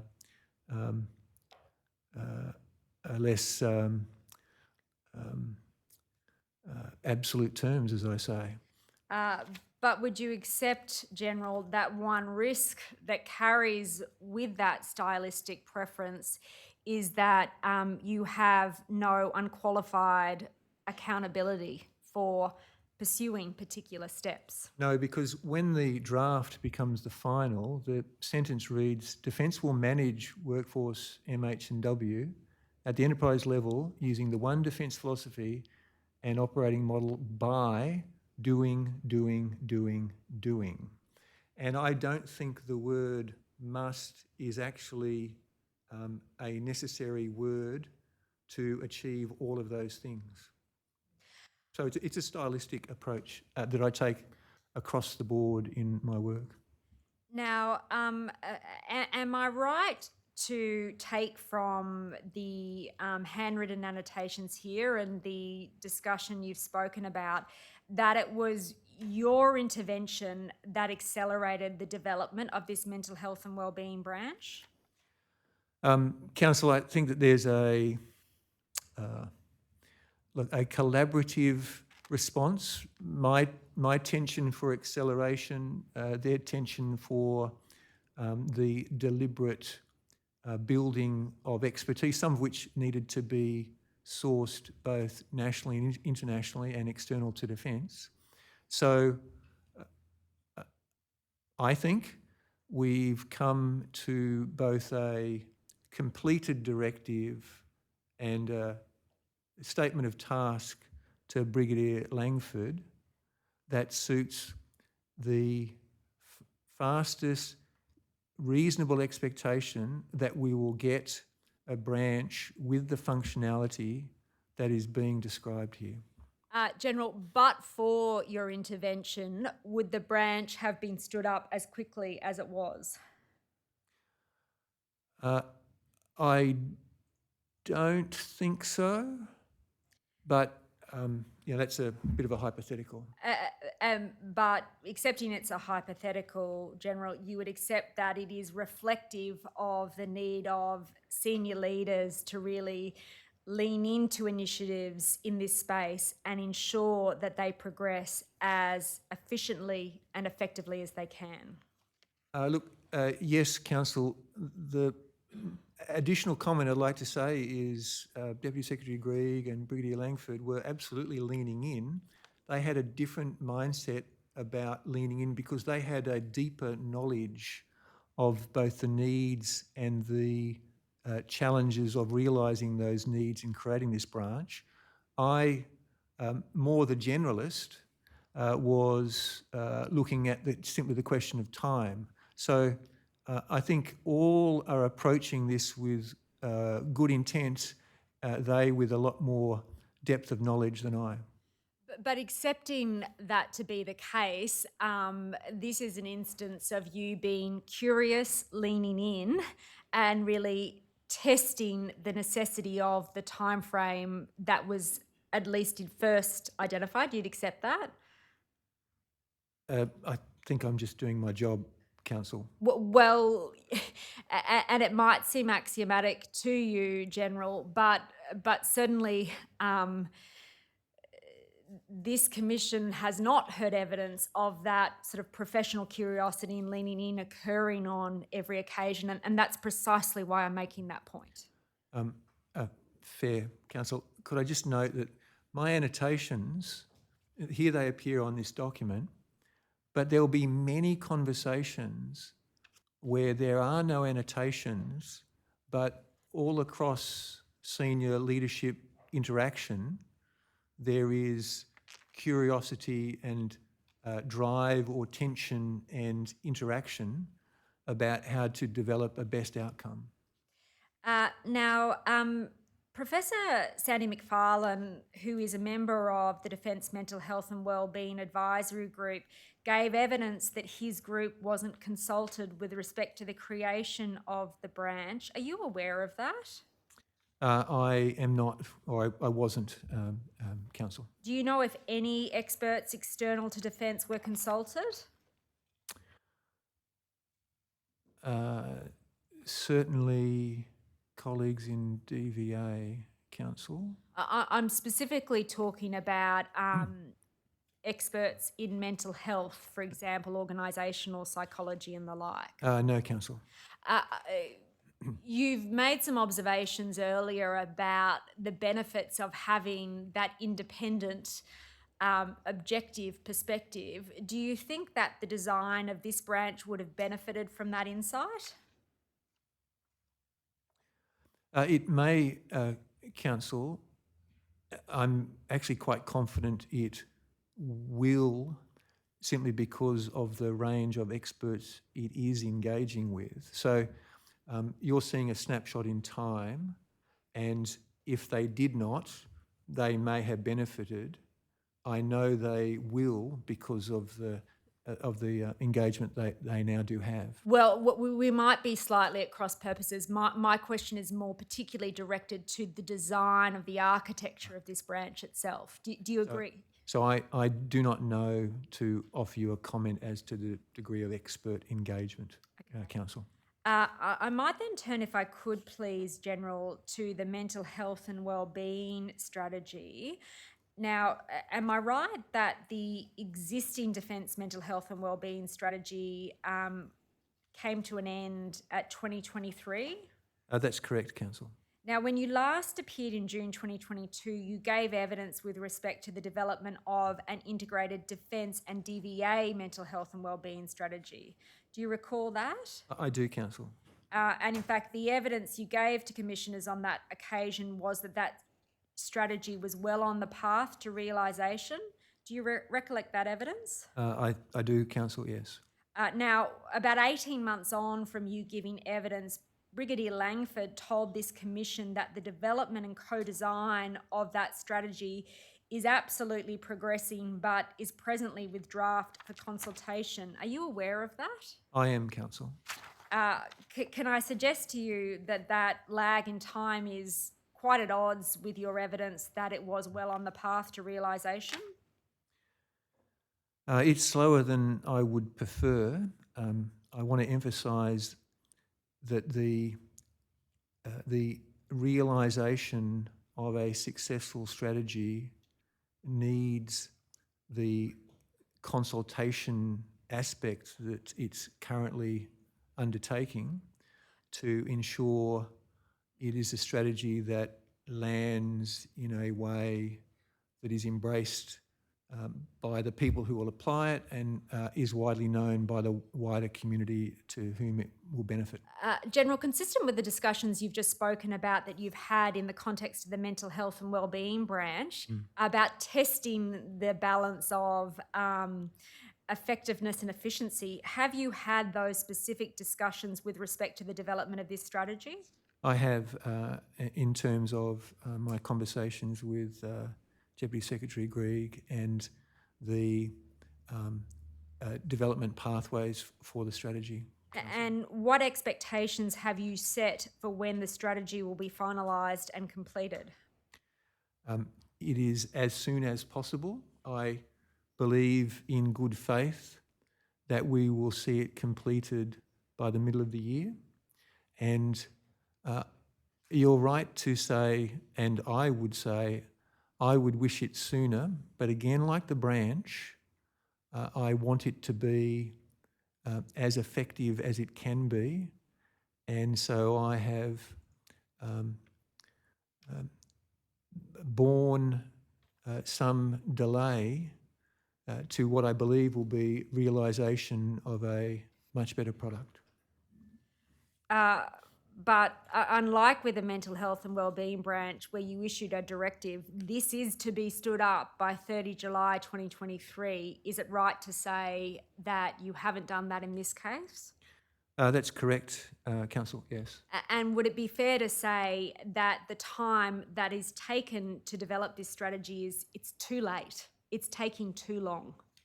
So, Council, the previous strategy, and there is no perfect, so the previous strategy, 2018 to 2023, remains extant while this strategy is being developed. It has taken longer than I would prefer.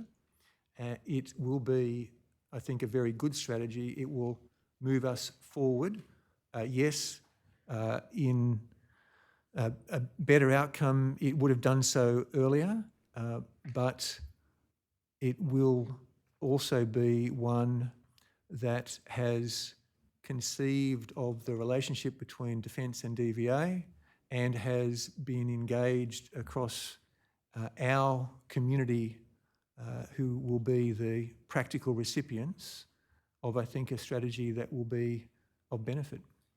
Now, General, the next matter I want to explore with you is the Defence Suicide Database. When you appeared in June of 2022... Sorry, Ms Longbottom, just before you move on, may I ask just one question in relation to this? General, the US and Canada have a specific defence suicide prevention strategy, and in both those cases they do very much so in conjunction with their equivalent of the DVA, which I know your team is also doing here. It hasn't been implemented yet. It's still being worked on, and I appreciate that. But the point is that it seemed clear to us from having had a look at what they were doing that the mental health and wellbeing strategy cannot simply be about that. It must specifically target and talk about suicide prevention. In fact, I think Secretary Moriarty agreed or highlighted when he gave evidence that it does need to have a specific focus on suicide prevention, not just mental health and well-being in a broad sort of sense. Did you have a view about that or a comment?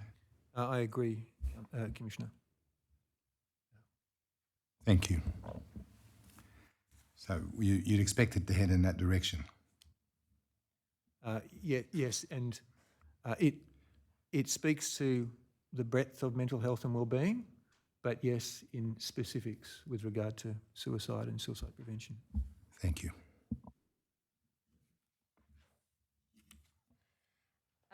General, I wanted to talk to you about next the Defence Suicide Database. When you appeared in June of 2022, you told the Commission that this was an area that needed to be improved within Defence, to have a rigorous view of the actual numbers, the actual people and the actual circumstances, And you went on to say that it needs to be done rigorously and then as quickly as possible. Do you recollect that evidence? I do, Council.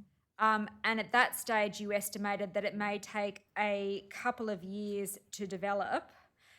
Where is that work at now? So there's been a great deal of very positive work between Defence and DVA.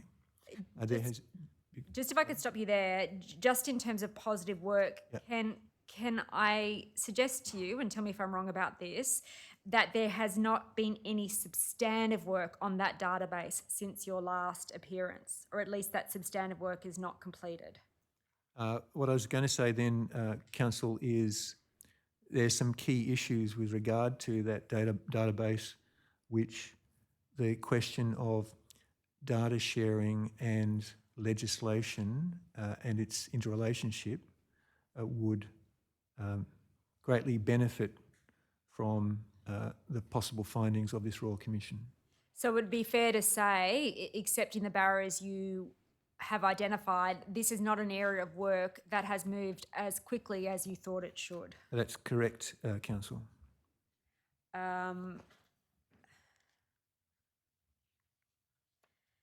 Now, General, you may be aware that this Royal Commission has issued a number of notices to which Defence has responded that identifies a number of deaths by suicide and suicide-related incidents at all units and at all bases and all vessels in the Australian Defence Force. Are you aware of that evidence? Yes, Council. Now, that response has been provided to data that's held by services as opposed to data that's held by Joint Health Command. Are you aware of that? Yes, Council. And you would agree, would you not, General, that Defence's responses to these notices contain significant amount of suicide-related information about members? Yes, Council. Have there been any particular efforts made by Defence beyond producing this information to analyse and use the data? In terms of looking for hotspots or locational issues or unit issues, there certainly has been a look centred on the Services Council. And what about forming part of the development of Defence's integrated suicide database? Yes, in terms of the breadth of fields that we may see for that database. So it will inform the design of Yes. that database.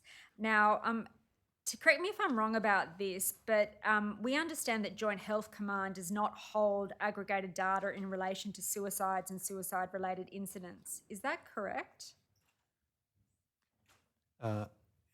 Yes, they hold what I describe as health-related data, which in one aspect may be about suicide and suicidality, but the Defence Suicide Database is where we're seeking to bring all feeds together.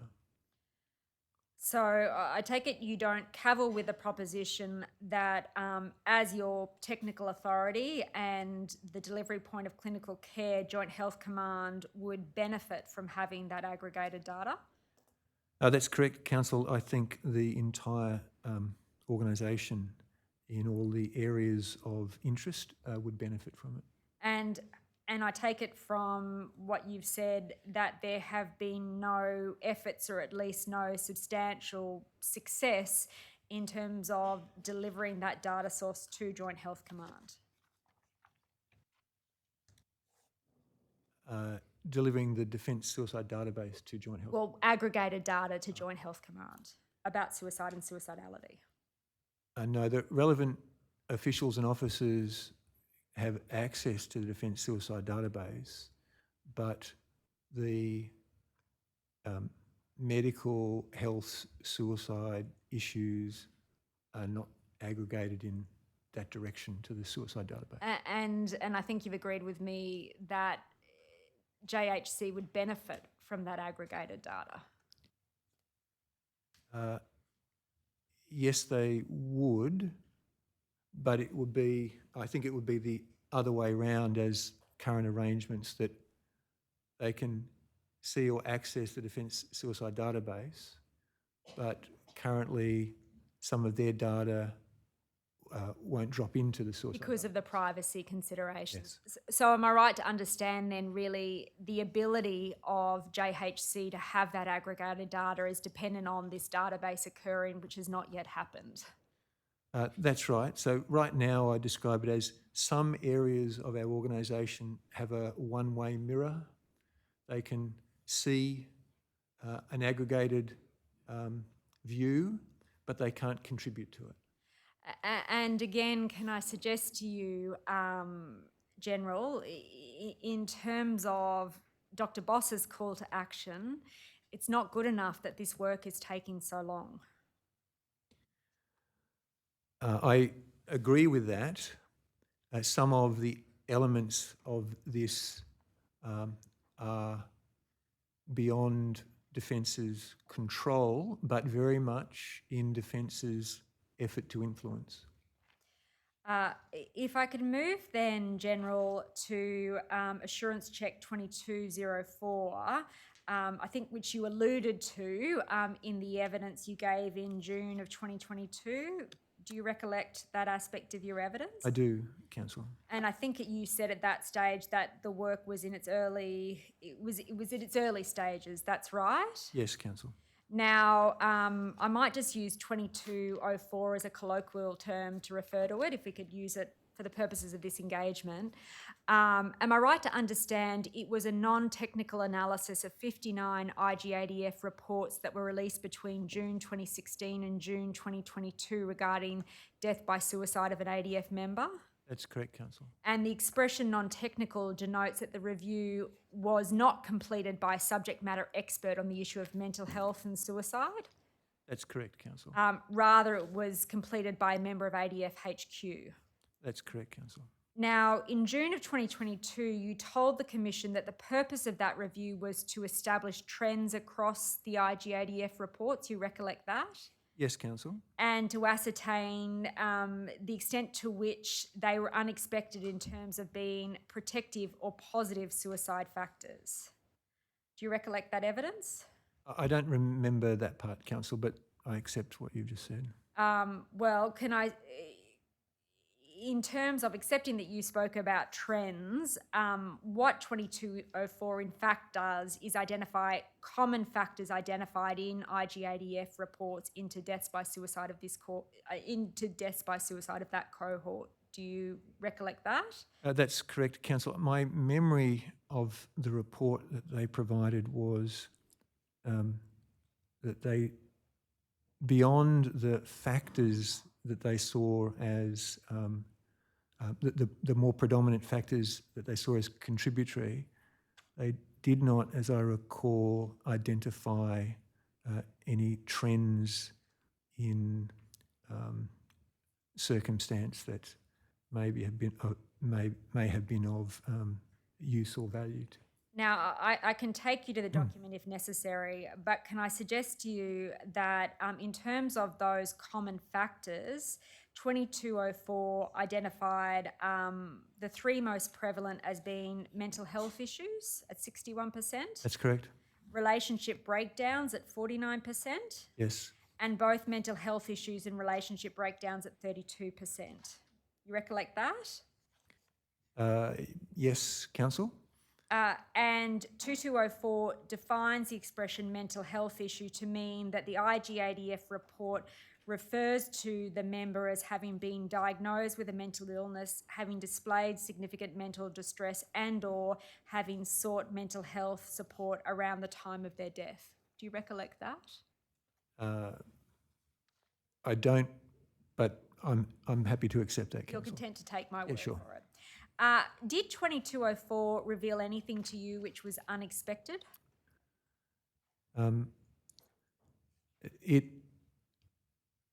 No, Council, in that it reinforced a number of the data points emerging from things like the AIHW work and other pieces of work in terms of the...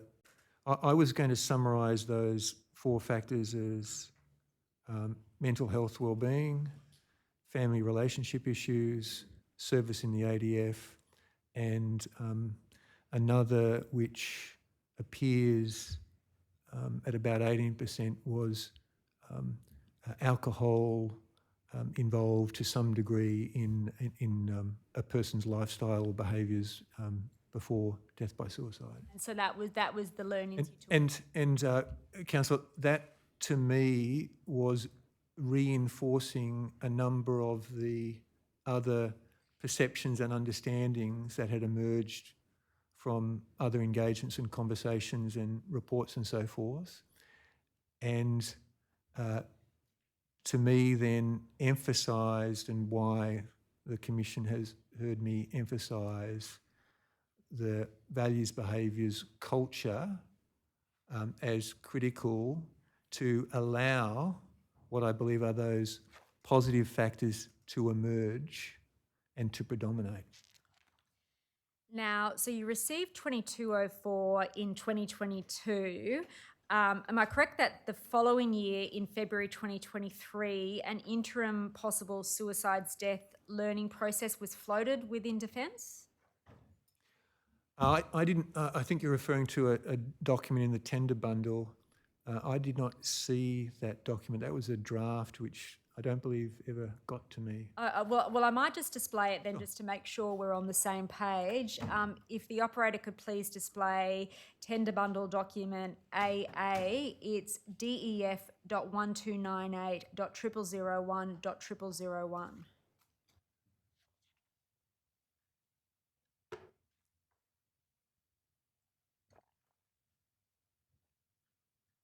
Is that the decision brief you were just referring to?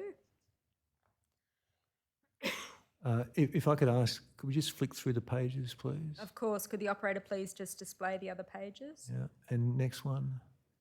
Next one. Yeah, that's right, yeah. So, Council, I have seen this in the tender bundle. I don't believe it was completed from its draft form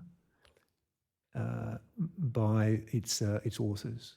So you don't recollect seeing it before you came to prepare to give evidence today? No, as in I say, I saw it for the first time in the tender bundle Yes.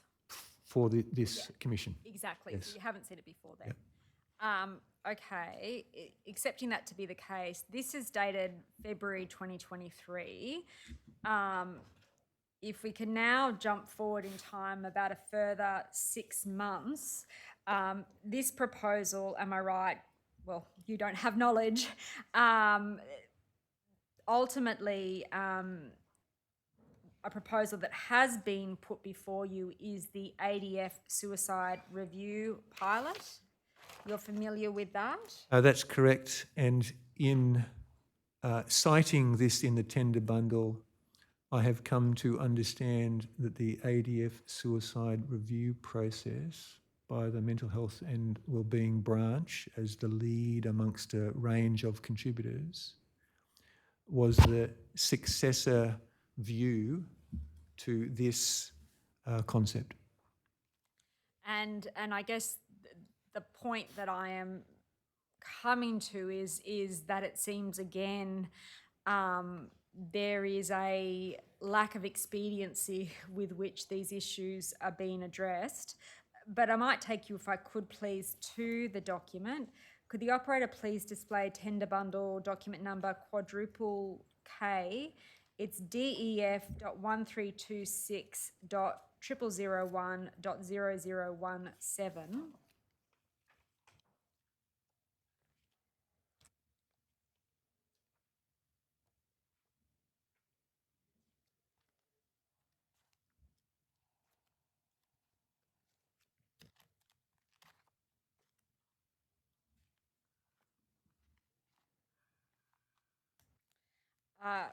No doubt you recollect this document, General, given that it's a minute by you.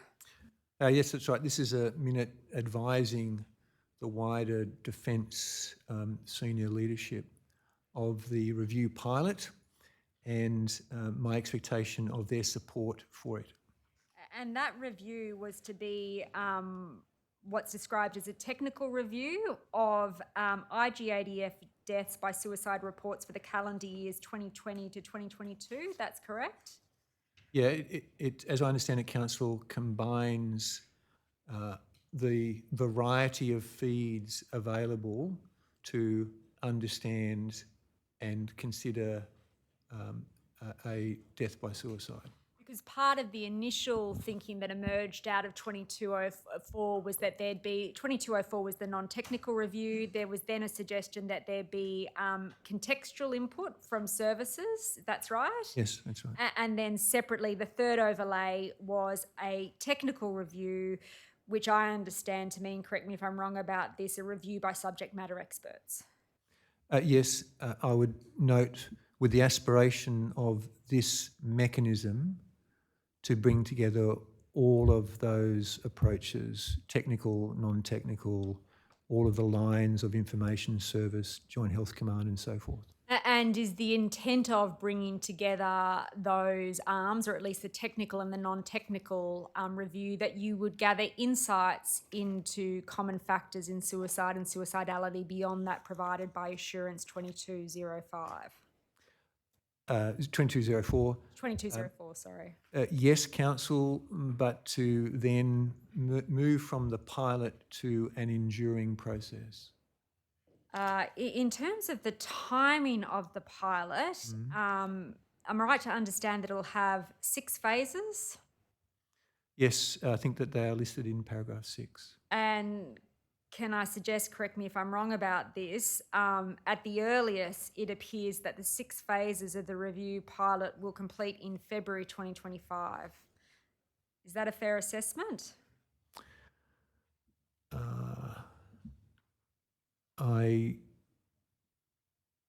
Could we just turn the page? Yes. Okay. I'm not sure from this document, Council. Can I draw your attention in that regard, General, to paragraph 6? So it says phases 1 to 12 will take 12 months from the commencement of August 2023. So that takes us up to August 2024, with phase 6 to follow with an additional 6-month period. So on my maths, that takes us to about February 2025. Yes, I accept that, Council. Why can't it happen faster? Well, Council, I can really only respond by saying through the reporting mechanisms like AIHW or Phoenix Australia and a variety of others, and through the non-technical, I have not gained the breadth and depth of insight that I aspire to, and I accept that this is going to take some time, but I am, I think, to some degree bound by the needs of experts if this is to be a technical and expert review that gives me, or potentially gives me and the rest of the leadership community more than what we are currently seeing in review materials. And indeed, General, you won't gain those insights because this project won't be completed until well after you finish your tenure as Chief of the Defence Force. Well, Council, that's true of many things in defence, but my responsibility is to see this move forward and move forward in what I think is the best way to be of a net additional value to the range of other feeds that are available in our organisation and from external organisations. Now, General, the review is to be conducted by a multidisciplinary panel of, I'll use the term broadly, subject matter experts. Do you know if those experts have yet been appointed?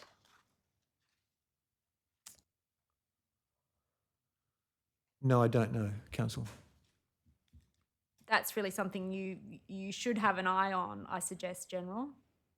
Council, I have no doubt in my mind that an expert panel will be appointed. I just don't know today whether that has occurred yet, given the positioning we are in the process of the work. Can I ask you then to take that question on notice and also inform the Commission whether or not those experts comprise internal or external experts? So could you just clarify, Council, please, the particular question? First of all, whether or not the multidisciplinary panel has been appointed.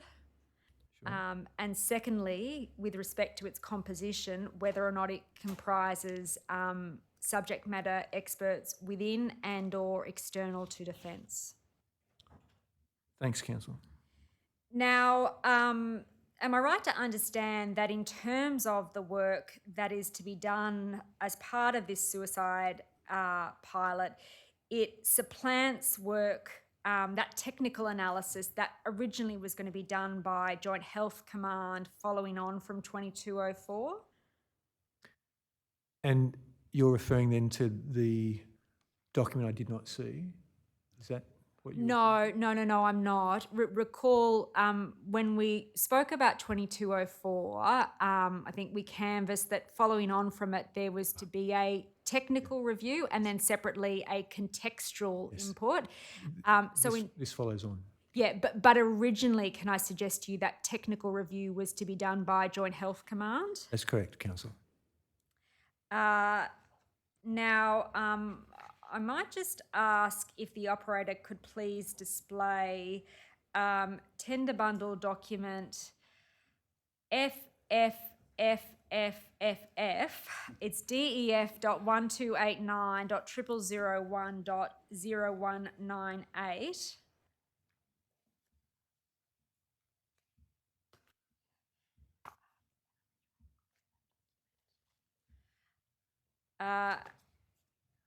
Have you seen this document before? I just need to flick through it, please.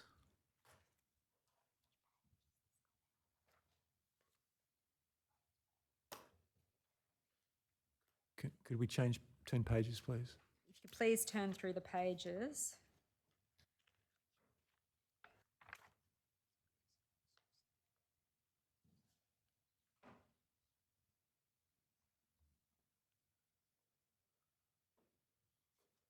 I don't recall it, Council.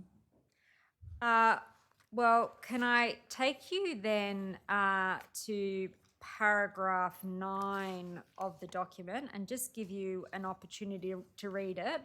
And you may not have seen this document before because it was a decision brief for the Surgeon General, not to you, albeit I would note that it was provided for information to ADF HQ, CPERS and DepSec DP, as well as the Deputy General of the Mental Health and Wellbeing Branch, amongst others. Thank you. I've read that. And you can see there it identifies, well, it puts in question the utility of, I would suggest, a technical review of 2204 and suggests that it wouldn't yield any insights that are valid or otherwise already identified. You see that? I do. This is an interesting juxtaposition to our conversation earlier with regard to particular appointments in Joint Operations Command. I am willing, indeed enthusiastic, for the Mental Health and Wellbeing Branch to undertake the ADF suicide review pilot, because while I respect the judgments offered at paragraph 9, perhaps they are not correct. And so I think it's best we continue with that work. What's the basis upon which you say they are not correct? No, as in I say that this judgment in paragraph 9 may be correct, but we're undertaking the ADF suicide review pilot and we will see if that work leads to a reinforcement of this judgment at paragraph 9, that perhaps it is not going to be revealing additional value, or perhaps it will. So I take it the effect of your evidence is that even though your technical authority is telling you that exercise won't have utility, you want to pursue it nonetheless. Well, they are saying that they don't think it will have utility.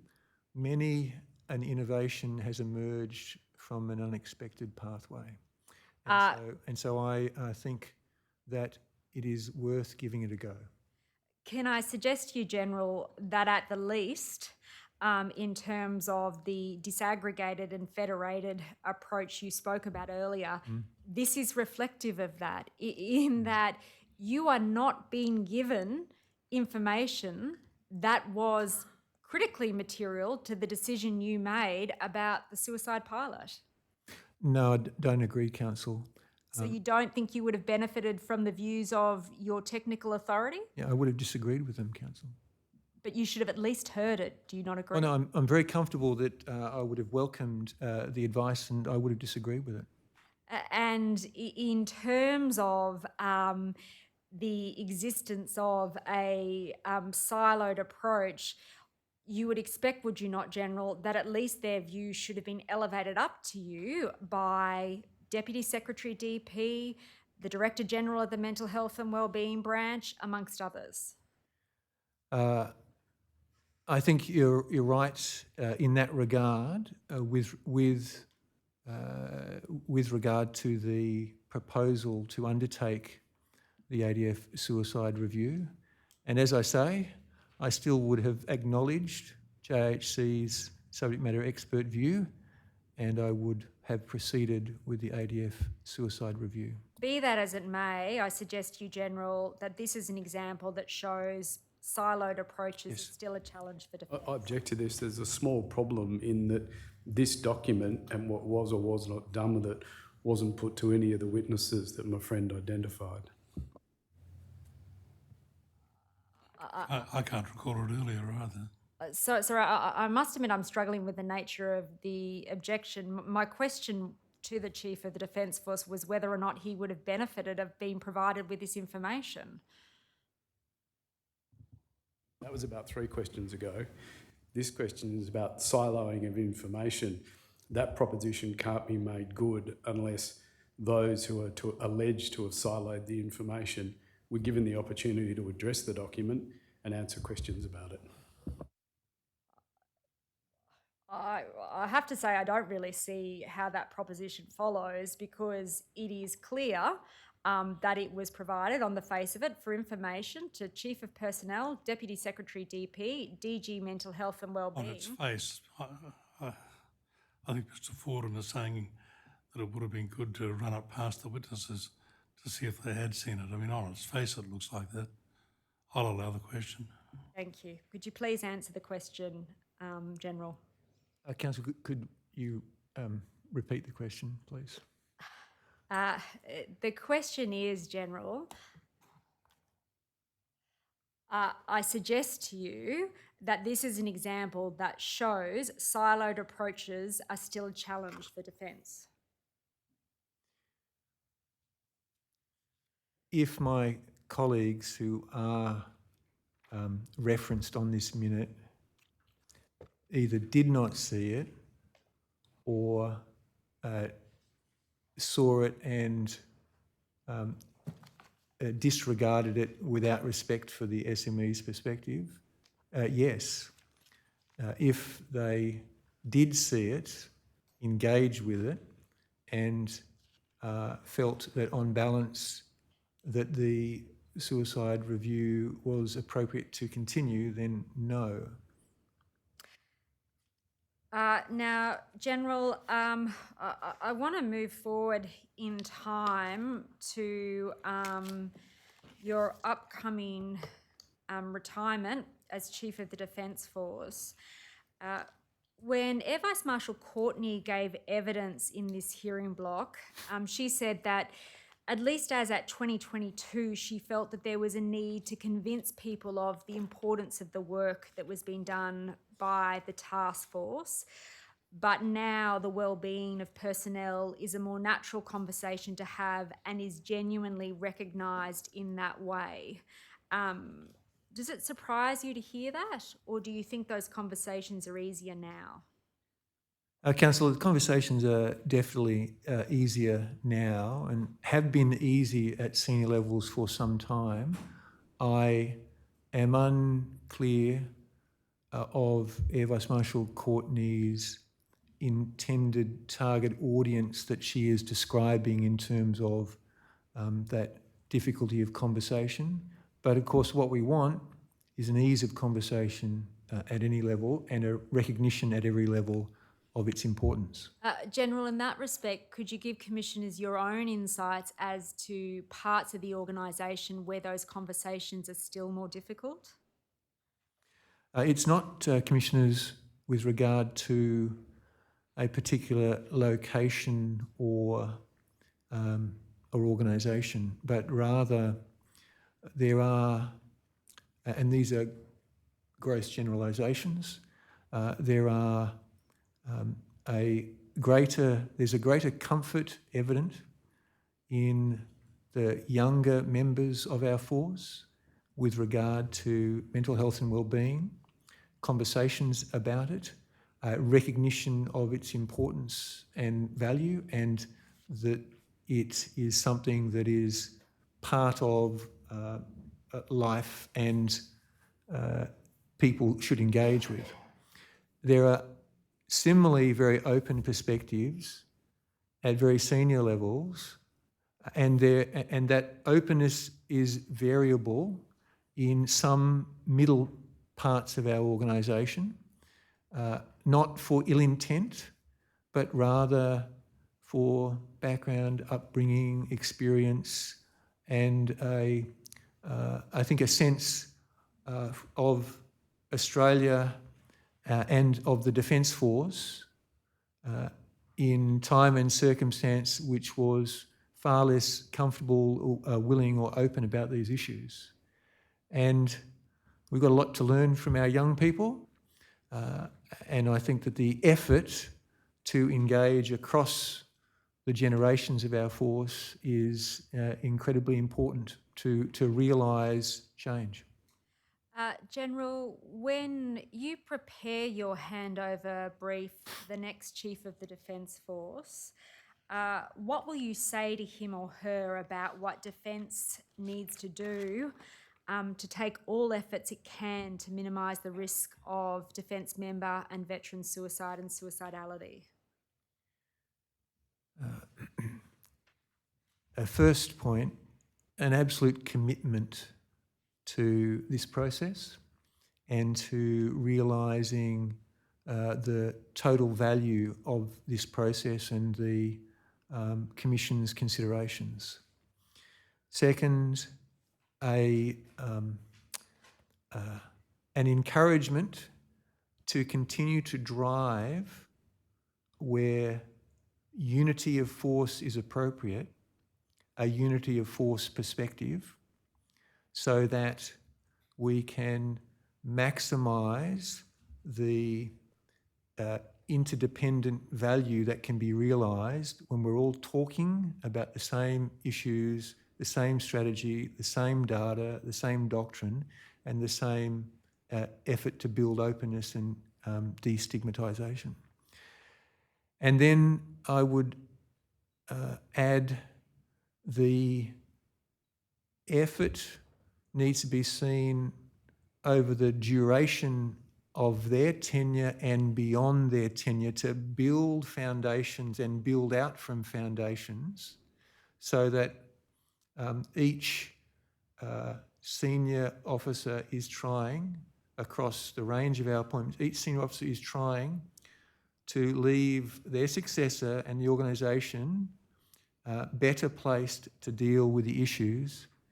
And as Council Assisting has mentioned on a number of occasions, measure and assure. General, my last question concerns the opportunity for change that this Royal Commission presents. We've heard from a number of your senior leaders that they see the work of this Royal Commission as a once-in-a-generation opportunity for change. Would you agree with that view? I do, Council. And we've heard from senior leaders that there has already been a change in thinking since this Royal Commission has started, and that there is now a growing and a more resonant thinking where the focus is firmly on its most important assets, its people. Does that reflect your own views? Yes, absolutely, Councillor. And General, you would accept that, as with any change program, Defence's efforts going forward will need to adapt to both its own learnings, but also to the changing circumstances, and it will need to ensure that the outcomes it seeks, most importantly to reduce suicide and suicidality experienced by members and veterans, is achieved. You would accept that? Yes, Councillor. Can you give this Commission your thoughts, beyond the evidence you've already given, as to how our goal, which is a shared goal with Defence, will be achieved for the betterment of all Defence members and veterans and their families? Thank you, Council. So I want to start where Council finished off.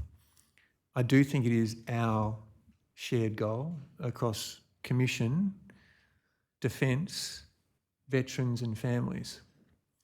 And the effort that the Commission has gone to, and the courage and engagement of families and affected members of the veterans community and defence community needs to be respected and reflected in action.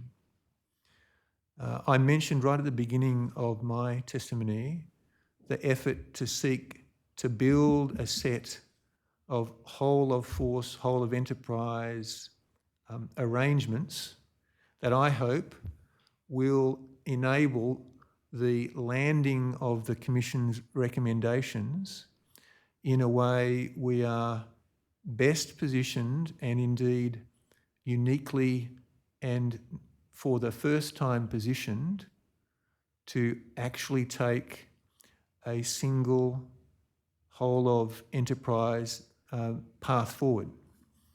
It will take time, but the effort to build it, measure it, assure it, needs to be strengthened. And I know there's been discussion in areas more widely about relationship with DVA, which is very positive. The effort to mature transition pathways, the building of that second layer of assurance, the establishing of information sharing protocols that are of most benefit from a person-centric perspective to realising effective wellbeing outcomes for our people. The question to be explored in regard to whether it is the Centre of Excellence proposal, the pathways of reporting, and the mechanisms to be confident from outside that Defence inside is dealing with issues and is dealing with them openly. I think all of those present an ecosystem of change, and then it is at every single level of the organisation a demanding effort for the consistency of performance in terms of values and behaviour, and a determined response to deviations from those expectations.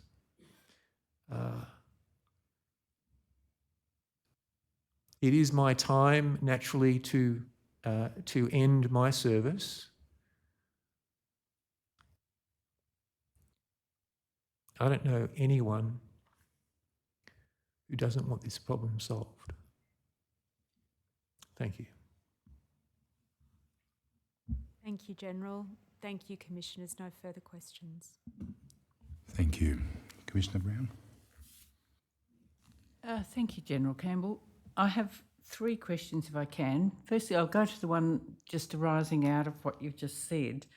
You talked about a number of things there to, I guess, keep an eye on in terms of the changes, but you talked about a mechanism to be confident from outside. Do you have a sense of what that looks like? Commissioner, it has become quite common, normalised. It is no longer unusual that an oversight mechanism exists in major reform programs in the Commonwealth. Indeed, as the Senior Program Officer for the implementation of the Afghan inquiry reforms, we have greatly benefited from the work of the Afghan Oversight Panel, Dr. Toms and her colleagues.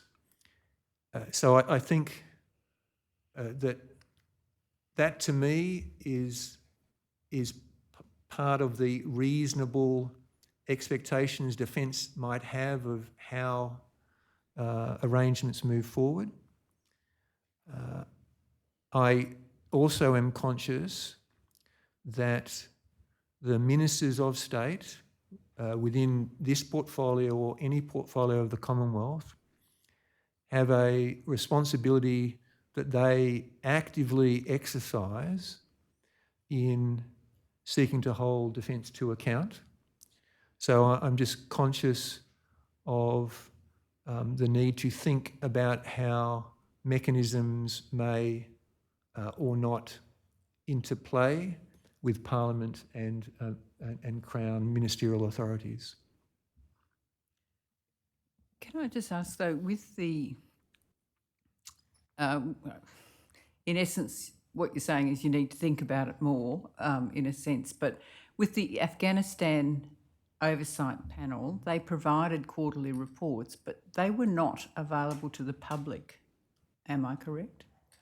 A number of them have been released through FOI, I believe, and But generally speaking, that was not a proactive, I'm going to tell the public what's happening on a regular basis. And I guess what I took from what you're saying about a mechanism, to be confident from outside, I was thinking about how is the general public, the defence and veteran communities in particular, going to be kept apprised of what's happening and what the progress is? look, you make a very good point. We've certainly sought through the Afghan reform program to be as public as we could be, with a great deal of material on the website that's attached to the main Defence website. I would encourage a mindset of openness and communication, because I think everybody is interested in this, and without that openness, you're not going to get the full value of opportunity that each of the interest groups presents. Thank you. My next question is, you talked about the tension between getting it done and getting it right. It's a kind of an abbreviation, but and there is a genuine tension there. And I noted that the Mental Health and Wellbeing branch had listed suicide prevention as its highest priority. I guess I would like to understand from you what level of priority Defence gives to suicide prevention, not just the Mental Health and Wellbeing branch, and where, how it will sit against other priorities, of which there are many, and where the articulation of that priority might best sit. I would regard it as, in terms of our personnel wellbeing, the highest of our priorities. I think the pursuit of that is actually through the vigour of pursuing the approach of well-being, because it not only encompasses the potentiality of suicide or suicidality, but also many of the other effects of the negative experience of service, the toxic culture experience of service that were part of the Defence Abuse Response Task Force. In articulating that, so I'm speaking of suicidality and the wellness or well-being response to that, I think it's through our Defence corporate plan and looking at other partner documents to make sure there's an equivalent attention being expressed. So we can expect perhaps to see it in a bit more of a headline in the future. Yes, Commissioner. Thank you. And my last question, General, is do you have a message to young potential recruits and their families? I think there's been a lot of attention through this Royal Commission, obviously on some negative aspects of the Defence Force, but we know there are many positives, but there undoubtedly, for anyone considering their career in the Defence Force, would be some hesitations, I guess, and some level of uncertainty. So I just wondered whether you had a message to them and their families. Thanks, Commissioner. I would certainly encourage people to consider a career in the Defence Force if that is a professional pathway they desire and as a mechanism to serve our nation and our people. My comment to everybody would be to know and do what is right, and when you see that's not what is happening, to stand up, and you will be supported. Thank you, General. Thank you, Commissioner Douglas. Thank you, General, for your evidence. I have no further questions. Thanks, Commissioner. Thank you, General. I just have one more issue to discuss, and we've covered a lot of ground today, obviously. So I want to thank you for your opening statement today, but you've heard, obviously, and you're well aware of all the evidence that's been produced in the Royal Commission of people being treated badly, and certainly in this hearing block we've heard from John Armfield, Sergeant Looker, and Lieutenant Colonel Paul Morgan and others. You're aware of all these cases. Yes, Commissioner. And I do take on board what you said earlier in relation to, I mean, it's clear that everybody says the right things in terms of wanting to reform and to progress forward and so on. It just seems that these things are still happening. So, and Commissioner Brown just asked you, how can we be reassured that change is actually going to happen, and how do we measure it and progress it? I just wondered whether you might make a sort of final remark about how things will actually pan out and the reform that must take place, whether your good self is there or not. It must go on. Commissioner, I completely agree. All of the chiefs are committed to that view. And while individuals come and go, such as myself, the work of this Royal Commission has powerfully highlighted the work that we need to lead and deliver. And what we have sought to do is to prepare the ground for that, whilst at the same time trying to deal with what we have today.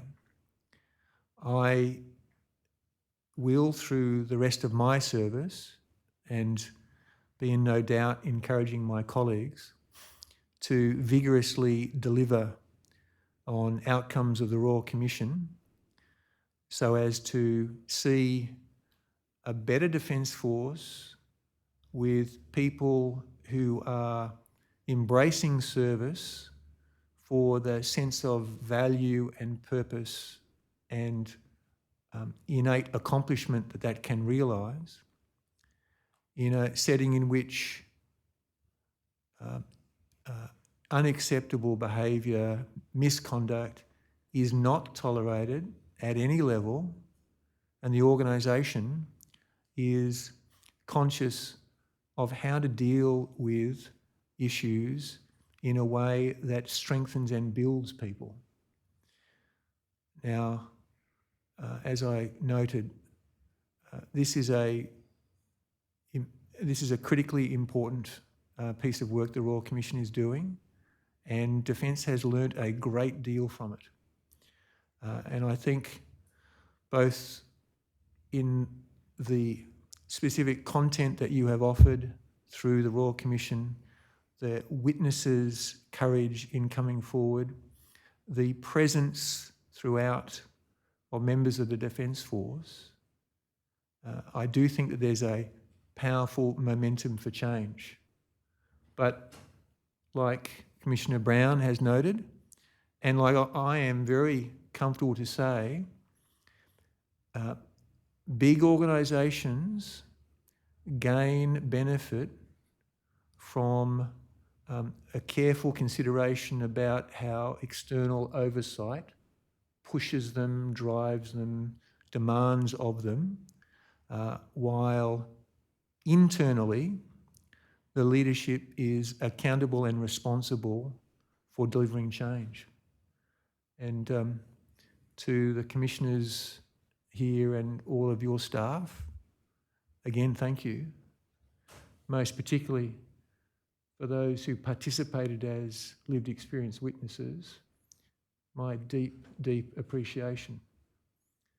And I have learnt a great deal, and Defence has learned a great deal, and we are determined to see a better future. Absolutely determined to do so. Thank you, Commissioner. Thank you.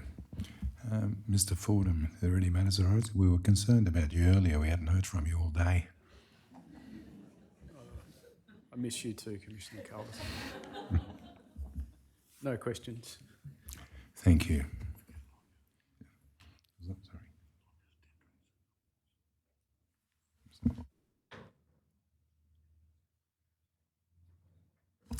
Are there any matters arising? Not with respect to the Chief of the Defence Force. May the General be excused from his summons. Yes. General, thank you for your evidence today. Thank you for all your efforts. I know it's been a long and winding road. I think this is the third day you've given evidence before us, and your statements have been substantial. We know there's a lot of effort that's gone into preparation. It's appreciated. You're excused from your summons to appear today. Thank you. You can go whenever you wish, but we do need to attend to some procedural matters. Mr. Shepto has got some documents to tender. Commissioners, I'll keep this really brief. There are 3 tender bundles that need to be tendered. Can I ask the operator to please display the tender bundle for the Defence Council Services? There's been agreement with the Commonwealth over the manner in which these will be tendered. So I tendered the documents in the manner they're described therein. Is it 2 pages, Mr. Shepto? It's 2 pages. Okay. Thank you. They'll be accepted into evidence then on that basis on which they've been tendered and allocated the next lot of numbers. Can I now ask the operator to display the closing tender list, which is much longer? A number of documents have been added to the list rather late in the day, and the Commonwealth and the Commission are seeking to resolve those claims and are working collaboratively to do so. We'll need to continue that collaborative effort after this hearing. So I tendered the documents in that list subject to the resolution of any outstanding claims. Thank you. They'll be accepted as is then, and hopefully you'll get a resolution, and they'll be allocated the next lot of numbers. Can I ask the operator to please display the tender list for Lieutenant Colonel Paul Morgan and Graham Ross also? And again, can I tender the documents in that list subject to the resolution of whole confidentiality claims made over certain documents? Thank you. So again, they'll be accepted on that basis and accepted into evidence and allocated the next lot of numbers. Thank you. Is that a lot? That's everything. Okay. We need to have, are there any other matters, Mr. Fordham? No. No, thank you, Commissioner. Okay. We need to have a very short break and then we'll return for the close. We'll adjourn.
As we come to the end of our final public hearing block, we want to reflect on what we've learnt.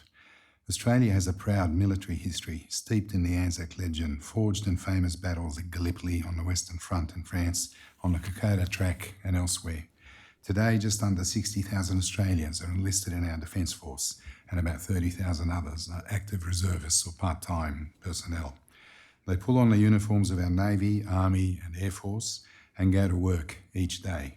At a time of heightened geopolitical risks regionally and indeed globally, in service of our nation, it's a unique sacrifice.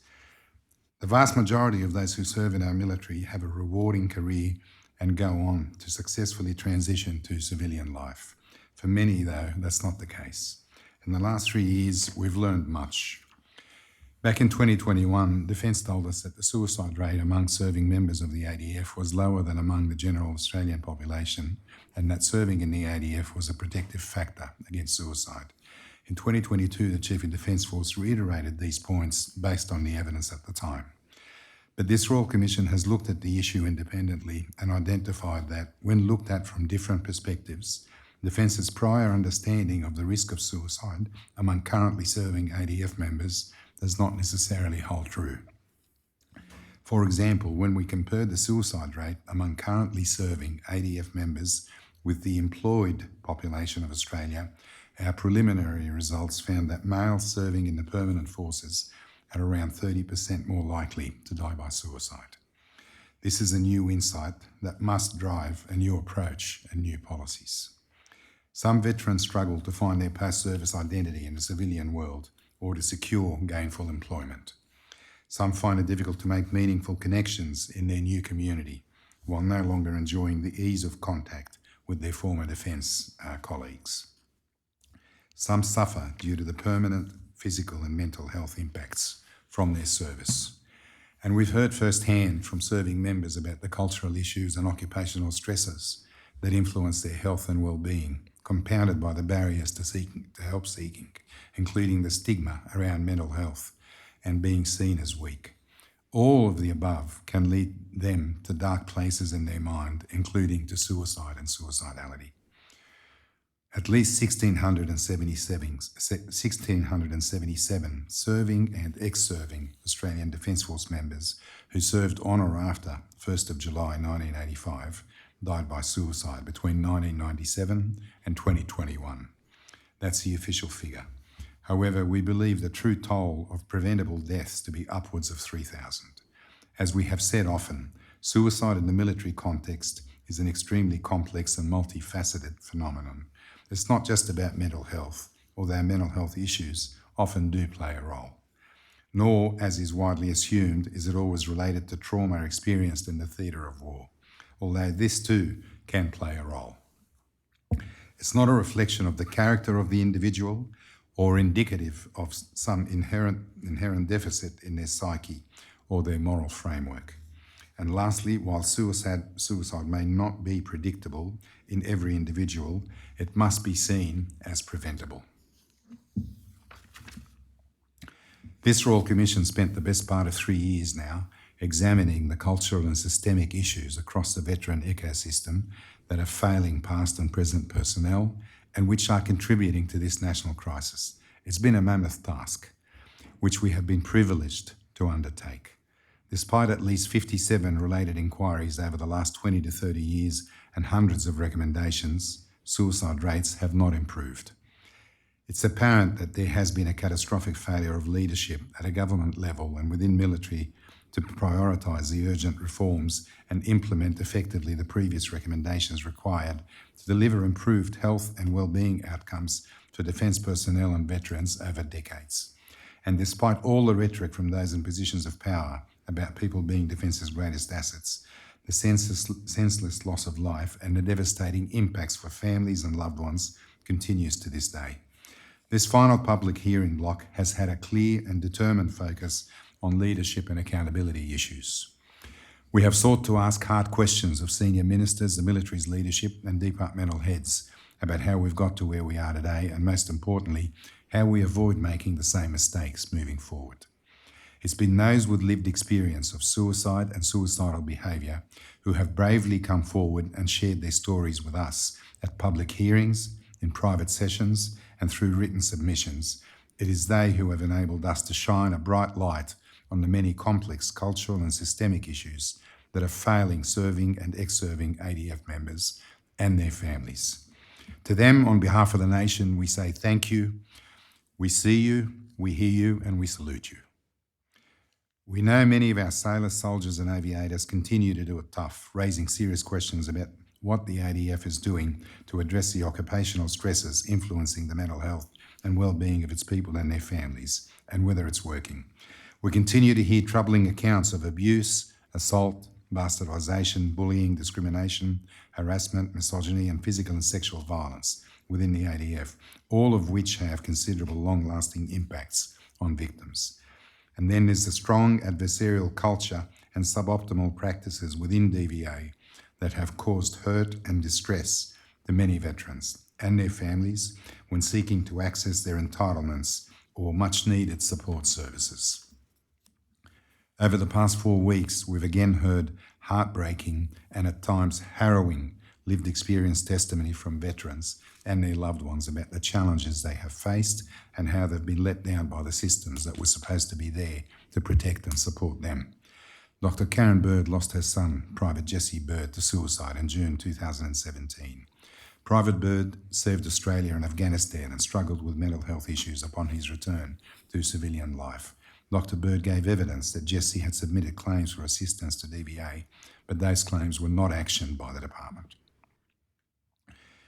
She fought back tears as she told the Royal Commission that Jesse's suicide was preventable because he had a really good family behind him, adding that malfeasance and maladministration had prevented her son receiving support in a timely manner.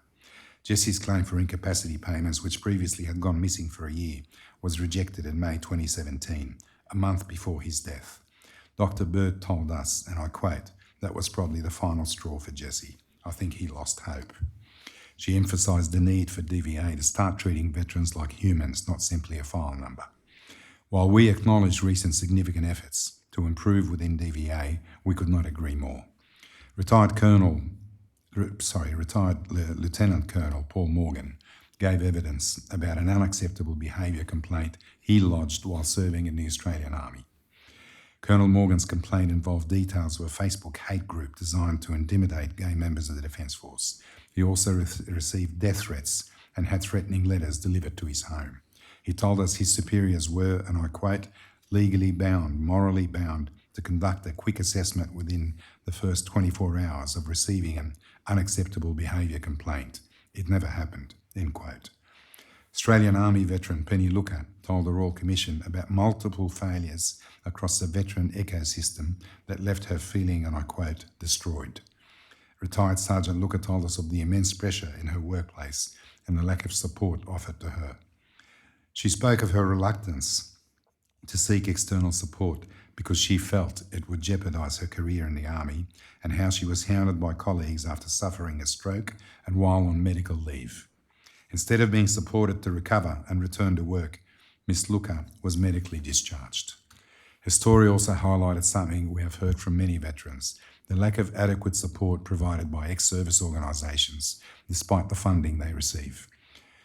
Reflecting on her own experience seeking help, Ms. Looker told us that greater accountability is needed across Defence, DVA and ex-service organisations to ensure veterans are better protected and supported. She said, and I quote, "We need to make positive, effective change so that we do not keep losing veterans. To have issues that start in Defence, through DVA and then into the ex-service organisation sector, it's just abhorrent. To have so many people hurting so much and have nowhere to turn, or the places we do turn do more damage, it's disgusting," end quote. She also reminded us, and I again quote, "Policy without accountability isn't worth anything." Some of these witnesses have waited many years to have their deeply personal stories heard. But make no mistake, while their cases might be historic, the cultural and systemic issues they uncover are contemporary. Former Navy clearance diver, John Armfield, gave evidence about his struggle to obtain information from Defence about the death by suicide of his younger brother, Royal Australian Air Force leading aircraftman Andrew Armfield. He spoke about what he called a two-tiered culture, with one set of rules for enlisted members and another for the officer class. Mr. Armfield also gave evidence he was silenced when he called for Defence leadership to be held to account for the lack of care afforded to his brother. Mr. Armfield's fight for justice for his brother ultimately cost him his career in the Navy, a career he loved. The way he was treated was appalling. And the most concerning thing is that these events have taken place while this Royal Commission has been on foot. We asked Mr. Armfield what he hopes will come from his evidence before the inquiry. His response was clear, and I quote, I don't want this to happen to anyone else. This has to stop. This is simply leadership. That is all it is." End quote. This Royal Commission knows strong, determined leadership at all levels of government, the military and the bureaucracy, and indeed greater accountability, will be required if we as a nation are to turn the tide on defence and veteran suicide. We've said previously that the first step to fixing a problem is to acknowledge a problem exists. We have already heard from the Secretary of the Department of Veteran Affairs, Alison Frame, her acknowledgement of the problems within the department and her commitment to continue to move forward. So it's been heartening during this hearing block to hear from those in senior leadership positions within Defence, not only acknowledging that there is a problem, but owning it. Appearing before us, the Chiefs of Army, Navy and Air Force all recognise the link between service experience and negative and potentially tragic outcomes for veterans. The Chief of Air Force, Air Marshal Robert Chipman, conceded the ADF had been wrong to think there was not a link between service experience and suicidality. He said, and I quote, I think we now clearly understand the nexus between an individual's experience and service, particularly if they experience negative outcomes where they're involuntarily separated or they're a victim of unacceptable behaviour. If we don't address those issues while they're in service, then it leads to negative outcomes for them once they leave. So it is a service issue, end quote. The Chief of Navy, Vice Admiral Mark Hammond, cited this Royal Commission as a once-in-a-generation opportunity to get a better outcome for service personnel and their families. He spoke of the importance of normalising mental health challenges while serving and acknowledged Defence needs to do better at managing those in its ranks who are experiencing mental health. And I quote, "We do put our people in challenging, risky environments and sometimes harrowing environments, and it leaves a mark. We do a good job of rehabilitating physical injuries. We've got to find a better way to rehabilitate and manage mental health injuries. Just automatic transition or leaning towards medical separation is not the answer. It should be the path of last resort." And Chief of Army, Lieutenant General Simon Stewart, offered a genuine, heartfelt apology to everyone whom the Australian Army has let down. He said, and I quote, "As Chief of the Australian Army, I offer an unreserved and sincere apology to everyone whom we have failed. I want to thank you for your service and let you know that your courage will make a difference." General Stewart also sought to provide us an assurance about ownership of the problem while stressing the significance of this inquiry to the future of the Army, and I quote, "To the point that Commissioners are seeking an assurance about ownership, I can give you that assurance. I own this problem, we own this problem, and we are committed to doing something about it. There are 3 generational influences on today and the future of the Australian Army. One is the long shadow of Afghanistan. The other is our defence policy as articulated through the Strategic Review. And the third is this Royal Commission into Defence and Veteran Suicide. The 3 service chiefs' acknowledgement and acceptance of the problem and their commitment to doing better is a significant step in the right direction. And it's particularly significant given that one of these men could potentially succeed General Angus Campbell as Chief of Defence. Appearing before us earlier today, General Campbell began by apologising for deficits in the care Defence has provided its people and pledging to do better. He told this Royal Commission, and I quote, "Our people deserve and should rightly expect the well-being, support and care that they need, both during and after their service. I acknowledge that this has not always been the case and has tragically led to the death by suicide of some of our people. I apologise unreservedly for these deficiencies. Defence is committed and I am committed to doing better." He also stated that Defence is profoundly reforming arrangements of its system so that cultural change moves from aspiration to lived reality and reality that can be assured. General Campbell, whose tenure as Defence Force Chief expires in the coming months, was asked by Council Assisting what assurance he could give the Royal Commission that the person replacing him will lean into this issue in the same way that he says he has. And General Campbell told us, and again I quote, "My colleagues like me are committed to seeing this organisation function as an integrated whole and deliver for its people. The aspiration is that we live that expression, that our people are the most critical component of our capability and of our mission. And I see nothing but commitment for all of my colleagues, one of whom the government will consider to appoint as the next Chief of Defence Force. He or she indeed will have, I think, the complete support of the rest of the Defence and in particular the ADF leadership community. But serious questions do remain about the urgency with which Defence as a whole is responding to the deep-rooted cultural and systemic challenges which are contributing to suicide and suicidality. In oral evidence, Lieutenant General Natasha Fox acknowledged that unacceptable behaviour remains a systemic issue for the Defence Force and that, and I quote, "we have cases of unacceptable behaviour that we should not have." Further, Lieutenant General Fox accepted that those who experience unacceptable behaviour are at a much higher rate of psychological risk. One type of unacceptable behaviour explored in detail during this hearing is sexual misconduct, the consequences of which are known risks for suicide and suicidality. We heard the ADF does not know how many of its members have been convicted of sex crimes because it must rely on them self-reporting their convictions. It's also apparent the specialist unit set up to respond to sexual misconduct within the ADF, the Sexual Misconduct Prevention and Response Office, or SEMPRO, is not appropriately resourced to understand the prevalence of the issue. In giving evidence, Associate Secretary of Defence Matt Yiannopoulos accepted that Defence do not have a reliable and integrated data set for sexual misconduct and that without one, the ADF cannot effectively understand the extent of this issue. And if Defence can't demonstrate it has a handle on the extent of the issue, how can one trust it's seriously committed to stamping out sexual misconduct in its ranks?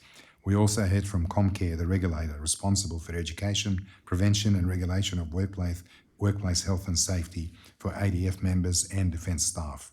Comcare agreed that leaders in Defence must be proactive in identifying and mitigating psychosocial risks, but Comcare is entirely reliant on Defence's own practices in identifying and disclosing psychosocial risks to Comcare, and these are still evolving. It was pleasing to hear, however, that there has been some acceleration in the standing up of the new Mental Health and Wellbeing branch within Defence, headed up by Brigadier Caitlin Langford. Brigadier Langford told us in Perth there would not be a mature, fully resourced and functioning branch until at least January 2025. However, she has given evidence at this hearing that the branch is now, I quote, in a much healthier state with more than 40 staff employed. She acknowledged, and again I quote, "There is no question we have a problem and we need to get at this quickly, but it's how we corral the expertise. Once you've got the people, then you can start to understand how it functions and then what it might deliver for the enterprise, and that's going to take time." The final report of this Royal Commission, due to be handed down in September, will be a blueprint for the long overdue cultural and system-wide reforms required to deliver improved health and wellbeing outcomes for our serving and ex-serving ADF members and their families. Former Commander of Australia's Special Forces, retired Major General Jeffrey John Sengelman, described military suicide as a problem that would require a national undertaking to address. He spoke of the need for a centre of excellence to bring together researchers and thought leaders and turbocharge a unified effort and purpose to find better solutions to suicide and suicidality through collaboration. However, knowing what we know after almost 3 years of this Royal Commission, Mr. Sengelman made it clear to us that Defence should not be waiting to act. I quote, "This is urgent. This is a national priority. We don't need to ask the Australian people. They've already told us how important this is to them. We need to act as quickly as we can on this. The question is, how do we act the right way?" End quote. So what will it take for a large enterprise such as Defence to change? In his evidence, Associate Secretary Yiannopoulos acknowledged that Defence can be resistant to change. Commissioner Brown impressed on Associate Secretary of Defence Matt Yiannopoulos the need for clear articulation from the top down throughout Defence that suicide prevention is of the highest priority, up there with nuclear submarines and everything else. He stated, and I quote, "When we are trying to message where the enterprise is going, if our command all the way down does not echo and repeat it or amplify it, or worst, says, 'That's interesting, but we're not going to change,' then it's not the fault of the individual down at the working level. It's somewhere in that middle management that's decided, well, that's not going to apply for us." Secretary of Defence Greg Moriarty rejected a suggestion from Councillor Sisting that his department had a blind spot on veteran suicide until recent times. but stated the Afghanistan inquiry and other recent experiences have intensified Defence's focus on these issues. Mr. Moriarty acknowledged his own views on veteran suicide were previously very simplistic and narrow, but had broadened during his time as Secretary. He told this Royal Commission that he sees mental health and well-being and culture as being inextricably linked, acknowledging poor culture can lead to adverse mental health and well-being outcomes for members. The Secretary did state that Defence could have done more to deal with the stigma attached to mental health, and I quote, "In the past there have been failures," and further, leaders at all levels should have been very conscious of the reality of stigma, why our members didn't want to come forward or present as needing help. There has been some real challenges for us in terms of dealing with stigma and making it acceptable for people to say, "I've got an issue here." And finally, he stated, and again I quote, "We have let some of our own people down with appalling consequences." Of course, our focus is not only on the ADF and Defence. The cultural and systemic challenges within the Department of Veterans Affairs that have come to light during this Royal Commission are well documented and disturbing to say the least. We welcome the significant progress made in response to our interim report recommendations towards simplifying the legislation governing veterans' entitlements. The Department has also publicly stated it has now cleared the enormous backlog of unprocessed claims. While we acknowledge this is a significant result, we note that this does not mean those claims have been determined. The Commission will be watching closely over coming months to see whether or not the 73,700 claims with a DVA officer as at the 29th of February this year are dealt with in a more timely manner, and whether their business as usual approach delivers faster decisions for veterans and their families, who historically have been driven to the brink and in some tragic cases beyond, while waiting years for their claims to be even looked at. Independent Senator Jackie Lambie has previously given evidence about her own battles with DVA for compensation after she was medically discharged from the Army with a back injury. At this hearing, Senator Lambie told us that her office has become the last port of call for many serving and ex-serving Defence members who are suffering. She stated that on average, 2 veterans every day reach out to her office for help, often because they feel unsupported by Defence, the DVA or ex-service organisations. Senator Lambie told us, and I quote, "Usually when a veteran comes to our office, they're on their last legs. If we don't do something, we will probably lose them." It's further evidence of the desperate circumstances many veterans and their families find themselves in due to a lack of timely access to appropriate support services. The scope of our inquiries covers a broad and complex landscape, including Commonwealth, state and territory governments, oversight bodies, as well as health, ex-service and other support organisations, among others. So, ministers responsible for veterans' issues in New South Wales, Queensland and the ACT used their appearance in this hearing block to call for greater use and sharing of data between jurisdictions to determine the location of veterans and their needs, and to inform possible improvements as to how veterans are treated in our healthcare system. We also recognise the role ex-service organisations have to play in tackling issues related to defence and veteran suicides.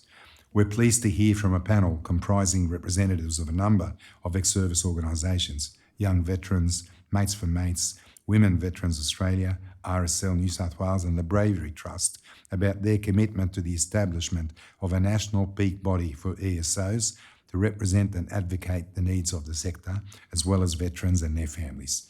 The path to better collaboration is clear and they are on it. As we have said, we acknowledge there is no quick fix to this national crisis. Success will take time and a concerted effort from both sides of politics. It's imperative that these issues are not politicised. We were pleased to hear from the Deputy Prime Minister, the Minister for Defence, the Honourable Richard Marles MP, and the Minister for Veteran Affairs and Defence Personnel, the Honourable Matt Keogh MP, who gave evidence to this Royal Commission for the first time. It was particularly significant that the Deputy Prime Minister gave a commitment to make meaningful changes to address the issues that contribute to suicide in the military and veteran community. Minister Marles stated, and I quote, "We need to follow through and put in place the thrust of what this Commission recommends. We need to do that because that's what we need to do for veterans." Minister Keogh also acknowledged the need to better support defence families, telling us, and I quote, "Where the family is not happy, people will leave the Defence Force. So the better we can support families in service as well as families out of service, we will get better results for our Defence Force and its capability. We'll have better well-being for our serving personnel. We'll have better well-being for our veterans. So that's absolutely something that I think is a good thing and that we're committed to trying to do." End quote. We appreciate the size of the task ahead, but as the Deputy Prime Minister said, this needs to be a moment of change, and if a Royal Commission cannot be the catalyst for change, I'm not sure what can. We have known about mental ill health, suicide and suicidality linked to service since at least the First World War. Now that the defence hierarchy has accepted it's part of the problem, and it owes to its people, past and present, to prove to them that they are indeed its greatest asset and embrace the urgent reforms required to ensure their lifetime health and well-being. We commissioners are determined to deliver a final report with robust, evidence-based findings and practical recommendations to deliver real, meaningful and long-lasting improvements to the lives and livelihoods of serving and ex-serving ADF members and their families. Key to our success will be an enduring, powerful new body to hold government, the ADF, Defence, DVA and other relevant agencies, as well as state and territory governments, to account, to make sure they prioritise the major long-term and complex reforms that are required. As we've said before, this body must not only be independent, it must have the confidence of serving and ex-serving ADF members of all ranks and seek direct and significant input from them. It must be an oversight body. It cannot usurp the leadership of the ADF or Defence or DVA. It must not absolve that leadership of its primary responsibility for the well-being of Defence members and veterans. And it must have sufficient powers to deal with the issues it faces. During this hearing block, we commissioners engaged in a robust but informative discussion with members of the Afghanistan Inquiry Implementation Oversight Panel about the role such an oversight body might play in ensuring mistakes from the past are not repeated. We appreciated the insights provided by members of the panel, which was appointed by government to provide independent oversight and assurance of Defence's responses to the high-profile Brereton inquiry. Professor Rufus Black acknowledged the dilemma this Royal Commission faces in finding a mechanism by which to ensure the enormous, deep and fundamental change, as he called it, that is required to be achieved. He told the hearing, and I quote, I think the question really is, what's the architecture that achieves that? This is about ensuring what's the deep systemic change that puts welfare at the core of a total system of accountability of which oversight can be important, end quote. Further, he added, sometimes oversight is important, not necessarily just because of what it can achieve, but because of what it stands for and the signal that it sends as a statement of values and about what's important. I think there can be a justification for oversight simply to send a signal that gives expression to Australian values, end quote. It's clear to us that the problems we're grappling with, a lack of public interest in and understanding of the issues, a level of distrust in Defence's ability and willingness to change, and the need to maintain a relentless focus on these issues once the Royal Commission ends. All of these warrant the standing up of an independent body to watch this space for the foreseeable future. We will provide a report to the Governor-General with a recommendation to Government about this new entity in June this year. At that time, we will also release a special publication honouring all those with lived experience who've contributed to our important work by sharing their powerful stories in 5,889 submissions, close to 750 private sessions, and through evidence at 12 public hearings. Accordingly, I'd like to take this opportunity to extend our deep and sincere thanks to everyone who courageously came forward and shared their experiences with us. This inquiry would not have been possible without your participation. Your courage has been inspiring. We will continue to work through the outstanding private sessions, supported by Assistant Commissioners Bob Atkinson and Dr. Susan Young, to ensure that those who ask to share their experiences with us have the opportunity to do so before the Royal Commission ends. I want to reiterate that we as a nation must do better to protect those who protect us. Australia has let down its veterans and their families for far too long. Far too many lives have already been lost. As I said at the National Press Club last year, no longer can we allow the preventable deaths of our finest to occur. And so I implore the media and public to maintain a keen interest in these issues and to demand action. We all owe it to our sailors, soldiers and aviators and their families to ensure they receive the protection and support they need and deserve.